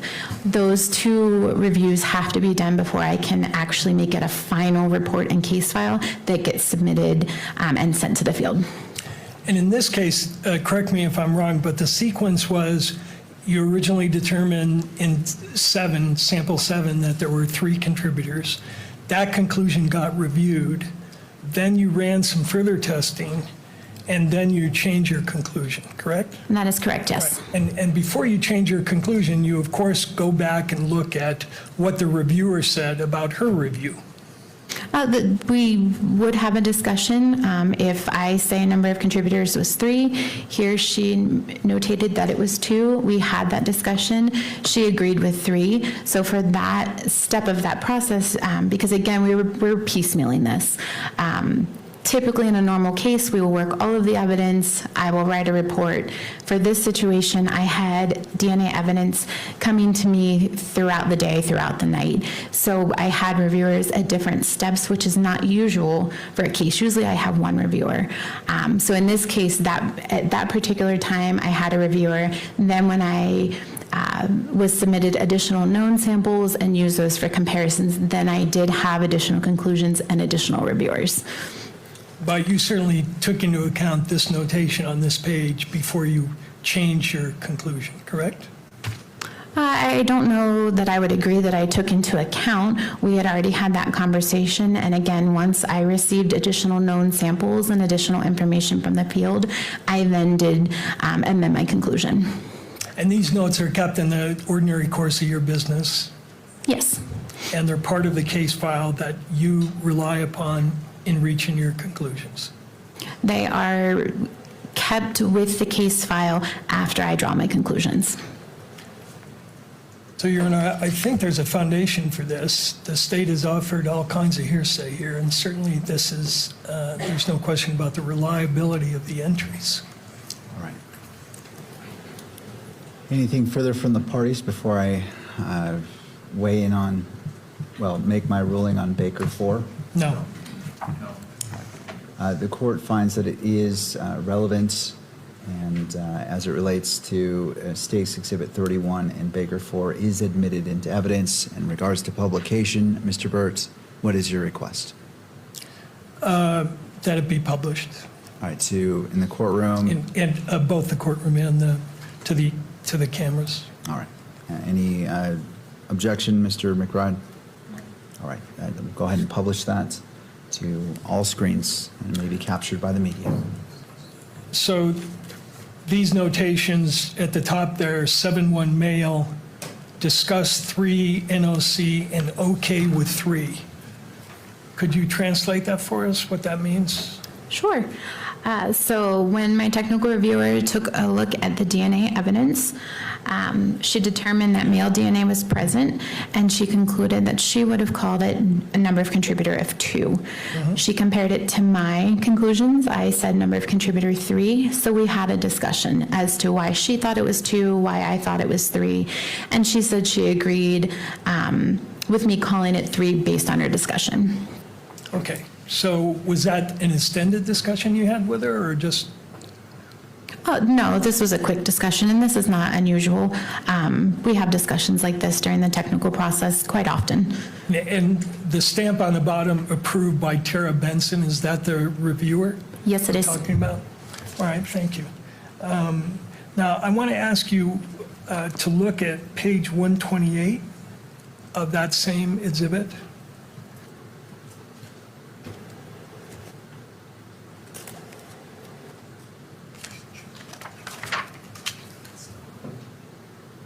No. Is this an electropharogram that is a part of your case file? Yes, it is. And is this an accurate representation of what's depicted on this page? Yeah, 128.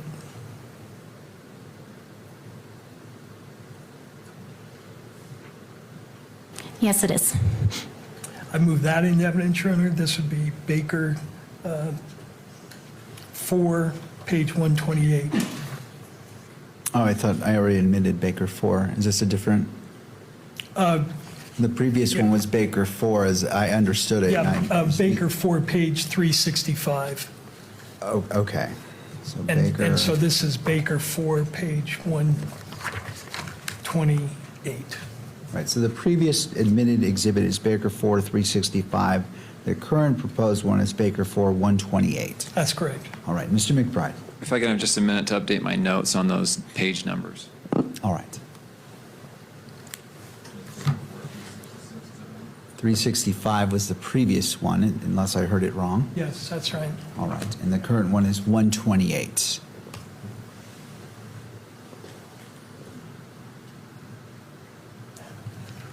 First, I'll note, this is the first I'm seeing these as exhibits. Of course, I have this file, but I was unaware that we were going to be, these are going to be offered as exhibits, so I'm looking to find them in my file as we go. Second, again, I'm going to object on relevance grounds to the probable cause determination. We're going through the finite details of the analysis here, and once again, I think these are appropriate questions to raise in a 702 hearing. But when, with the standards that apply at the preliminary hearing that I've already discussed, I think we're beyond the scope of probable cause determination as we dive into this evidence. All right, Mr. Burt. Your Honor, I think this exhibit is particularly important because the court does not yet have in front of it what an electropharogram is and how it's interpreted. And this particular page will illustrate to the court how the analysts interpreted the peaks on this electropharogram to reach the conclusions that she reached, that there were 3 and not 2 contributors. And I think it will assist the court in determining exactly how this comparison process works and what the output looks like, so the court can see exactly how the interpretations are being made. And is this the dose that were relied upon so I'm viewing today's Exhibit 31 as a summary, and this more of showing the work of how the summary was reached. Am I misunderstanding how this fits in? This fits into how the analyst originally was of the opinion that there are 3 people here and not 2. And she will go on to explain how she changed the interpretation from 3 to 2. And the point of this is to illustrate to the court that this is a subjective process to a certain extent, and that people can read these things in different ways. And so I think it will help the court understand exactly what's being compared here. You've got peaks on a line, she will say, and just to let the court know in responsive to Mr. McBride's statement that he was unaware that this is going to be an issue, he and I met with this analyst before the preliminary hearing. The analyst pointed this page out to us as being illustrative of why she originally concluded that there were 3 contributors. So this is not something that's being sprung on the state. He was a part of that conversation, and this particular page was identified by the analyst, not by me. So it is important to understand why we went from 3 to 2 and what impact that has on the numbers that the state is offering. All right. Anything further? No. All right. Under Utah Rule of Evidence 1102, B4, it says scientific, laboratory, or forensic reports and records.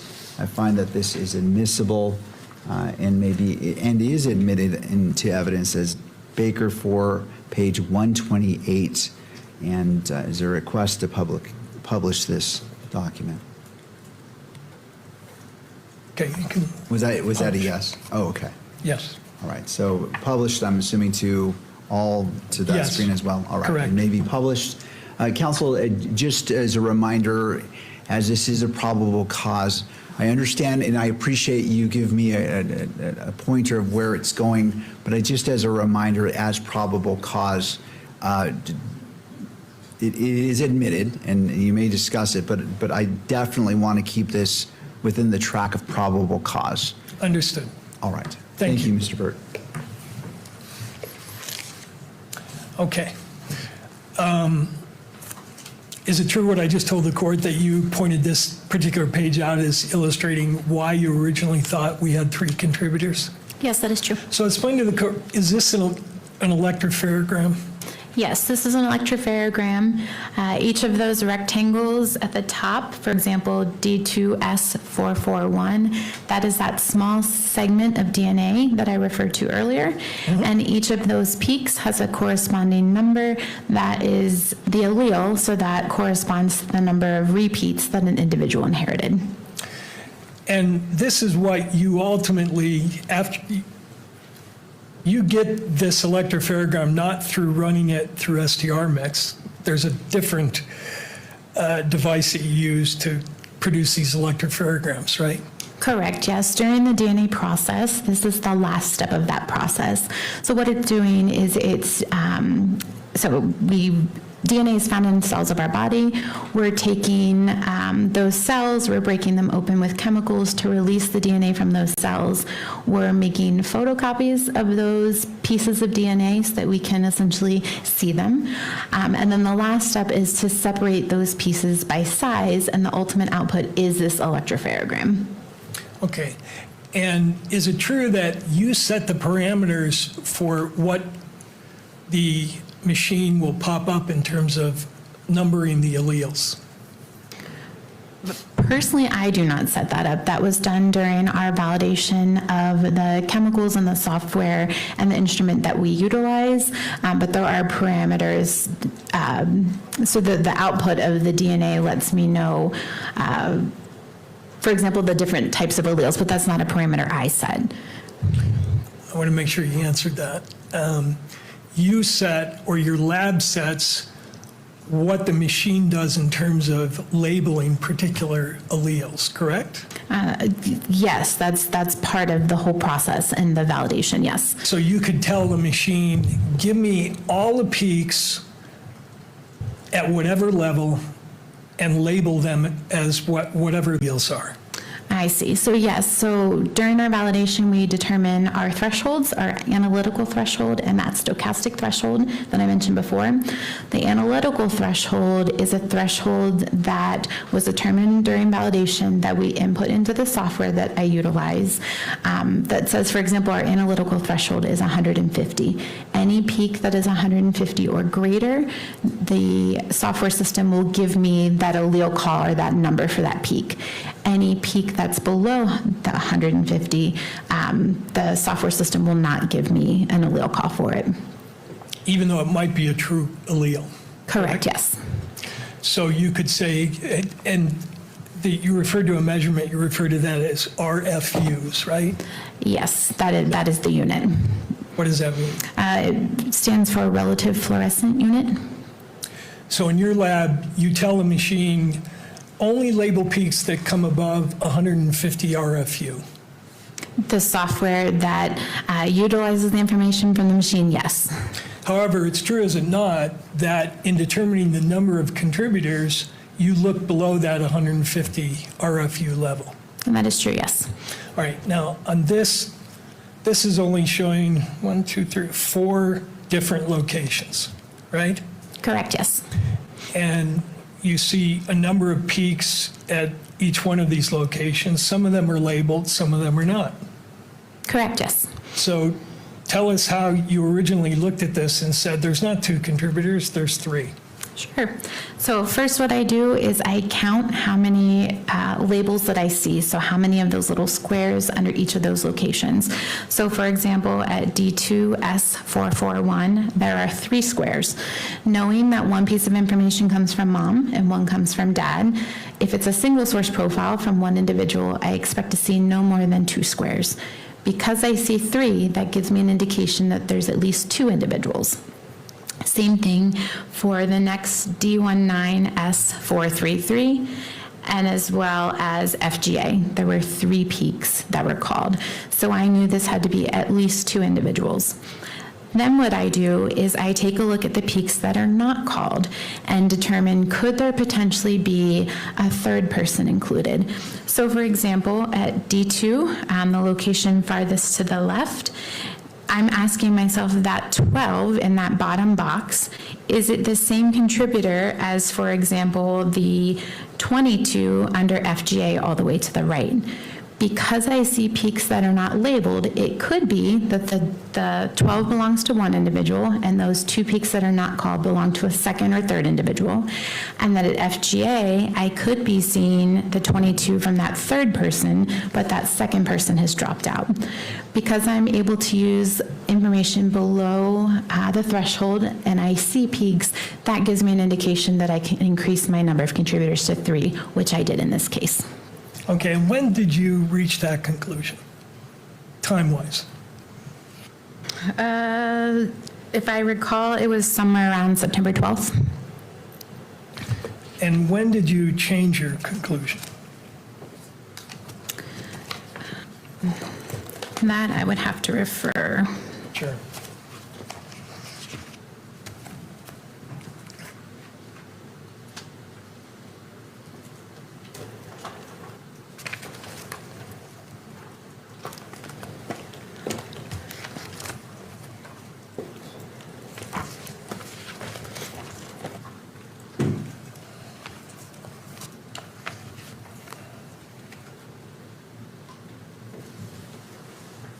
I changed my conclusion on September 13th of 2025.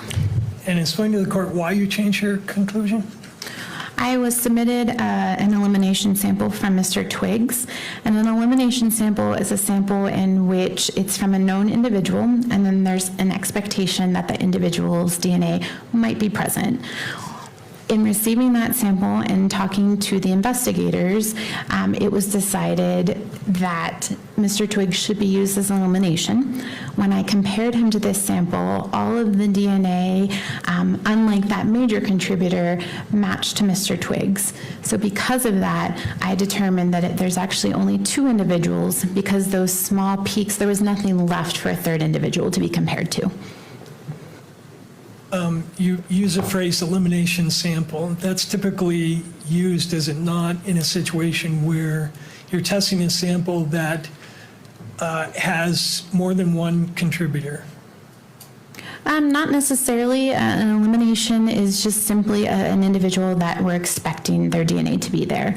So for example, if we have a stolen vehicle, I will request an elimination sample from the known driver of the vehicle so I can subtract out their DNA to see what I have left over. It doesn't necessarily have to be more than one individual. There certainly has been times where I only detect that known expected individual. And you said you had a conversation with the investigators as to whether Twig should be included as, or you talked to them about whether you should get elimination samples? I talked to them with regards to if I should utilize Mr. Twiggs as an elimination versus comparing him and offering a statistic.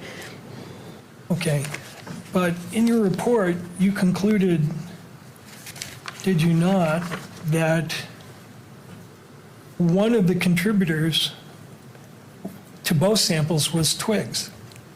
That is correct, yes. Right. You didn't just assume that, you reached the determination that he was the source of both those samples, one of the sources, right?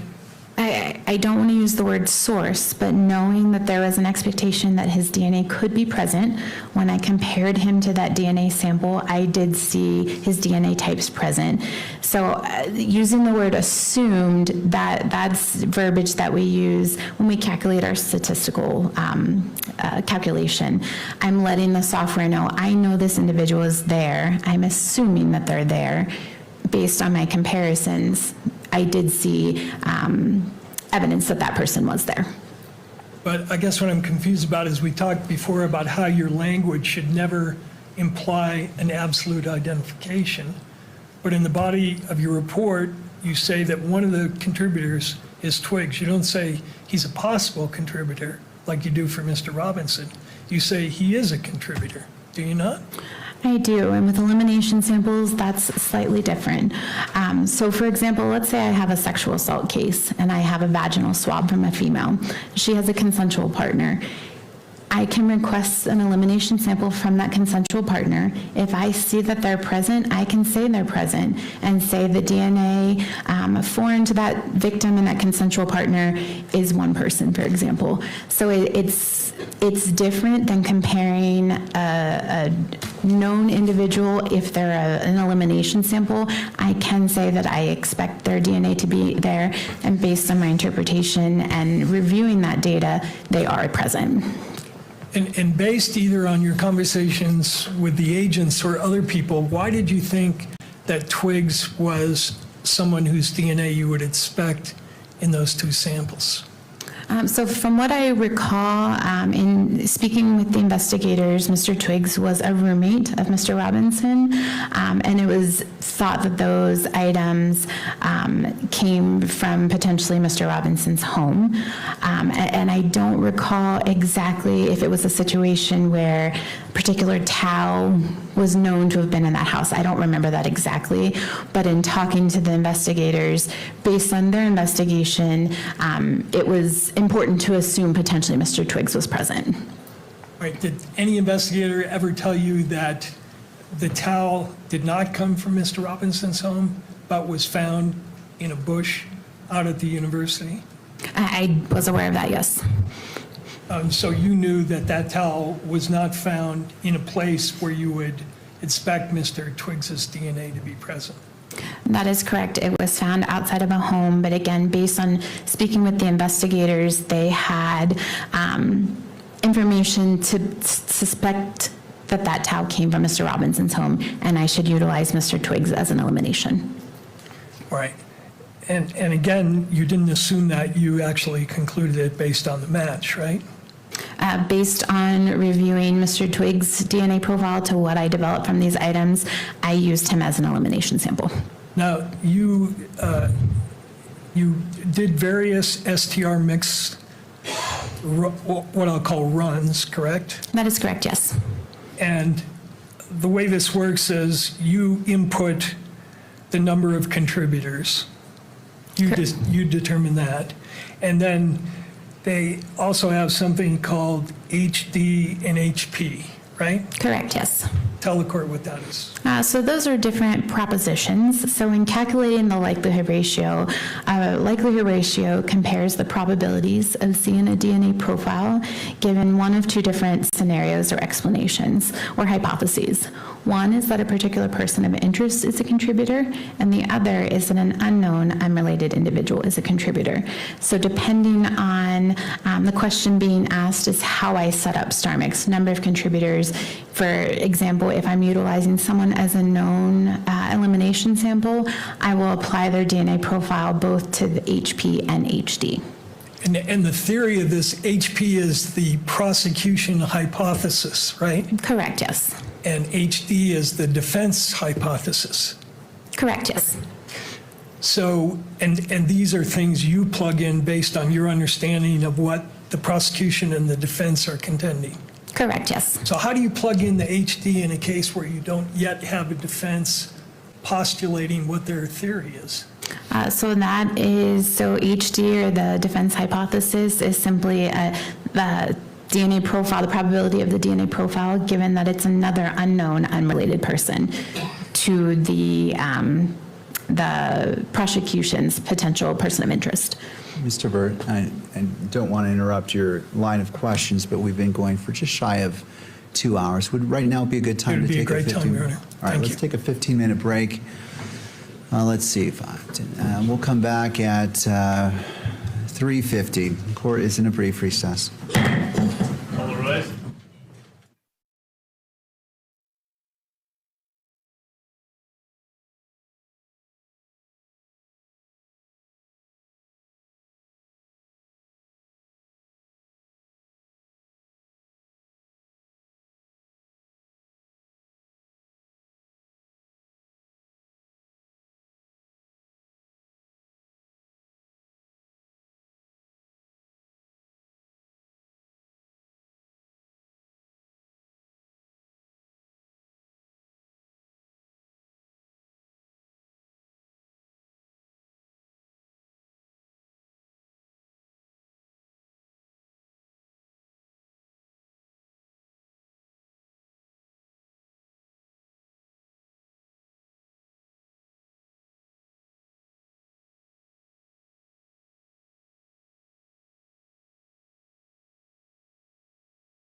And Ms. Baker, direct examination. Thank you. Mr. Burt, your witness.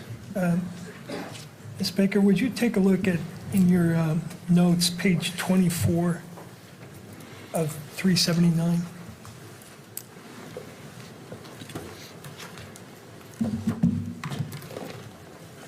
Very bottom of the page.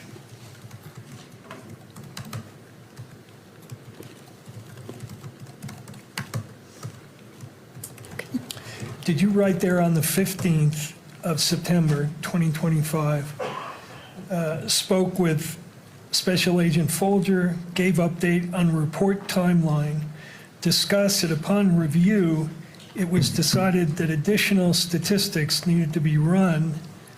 Report will still be issued with Twigs as an assumed contributor per previous discussions with Folger and Carmack. You see that? Yes, I do. And what additional statistics needed to be run at that time? So at that time, I believe I ran statistics with just Twigs comparing that individual to the sample. If I may refer, I think that was the only additional.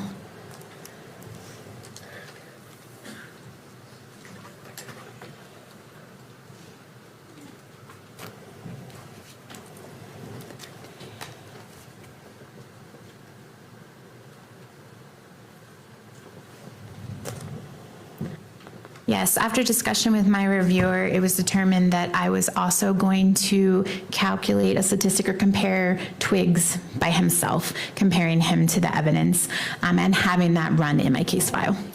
Okay. And could you go to tab 38, page 39?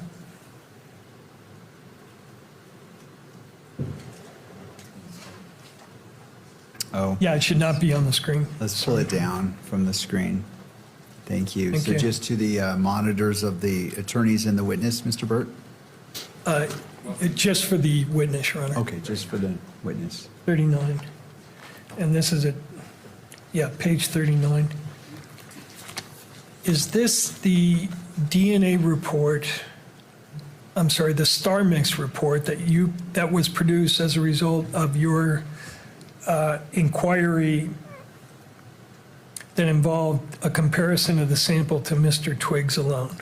Yes, it is. And is that a 6-page report? Yes, it is. And is it a true and accurate copy of the STR mix report for that particular sample?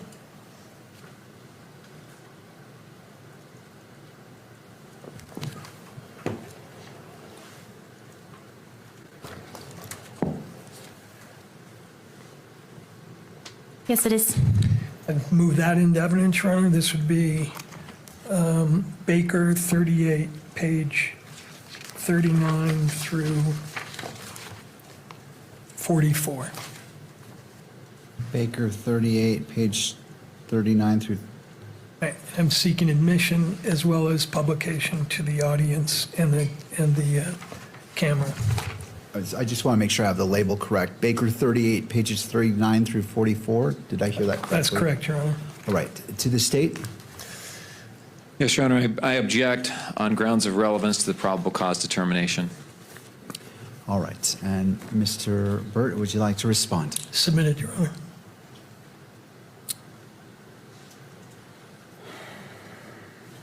So I'm not exactly sure what this is in order to determine how it fits into the probable cause analysis. So a little bit more information, because as of right now, I don't have enough to admit it. Understood, and I apologize to the court. So the report that was admitted into evidence has the conclusion in it that both samples were contributed, that Mr. Twigs was a contributor to both samples. And this is the report that the analyst ran in order to make that determination, I believe. All right. Did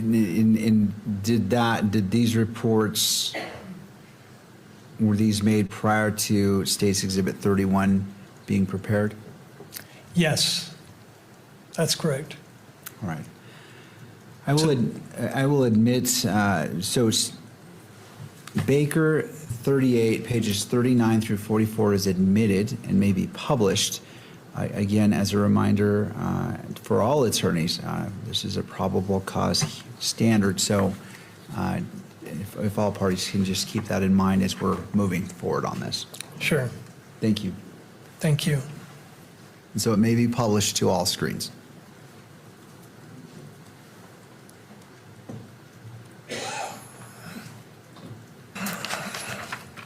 Bates number on this? Yeah, it's page 39. No, but the actual Bates number, I'm having a hard time finding the file. I didn't provide this to you.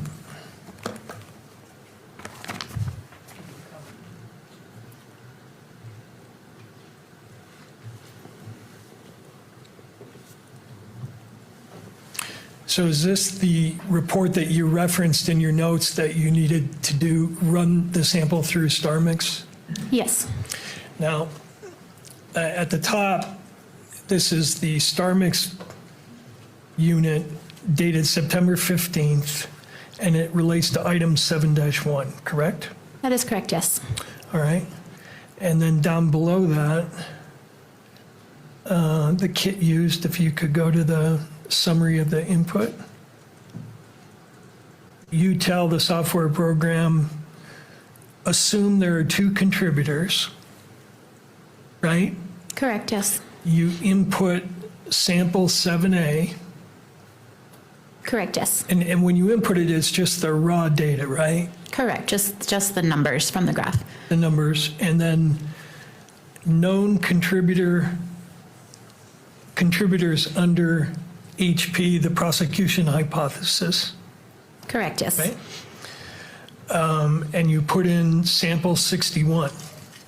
Yes. Right? That's Twiggs's known sample. Correct, yes. And then the known contributors under the defense hypothesis, you left that blank. Correct. Is that because you didn't know what the defense hypothesis was? No, again, the defense hypothesis for this situation, if I'm comparing someone, is an unknown, unrelated individual, and that is taken into account during the calculation. Okay. And then you input that data, and what you get out from that is a likelihood ratio, right? Correct, yes. So let's go to page 2 of that report. And is this a summary of the results from that test on the 15th in terms of a likelihood ratio? Yes, it is.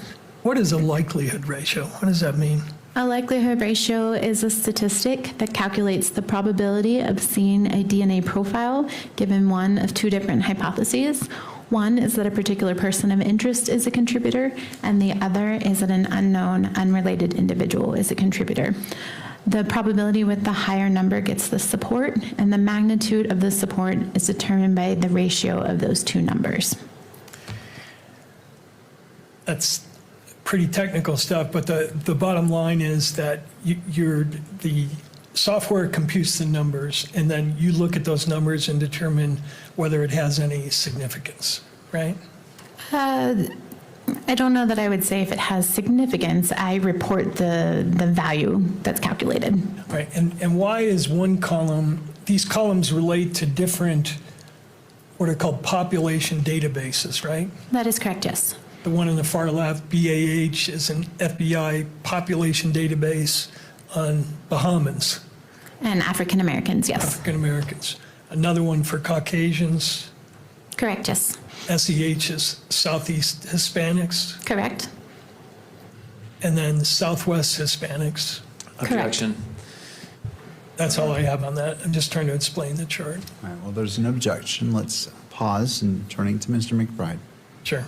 Your Honor, at this point, I'm going to object on, again, grounds of relevance to probable cause hearing.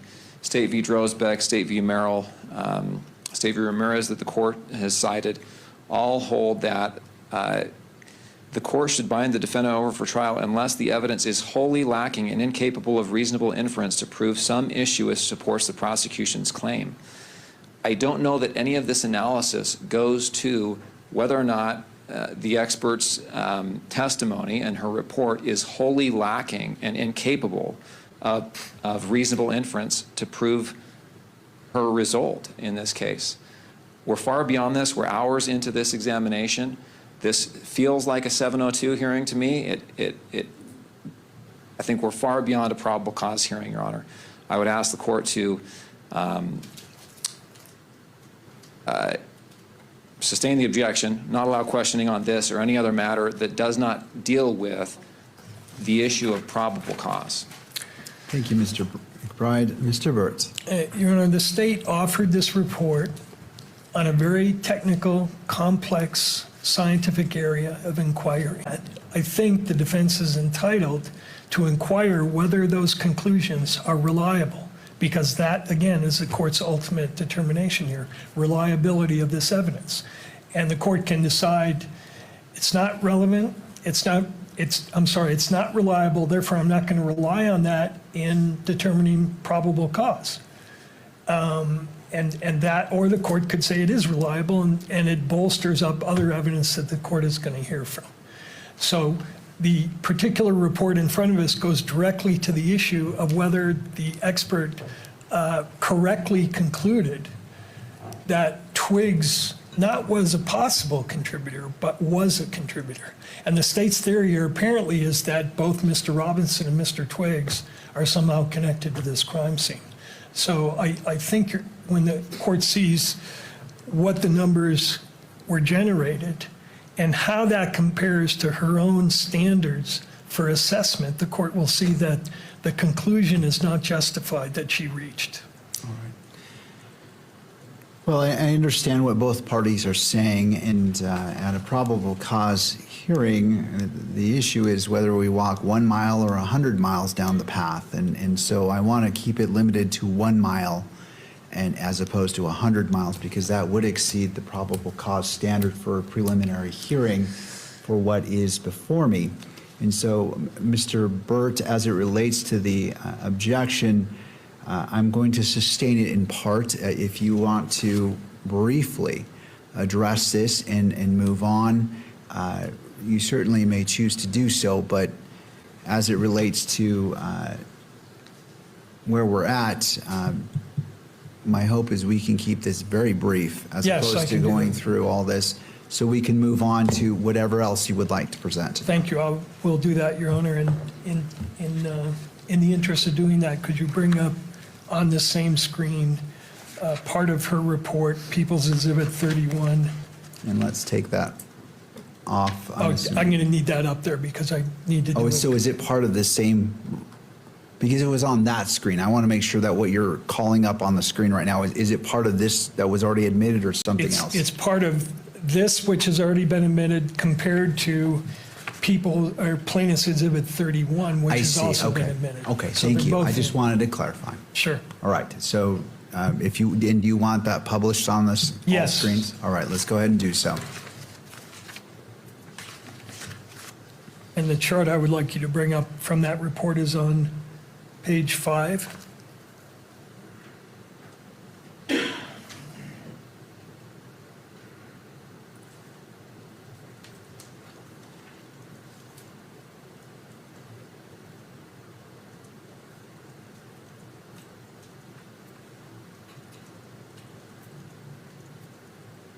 Yeah, and just highlight that.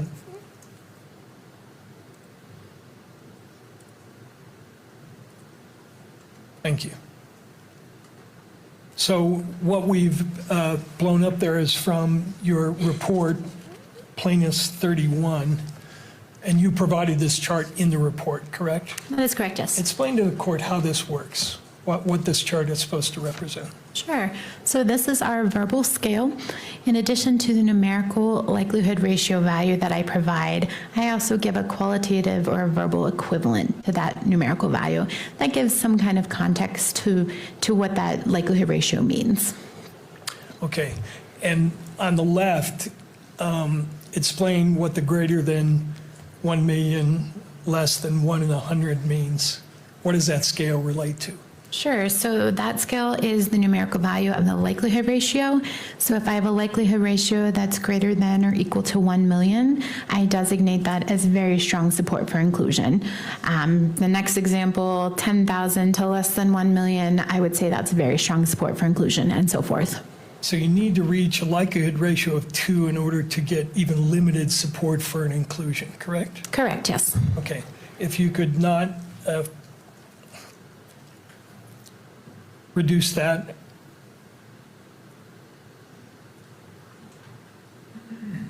And go to page 2 of the report on the left.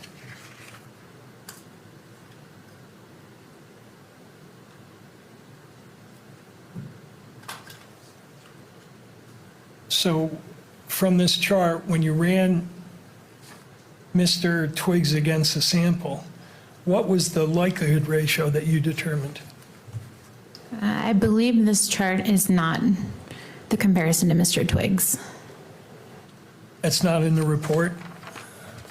The chart at the bottom of the screen is not my comparison to Mr. Twiggs.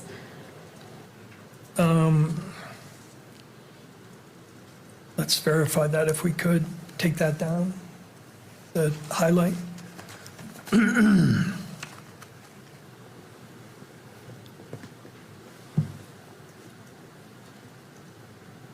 repost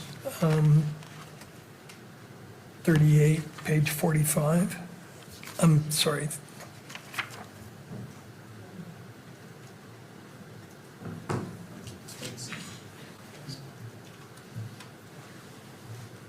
Page 39, that is in evidence. There we go. Second page.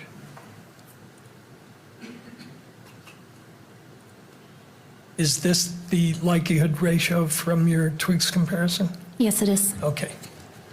Now, what was the likelihood ratio that you calculated based on this chart? The likelihood ratio was 1. 1. Yes.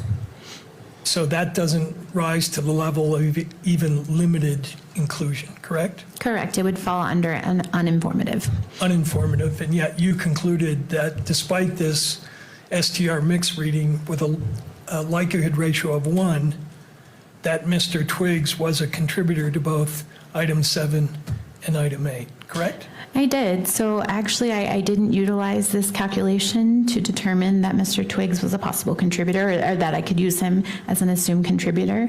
I visually looked at the DNA sample, and the DNA, unlike that major contributor, he also had those peaks. So that was one proposition or one hypothesis that I determined that he was an assumed contributor.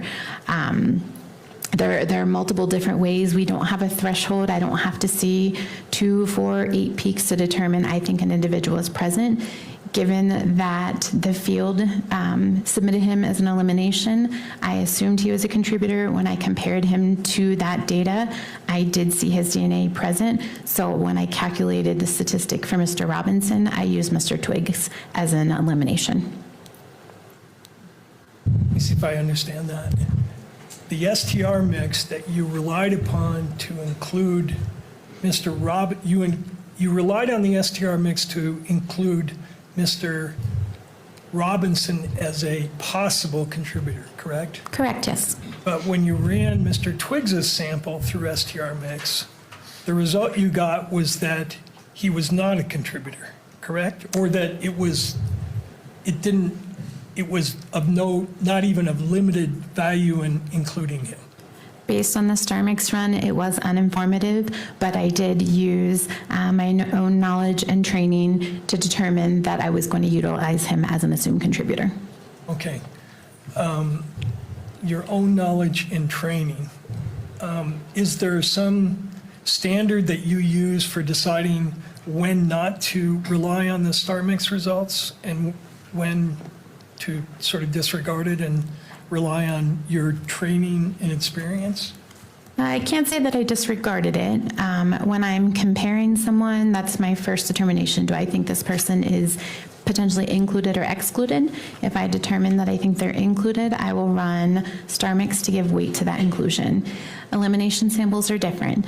If I'm told that an individual is submitted as an elimination sample, I can assume they're there. Visually, I'm able to look at the DNA evidence and determine, yes, I think there's enough evidence there to assume that individual, which is what I did here. Okay. At D16, Mr. Twiggs was a 912, right?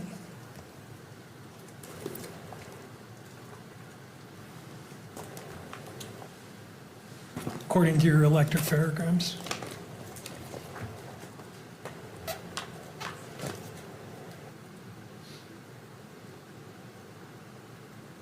That is correct, yes. Mr. Twiggs was a 912 at D16. 912. And did you find 912 at that location in the 8-1 sample? I'm sorry, the sample 8 or sample 7? Sample 8.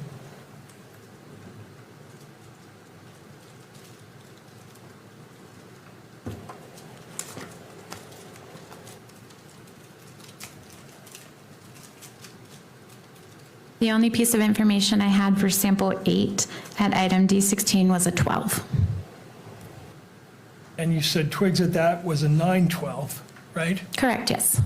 But at that location, the evidence sample was not a 912, but a 12.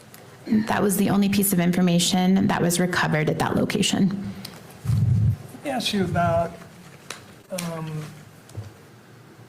your interpretation rules for excluding someone.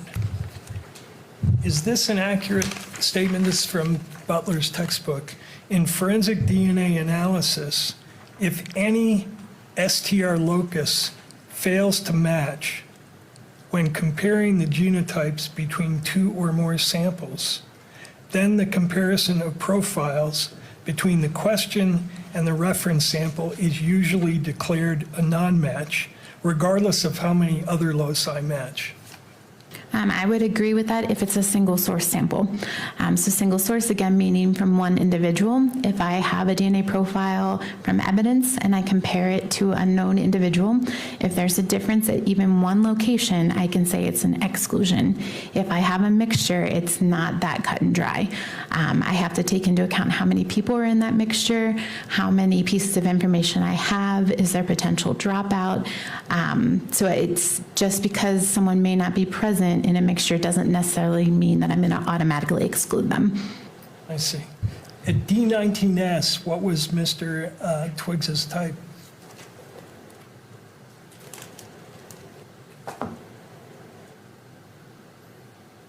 It was a 14-16. Did you find a 16 allele in the 8A sample? No, I did not.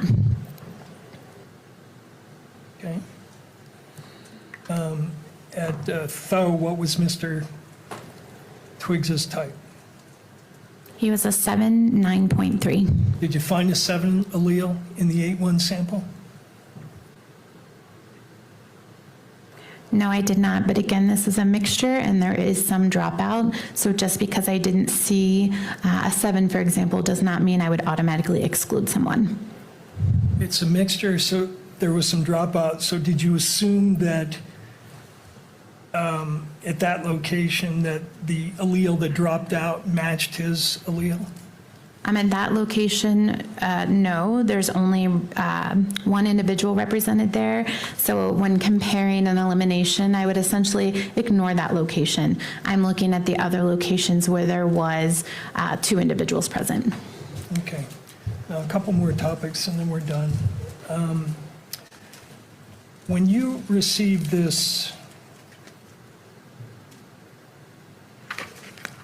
evidence, you got more than 7 and 8, correct? You got a number of other samples. Correct, I did. You got a backpack, which you labeled as Exhibit 9, and a bunch of items from that backpack, correct? Correct, yes. You were initially told that those items related to things that may have been discarded by the suspect. So initially, we didn't have any information. So we processed that. Those are items that are good for DNA. Not having any information from the investigators, we processed them for DNA. As the investigation continues, it was determined that that backpack was potentially left behind by a bystander, and there was no comparisons needed at that time. Well, left behind by a bystander, or according to your notes at page 20, the backpack belongs to Kirk's detailees.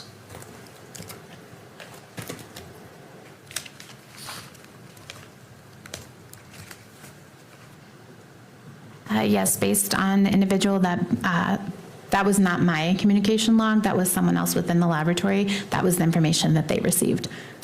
Before you received any samples, did you request to perform what's called destructive testing on the samples? Yes, I did. And destructive testing is essentially consuming the sample, cutting the cotton off of the Q-tip or the swab, subjecting it to testing. There's nothing remaining. I have to request permission to consume prior to doing so, and I did in this case. And why did you do that? That is part of our protocols, that we have to request permission to consume, and we consume, so DNA, we can't see it, so when an item is swabbed, we don't know how much DNA is on that swab, if anything, or how that swab was used. Did someone just swab using one side of it? Did they roll it and use all sides? Because I don't know that, it's our practice to consume that swab. It's our best chance of getting any DNA evidence. And that's a determination that you made in this case before you even saw any of the evidence, correct? Determination to consume? Yeah. Yes. Okay. Now, remember I referred to that NRC report? Yes. 1996. Did they say there a wrongfully accused person's best insurance against the possibility of being falsely incriminated is the opportunity to have the testing repeated? Such an opportunity should be provided whenever possible. Yes, that does say that. And does your laboratory have a policy, standard 7.4, which says, where possible, the laboratory shall retain or return a portion of the evidence, sample, or extract? That is correct, and we do actually return the remaining extract, the liquid from our DNA testing. So we did consume the swab, however, there was a small amount of liquid that was left and returned. On some of the items, right? I believe on all of the items. Well, we'll get to that in a minute. And that policy that I read is from your lab policy, right? The Yes. FBI's lab policy. Yes, it is. And then is there also a similar policy from the quality assurance standards, the FBI quality assurance standards, which says the laboratory must have a policy on sample consumption. The policy is expected to provide instruction for if and when the laboratory may or may not consume a sample, and any documentation that the laboratory. 6, which were swabs from possible smudge, swabs of hand swipe, swabs from possible sweat drop, swabs from possible smudge, swabs of possible smudge, and swabs from possible sweat drop. In addition to items 54 and 55, which were swabs of swiped finger areas and swabs of stairwell railing. Okay, so when you wrote in your report that those items were consumed, which of those items, and by that you mean the actual swab was consumed? Correct. So a swab is just like a Q-tip. So the cotton portion of that swab was cut off the wooden stick, placed into a tube, subjected to DNA testing. So we consider that consuming. But again, there is liquid at the end of the process that is returned to the field. And the normal procedure in terms of sample preservation would be something called sample splitting, right? You split the swab and you use half, you save half so that your testing results can be replicated and retested. So yes, however, again, I don't know how an item is swabbed. So even if I were to cut that swab in half, it could be that I'm testing the half that doesn't have any DNA and the other half may have some DNA, or the swab may have a little bit of DNA on one side and a lot on the other side. So for the best possible chance of getting a DNA profile, it is our practice to consume the entire swab. So for the first 6 items, those were swabs that were taken from the northeast corner of the Losi building, correct? Correct, yes. And you used all of the swabs, and you concluded that there was no DNA present on any of those items, correct? That is correct. So you couldn't do any comparative testing? Correct. There was nothing for me to compare to. Okay, and what did you have left after you did that in terms of the volume of extract? What was left? So it was approximately 3 microliters, so a very small portion. Very small portion, and you actually used 10 microliters to do your testing of those samples, right? That is correct, yes. So if you didn't get any results with 10, what you left over would not be sufficient to get any sort of independent testing done, correct? It could be tested. However, my expectation, if I took 10 microliters and did not get any DNA, the remaining 3 would also still not give me any DNA. Okay. And for item 55, that was 2 swabs of a stairwell, from a stairwell railing where the suspect touched the railing, right? As far as I know, they were swabs from a stairwell. And correct me if I'm wrong, but I understand from your lab notes that you took those 2 swabs and combined them into one sample and then used the whole sample, right? That is correct, yes. Okay. Before you did that, did you inquire whether the 2 swabs came from 2 different areas? For instance, maybe the suspect touched it here, but the other sample was taken somewhere else? I did not. They were both labeled as coming from the same stairwell, and they were packaged together. So our policies and procedures is that we can combine those 2 together. And when you do that, you create a mixture, right? I don't know that I would agree that combining the 2 would create a mixture. Given the item of evidence, a stairwell railing, I don't necessarily expect that one swab would have one person, the second swab would have a different second person, and combining the 2 of them creates a mixture. However, I don't know that for certain, but again, I don't know is DNA present, so our procedure is to combine and consume those swabs. Okay. And in this case, when you did that, what you got was a complex mixture, right? I did. I got DNA from more than 5 individuals, so I could not provide a conclusion. All right. Now, Mr. Burt, and we are at the 4:30 point. I just want to inquire, without I just applying have pressure, one just trying to area left. understand. Okay. I'll be done with her. We talked earlier about your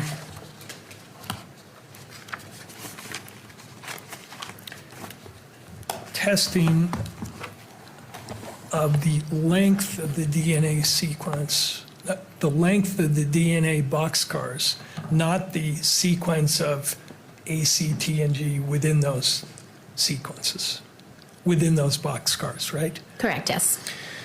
And is it true that there are different alleles that have the same length when you measure by STRs but have different sequences?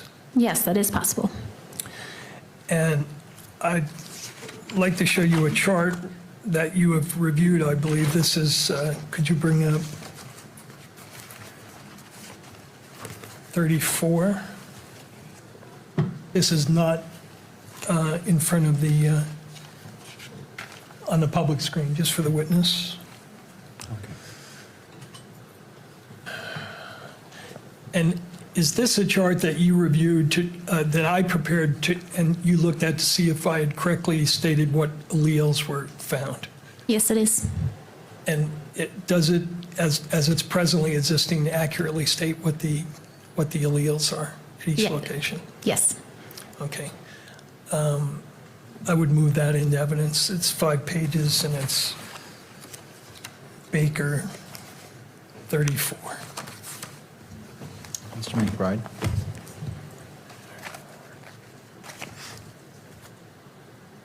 Yes, I object. Unless this exhibit is reasonably likely to defeat the prima facie showing of probable cause, this is irrelevant to the preliminary hearing. Mr. Burt? Your Honor, this exhibit and the next one go directly to whether the comparisons being made between Mr. Robinson's sample and the evidence samples are usable and reliable to make a determination that he is a probable contributor. I'm not sure I'm following with what you're saying on there, right? And maybe it's just because it's late in the day. Could Yeah, you it could repeat be. that? So this chart illustrates what allele she found at each location for Mr. Twiggs and Mr. Robinson, and for the evidence samples, the 71A and 81A. The other alleles are on here as well, but we're going to focus on 71 and 81. And for instance, Your Honor, at the, you'll see that under the first reading there is for Tyler Robinson at the D3 location. He is a 17. Okay, and take that down. And then if you go down to the 7-1 towel sample, which is what the topic is of this report introduced by the state, you'll see that she found a 17 there as well, measured only by the length of the DNA strand. And what she's going to testify to is that this location and 5 or 6 others, there are alleles, all of which measure here 17, but actually contain different sequences. And that her testing that she used does not measure for those differences. And so as it relates to probable cause, that's what I want to keep coming back to. Again, if this was a trial, this may be a little bit different analysis that the trial judge applies. But as a magistrate, taking a look at this and looking at the probable cause standard, how does this comport? So it comports because it goes to the ultimate opinion expressed in the report that the state is offering, that the report offers reliable support that Mr. Robinson is a possible contributor. And we're asking the court to consider that the comparisons are only based on a limited number of length-based comparisons, and that there are sequence differences so that she cannot distinguish, and I believe she'll testify, she cannot distinguish based on the testing that she did in at least 5 separate locations, whether the evidence sample and Mr. Robinson's sample, or for that matter, Mr. Twiggs' sample, matches the sequence differences here. And this is my final area, and I think I can do it very efficiently, and I think it is important for the court to consider, especially as it relates to the comparison to Mr. Robinson. Mr. McBride. And she is also going to testify that the analysis she does is based on looking at the totality and all of the different markers that match and are consistent, and that's how she comes to the opinion that she does. The point is, there are explanations that are susceptible to different interpretations and arguments. Ultimately, we're going to have an expert hearing where all of the literature is going to be before the court, and the court's going to determine if it meets the threshold of reliability for admission at trial. But at this stage, even granting that there may be some argument that may come from defense counsel's position, the court can't weigh it. This does not go to the probable cause determination, and I don't think it's relevant. And this exhibit in particular is not relevant without the testimony of the witness, and so the exhibit should not be admitted on its face either.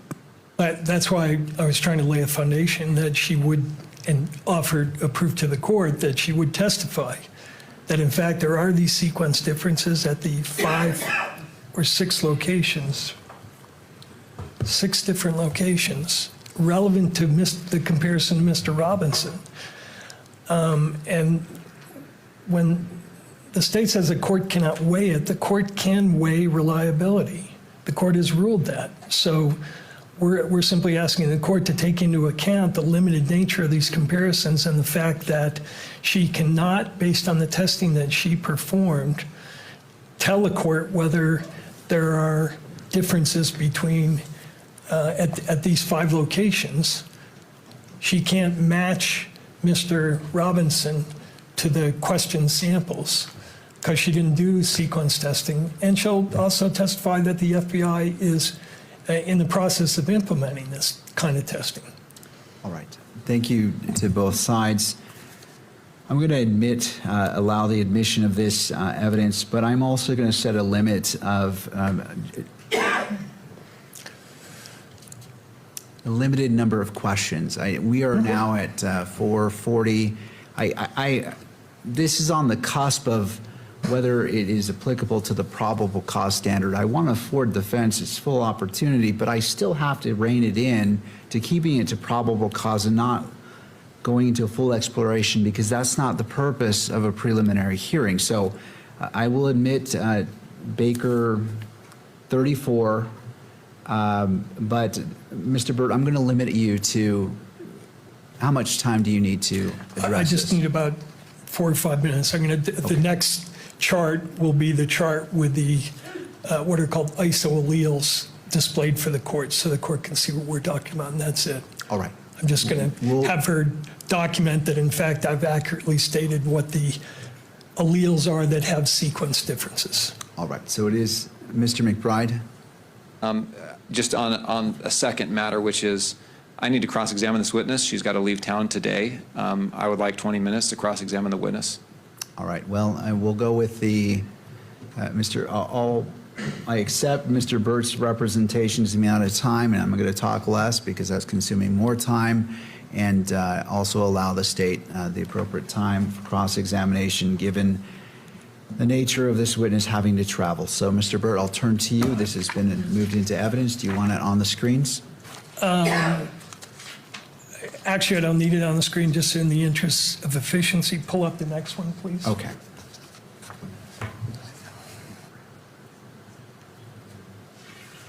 I want 35. Take that one down. And is this exhibit the same chart with what are called the isoalleles indicated? Yes, it is. And isoalleles is a term used to refer to these alleles that have different sequence but the same length. Correct, yes. So across the top there for allele 17 and D3, there is a allele 17A, allele 17B, allele 17C, all with the same length, but different sequences for each of those three. Correct, yes. And similarly at VWA, where you say that Mr. Robinson is an 1819 and 1819 in the evidence sample, there's an 18A, a 18B, a 19A, and a 19B. Correct, yes. And similarly for the other areas I've indicated there, I've accurately stated what the different sequence alleles are, correct? Yes. So I move this exhibit into evidence, Your Honor, and for publication. Is this Baker 34? Yes. 35. Baker 35. Same objection, Your Honor. All right. I'll admit it into evidence under the previous statement as it relates to Baker 34. It may be published.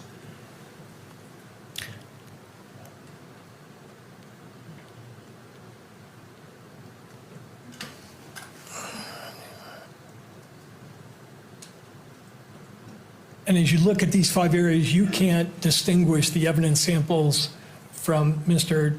Robinson based on the sequence differences, can you? Correct. I only utilize length differences, STRs in this case. The FBI laboratory does not use sequencing for nuclear DNA testing, nor am I qualified in it. Right. What is NGS? NGS stands for Next Generation Sequencing. And your laboratory is involved in validating next generation sequencing, correct? We utilize next generation sequencing for mitochondrial DNA, which is a different subset of DNA testing, but not for nuclear DNA testing, which is what we're talking about today. Right. But the people who market STR Mix also market a sequence platform, do they not? I'm not aware if they do or do not.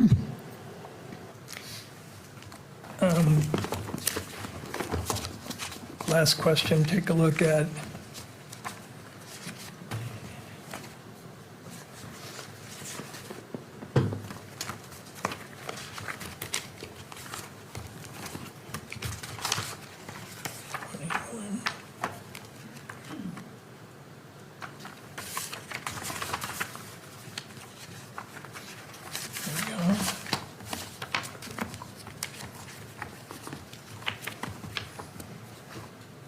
Well, I'll save that for redirect.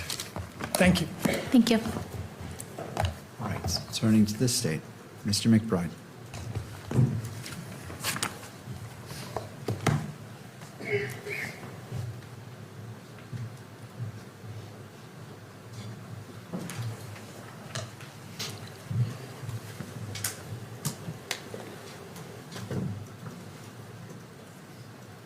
Oops.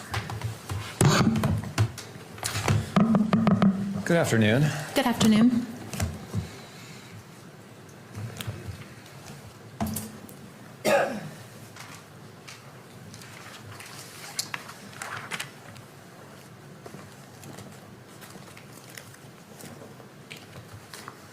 I want to start by asking you what your training and experience is. First of all, do you have any education? Yes, I do. I have a Bachelor's of Science in Biology from Salisbury University. And do you, after your Bachelor's in Biology degree, what did you do for your career and in further education? Upon graduating from college, I began working at the FBI laboratory as a contractor. I was assigned to the Federal Convicted Offender Program, which was a program under the DNA unit. During that time, I did that for approximately a year and a half. It was my responsibility to open and inventory and barcode DNA collection kits sent in from federal agencies across the United States. I then became a biologist in the DNA casework unit. I did that for approximately 6 years. During that time, I did the actual testing of items of evidence, so swabbing, cutting those swabs, producing the DNA profile. And then in 2015, I accepted a position as a forensic examiner, which I am still today. I'm sorry, what year was that? 2015. So 11 years you've been doing more or less the same duties you have now, is that right? Correct, yes. I want to ask you about your lab's accreditation. What is accreditation for a laboratory? Accreditation is a formal recognition that our laboratory is following a very strict set of standards. We're accredited by ANAB, the American National Standards Institute National Accreditation Board. And our accreditation shows that we have to follow standards such as I have to have a certain education background, how we process evidence, how we store evidence. Every 4 years, we're audited to those standards, meaning an outside body will come into our laboratory, look at my training records, look at our standard operating procedures to ensure that we're following those standards. And you mentioned your training. So what do you have to do as an examiner there, as a scientist there, for your lab to maintain its accreditation? So for my training program, I had to complete a 2-year training program. During that time, I learned the science behind DNA testing, and I showed that I understood that science by completing oral board examinations and written examinations. I also then had to show that I could relay results, those scientific results, to a jury by completing moot court exercises. And before becoming qualified, I then took something called a competency exam, or it's like a final examination to show that I'm qualified to perform my duties. During that accreditation or that audit process, my training records were reviewed to make sure that I had the proper coursework, the proper college degree, as well as completing successfully that training program. And do you have to keep up with ongoing education to maintain your, do you have a certification? I'm not certified, I'm qualified as an examiner. To maintain your qualification, do you have to have ongoing education? Yes, on a yearly basis, I have to complete at least 8 hours of continuing education, and this can be done by attending conferences or lectures or reading scientific literature. Do you also have to undergo proficiency testing? Yes, and a proficiency test is a test that we receive from an outside vendor. I process that test like I would any other case and submit that those answers to determine if I'm satisfactory or unsatisfactory. This tests not only me to see if I'm still proficient in my qualifications, but it also tests the laboratory process to ensure that we're getting accurate and reliable results. Now, as you discussed your work in this case, you talked about your work needing to be reviewed by another analyst. Correct, yes. And is that true in every single case? Yes, in every one of our cases, they have to undergo a technical review in addition to an administrative review. And it sounds like during those technical reviews and administrative reviews, there's discussions between you and other analysts. Is that accurate? Yes. And is that an opportunity for training and learning as well? Yes, absolutely. And I assume that training and learning goes both directions, that you're learning and you're also helping others understand your thought process, which may train them as well. Is that accurate? That's true, yes. The tools you use, are the tools you use validated? Yes, they are. And what does that mean to have a tool that you use validated? So a validation is a thorough testing of a process or procedure. So before we subject any evidence to testing, we ensure that those process and procedures will work within our laboratory. Based on the validation, we create something called standard operating procedures, or SOPs, and these are kind of like cookbooks. It gives us step-by-step instructions on how to do our process and procedures. And then both myself as an examiner as well as the biologists were all trained to those standard operating procedures and tested to those standard operating procedures during proficiency tests. Now, you've talked about, I think, a couple of the tools you use. One you call StarMix, is that right? Correct, yes. And is that tool validated? Yes, it's validated both developmentally and internally. Developmentally it's validated by the creators of the software. And then we, the FBI laboratory, also tested StarMix to ensure that we could use it within our laboratory and produce accurate and reliable results. Now, when you say it was developmentally validated, is that in a peer-reviewed study? Yes, it is. And is StarMix and internationally.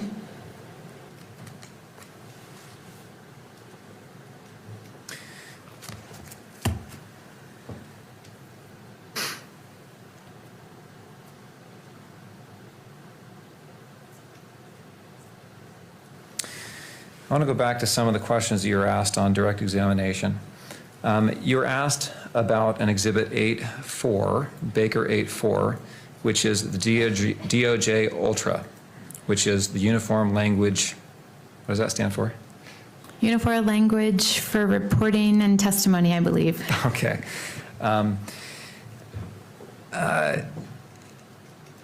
It talks about language that you should use and language that you shouldn't use as an examiner and a scientist, correct? That is correct, yes. Now, I want to ask you a little bit about what you do when you have a conclusion, like you did in Exhibit 31. Do you know, let's see, the directive from the Department of Justice limits the adjectives you can use to describe the evidence and the conclusions that you reach. Is that accurate? Yes, it is. And the thinking behind that is to submit the statistical number and let others decide, meaning the reader decide how they want to describe that number. Is that accurate? Yes, it is. So for example, if we can look at Exhibit 31, if you don't mind publishing that.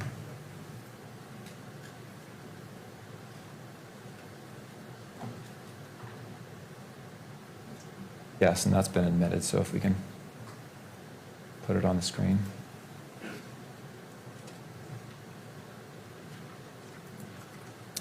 And Kimberly, if you could scroll to page 3 when that comes up.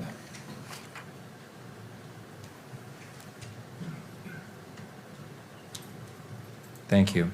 So item 7, sub 1, is the swabbing from the towel from the rifle. We have the number in written form in the second paragraph beneath the heading, and then beneath that you have a table, correct? That is correct, yes. And the likelihood ratio gives the number, right? That's the likelihood ratio. And that's stated in sentence form in the paragraph preceding the table, correct? Correct, yes. The only language you can use to describe what that number means from the DOJ directive is very strong support for inclusion, correct? Correct, yes.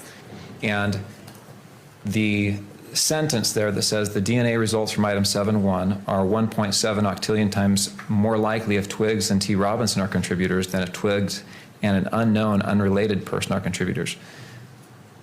The reader can assign whatever value they want to that, correct? What do you mean? Meaning adjective to describe what that means. Sure, yes. The adjective you can use is very strong support. For inclusion, yes. Okay, for inclusion. All right, if we go to 8.1, if you'll, Kimberly, if you can scroll down just to make that a little bit easier to view. Same question there. The results are from 8.1 are 30 quintillion times more likely if Twiggs and T. Robinson are contributors than if Twiggs and an unknown, unrelated person are contributors. The adjective you're allowed to use is very strong support for inclusion again, correct? Yes.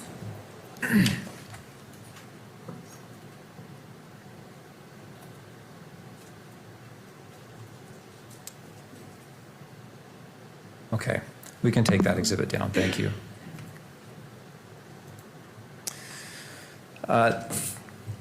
You were asked about formal activity level, and you described this as the lab cannot testify about, or you cannot testify about what action left the DNA on the object. Is that right? That is correct, yes. Does that DNA can get on an object via direct contact, so an individual touching an object. It can also end up on an item via body fluids, such as blood, or through transfer. So if I were to touch an object and then that object is given to someone else, my DNA could potentially be on that other individual through the transfer of DNA. And your lab can't, or you cannot testify as to what precise action left the DNA on the object, correct? Correct, I cannot. Okay. Same question about time. You can't testify about the exact time that DNA was left on an object, right? Correct.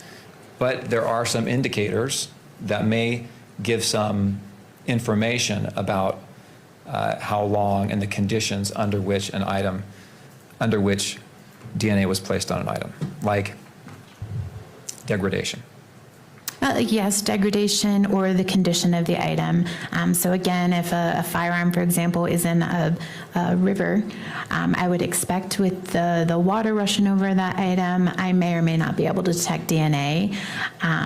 Also, if there's an item of evidence that is exposed to the elements, something that's been left behind 10 years ago, I don't necessarily expect to recover DNA, but something that may have been left yesterday, I might be able to detect DNA. An item that has been left in the dirt or has been rubbed in the dirt, could that affect your ability to recover DNA? It could, yes. Could it also affect degradation? Yes. Can UV rays affect degradation? Yes, it can.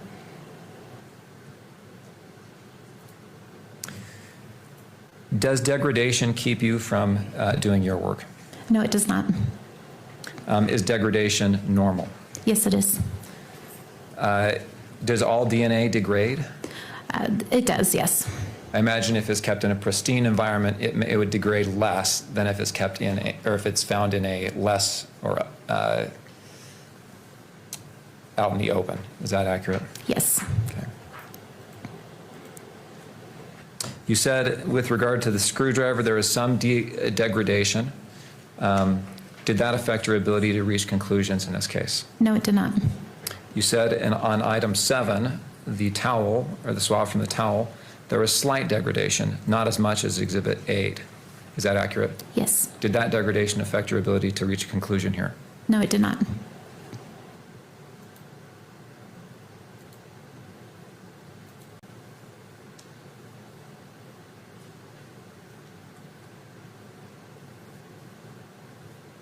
You're asked about the PCAST report.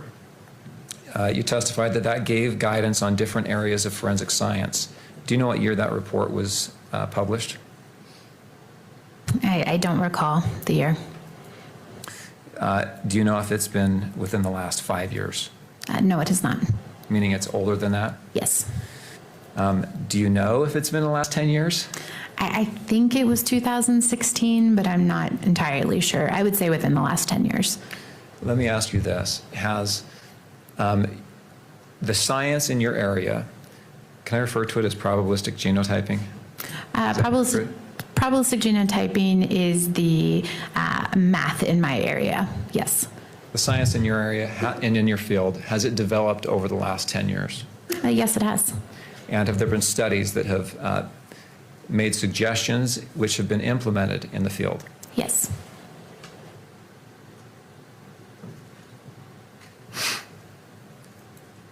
You testified about Exhibits 7 and 8, that they both had mixtures. Excuse me. Yes, items 7 and 8. In your testing of these items, that they both had mixtures. And you stated, I want to make sure I understood this. You stated, I believe, that the minor contributor was less than 20%, and that it was actually 5%, and the ratio was 5% to 95%. For one of the samples, yes. Do you remember that? Yes. Does that mean the 5% was from twigs, and the 95%, that 95% is assumed from the the Robinson? When I calculated the statistic, Twiggs' DNA profile aligned with the 5% contributor, and Mr. Robinson's DNA profile aligned better with the 95% contributor. Okay. Same question with regard to 8. I think you said the ratio was 11% from the minor and 89% from the major. Is that Twiggs being the 11% and Robinson being the 89%? Yes, Twiggs better aligned with that 11% contributor, and Mr. Robinson better aligned with that 79% contributor.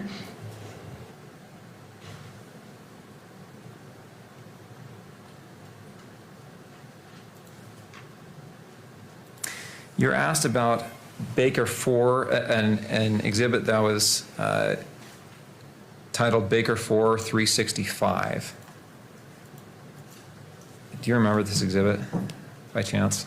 I don't have a copy of it, so, well, do you have Baker 4 365?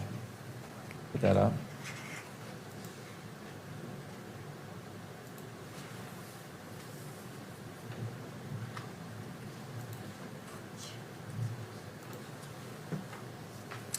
And item 7 is the towel, right? Yes. Item 8 is the screwdriver. Correct, yes. Thank you.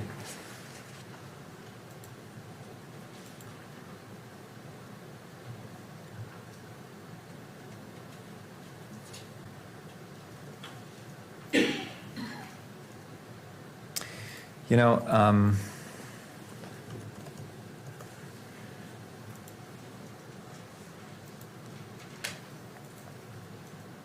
it's 5 o'clock. I'm going to wrap up. We can go ahead and take that down. I'm sorry. Thank you for helping out with that. In reaching your conclusions, did you follow the protocols of your accredited lab? Yes, I did. And based on your training and experience in following those protocols, did you in fact come to the conclusions described in Exhibit 31? Yes, I did. Thank you. Right, Mr. Burt? And how much time are you anticipating? All right. You referred on cross-examination to your training and experience, right? Yes. Do you agree with this statement in the PCAST report? Experience or judgment cannot be used to establish the scientific validity and reliability of a metrological method, such as a forensic feature comparison method. Moreover, a forensic examiner's experience from extensive casework is not informative because the right answers are not typically known in casework, and thus examiners cannot accurately know how often they erroneously declare matches and cannot readily hone their accuracy by learning from their mistakes in the course of casework. Do you agree with that statement? I don't. I think experience, they're right in the fact that we never know the true answer. However, my experience means that I've seen a lot of different DNA. I've seen a lot of validation data, so that does help me come to a conclusion. Do you agree with this statement by that same report? Good professional practices, such as the existence of professional societies, certification programs, accreditation programs, peer-reviewed articles, standardized protocols, proficiency testing, and the code of ethics cannot substitute for actual evidence of scientific validity and reliability. I don't think I agree with that either. The science has been heavily validated and tested to show that's reliable. Following protocols that are based on validation, again, shows that my results are accurate and reliable, as well as being proficiency tested. By the way, you said that that report was not authored by experts, but the head of that group was Eric Lander, who is one of the foremost experts in the area of forensic biology, is he not? That name does not ring a bell. I don't know who that individual is. You don't know who Eric Lander is? No, I do not. Okay. When did you go to school? What years? 2003 to 2007. You said that STR mix was widely used and that it's been validated. The PCAST report said the problem is it's been validated by the people selling the product, right? Developmental validation, yes. Internal validation, no. A laboratory that's going to utilize STAR mix has to validate within their own laboratory.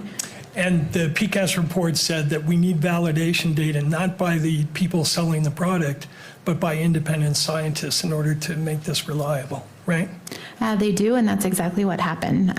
There was 31 laboratories that came together in response to the PCAST report and gave their validation data on how they internally validated STAR mix. And then after that information came forward, the PCAST committee reviewed it, and they said PCAST was unpersuaded by those studies. While likelihood ratios are a mathematically sound concept, their application requires making a set of assumptions about DNA profiles that require empirical testing. Errors in the assumptions can lead to errors in the results. To establish validity with a range of parameters, it is thus important to undertake empirical testing with a variety of samples in the relevant range. And they specifically address the studies you're referring to, did they not? I believe they did, yes. Yeah. And then lastly, you said that STR mix is widely used, but as I understand your testimony, you didn't use it and rely upon it for your conclusion about twigs, right? The software told you there was no support there for including them, and you ignored it and decided otherwise, correct? I did not ignore it. Again, given the type of sample, it was an elimination sample. I compared that individual to the DNA profile that I developed and determined that I could conclude that I could utilize him as an elimination sample. You said your laboratory was accredited, correct? Yes. But you're aware that in 2004, the Inspector General did a comprehensive audit of your laboratory and published a report called the FBI DNA Laboratory Report, a review of protocol and practice vulnerabilities, which found a number of errors in the way that your lab does testing, correct? Objection. The 2004 study is hardly relevant to this proceeding 22 years later. It's relevant because he's relying on accreditation to somehow say that these results are valid. This lab was accredited when this study was done. I'll allow this single question. She may respond, so I'm overruling the objection, and then we'll continue to move forward. You're aware of that study, right? No, I'm not. Okay, thank you. That's all I have. All right. Anything further for this witness? Yes, I think there's one follow-up that needs to be asked.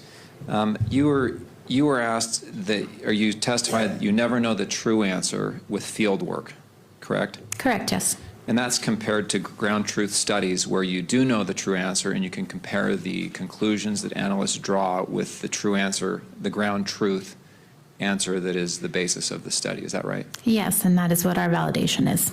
Your validation actually studies is a ground truth test in essence. Yes.